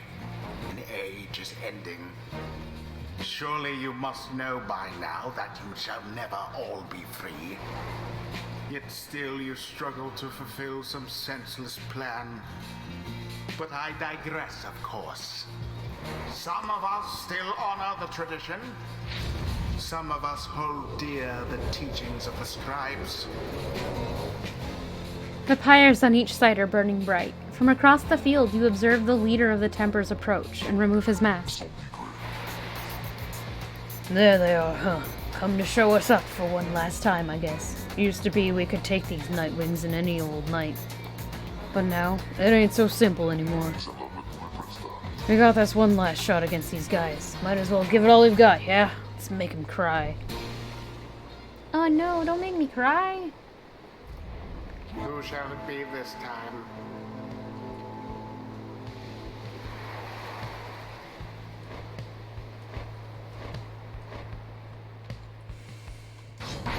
Bertrude.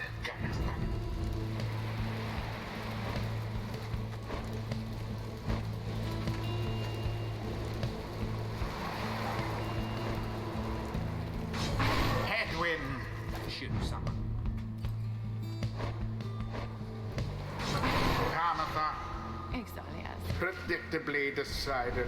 What do you mean predictably? So this may be the last time we run into the Tempers. We'll just have to give them something to remember us by. Nightwings, though thought I'd mention after this right's over I'm calling it quits, so do old Iggy a solid and make me work for this one like I used to. Okay. Iggy. Okay. Now begin. Oops.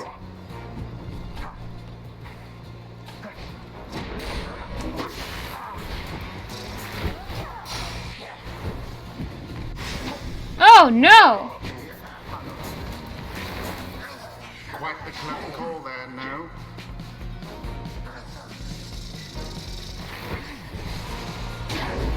That was weird.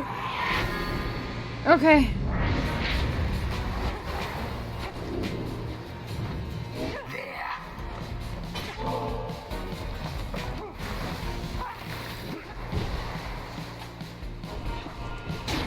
Remember everything that you hold dear.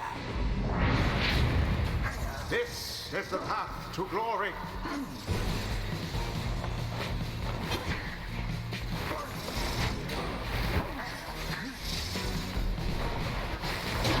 Now that is how you snuff flame. Okay. This is going way too easy.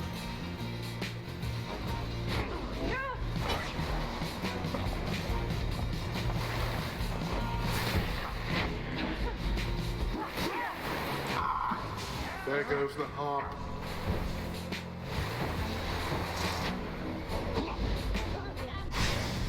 No! No! Weakens. Okay, now we have the whole party.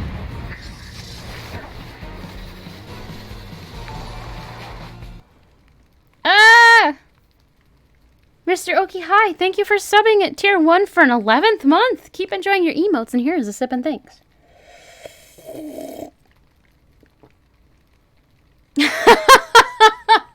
Super. Hello. I'm doing well enough. I'm glad you mildly sort of enjoy my content, and yeah, it's a mediocre day. I can live with that.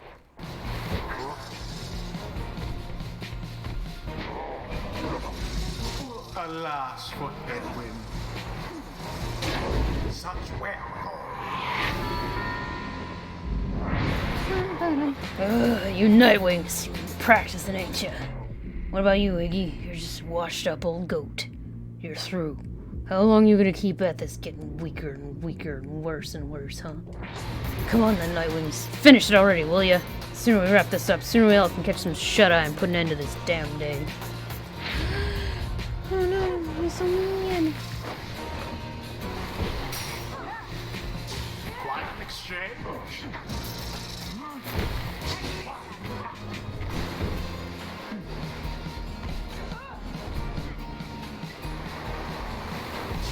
Oh no! Oh no! Simply abhorrent.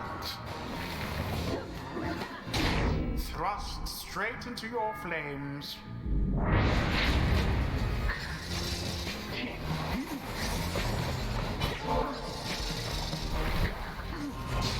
Oh, so close. How dare you? Oh no!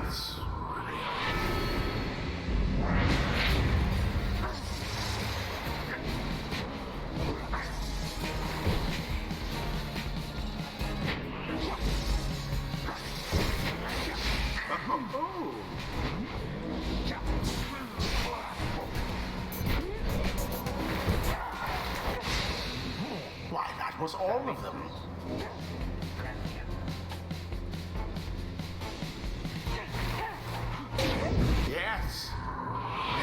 5 more? Oh no. No more than a lick of flame remains. The orb slips from your clutches.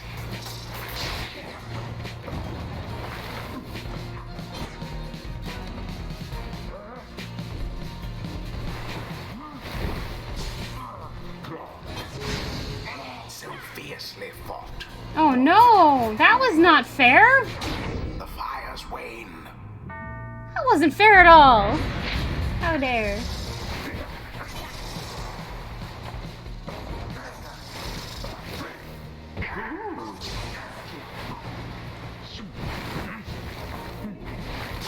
Oh no, how did I manage that again? Okay.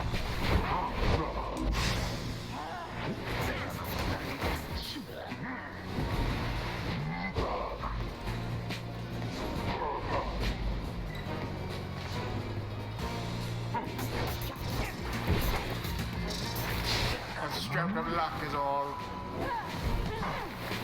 Oh.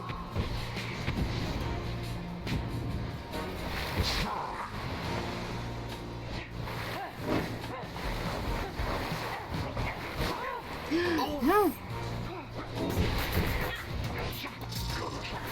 The orb.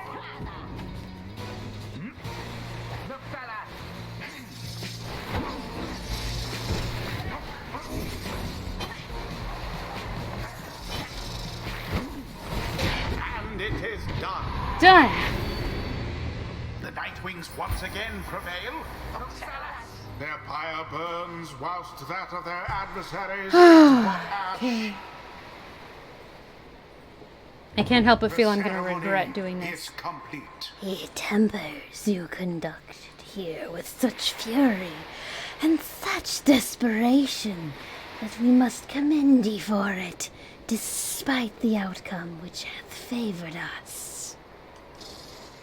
We did it, but the Tempers. What will happen to them now? I guess that's that. The Tempers. They won't have much of any chance of getting out of here anymore, will they? Hey, Tempers. Always wanted to go out on top, but thinking it's time we called it. Come on, let's go drink to this. Got something I've been saving just for this special occasion. Just for a special. The rites do tend to teach something of trust.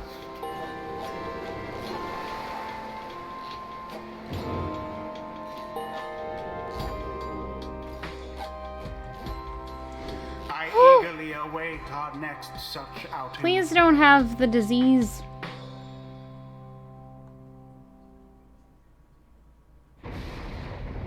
And by the disease, I mean the sickness.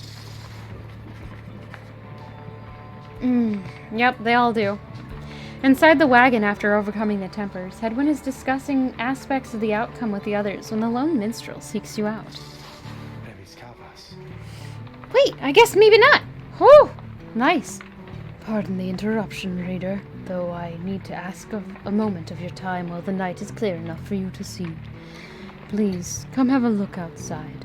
Perhaps the news of your next destination may further stir the hearts of your companions. Among what stars yet remain shining in the night, one of them now burns as bright as ever you have seen. Oh no! It's time for Hedwyn to leave.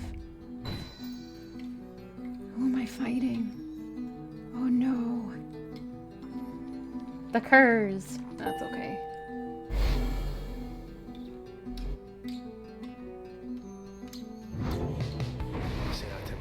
The cycle turns even more quickly now, until such time as it shall shudder to a halt. He makes a sound then, almost like a laugh. I forget myself, reader. I should not say such things. The scribes, they would say that one ought focus on the path in front of her. When we set forth to walk a long and labored path, it can be all too much if we stand back and look upon it as a whole.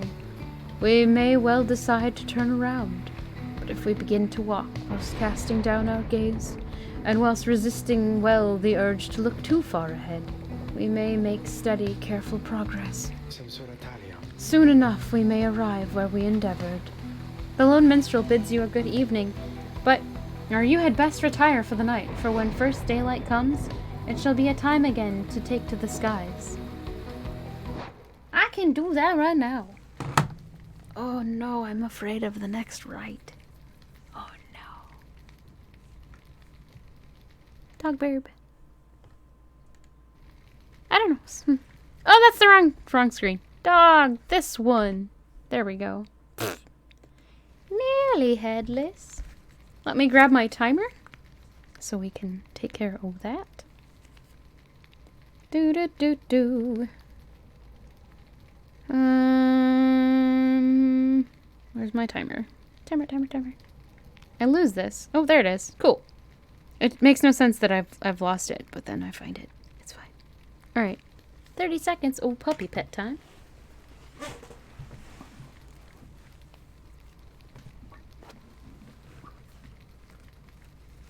Okay. Phone, grab. Puppy. It's bedtime. Ah, stretch. Good stretch.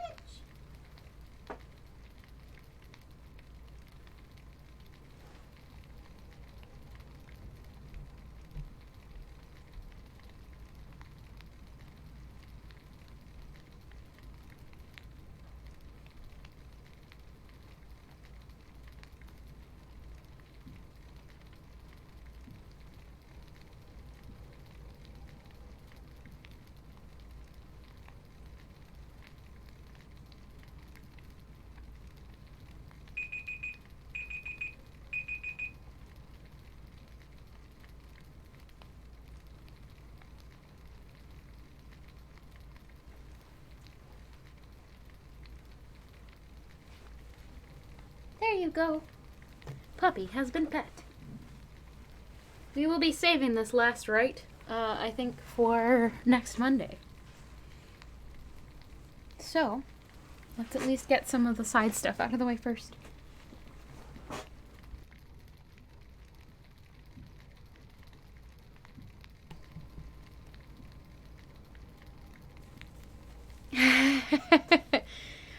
It's actually kind of funny, though, because he's small for his breed.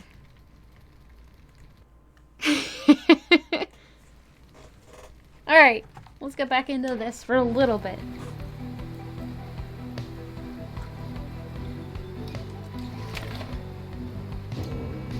Page revealed the Tempers. Ooh.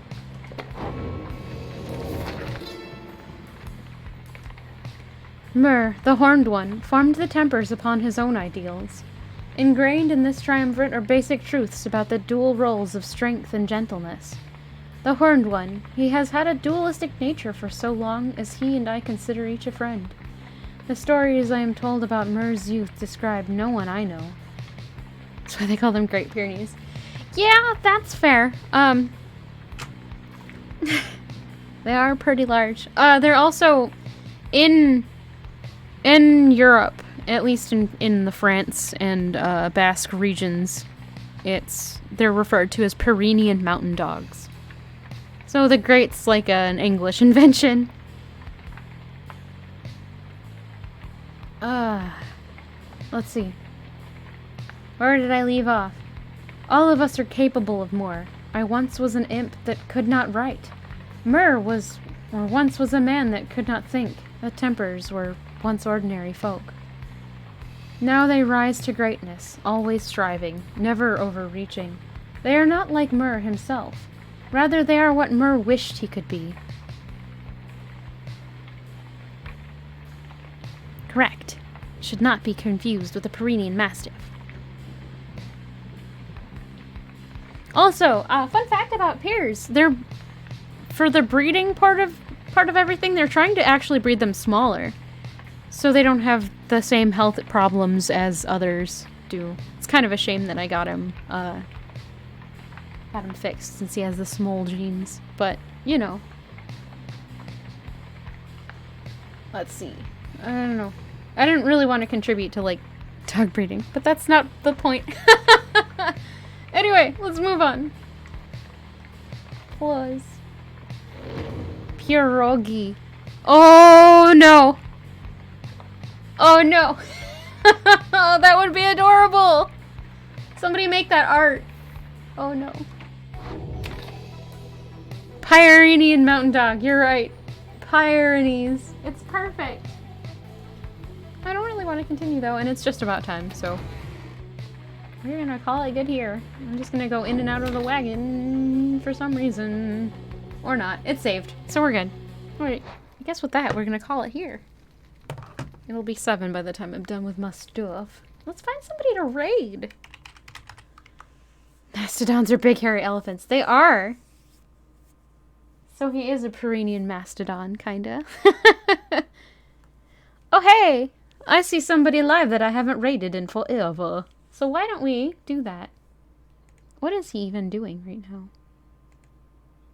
It's also doing an ad. Okay.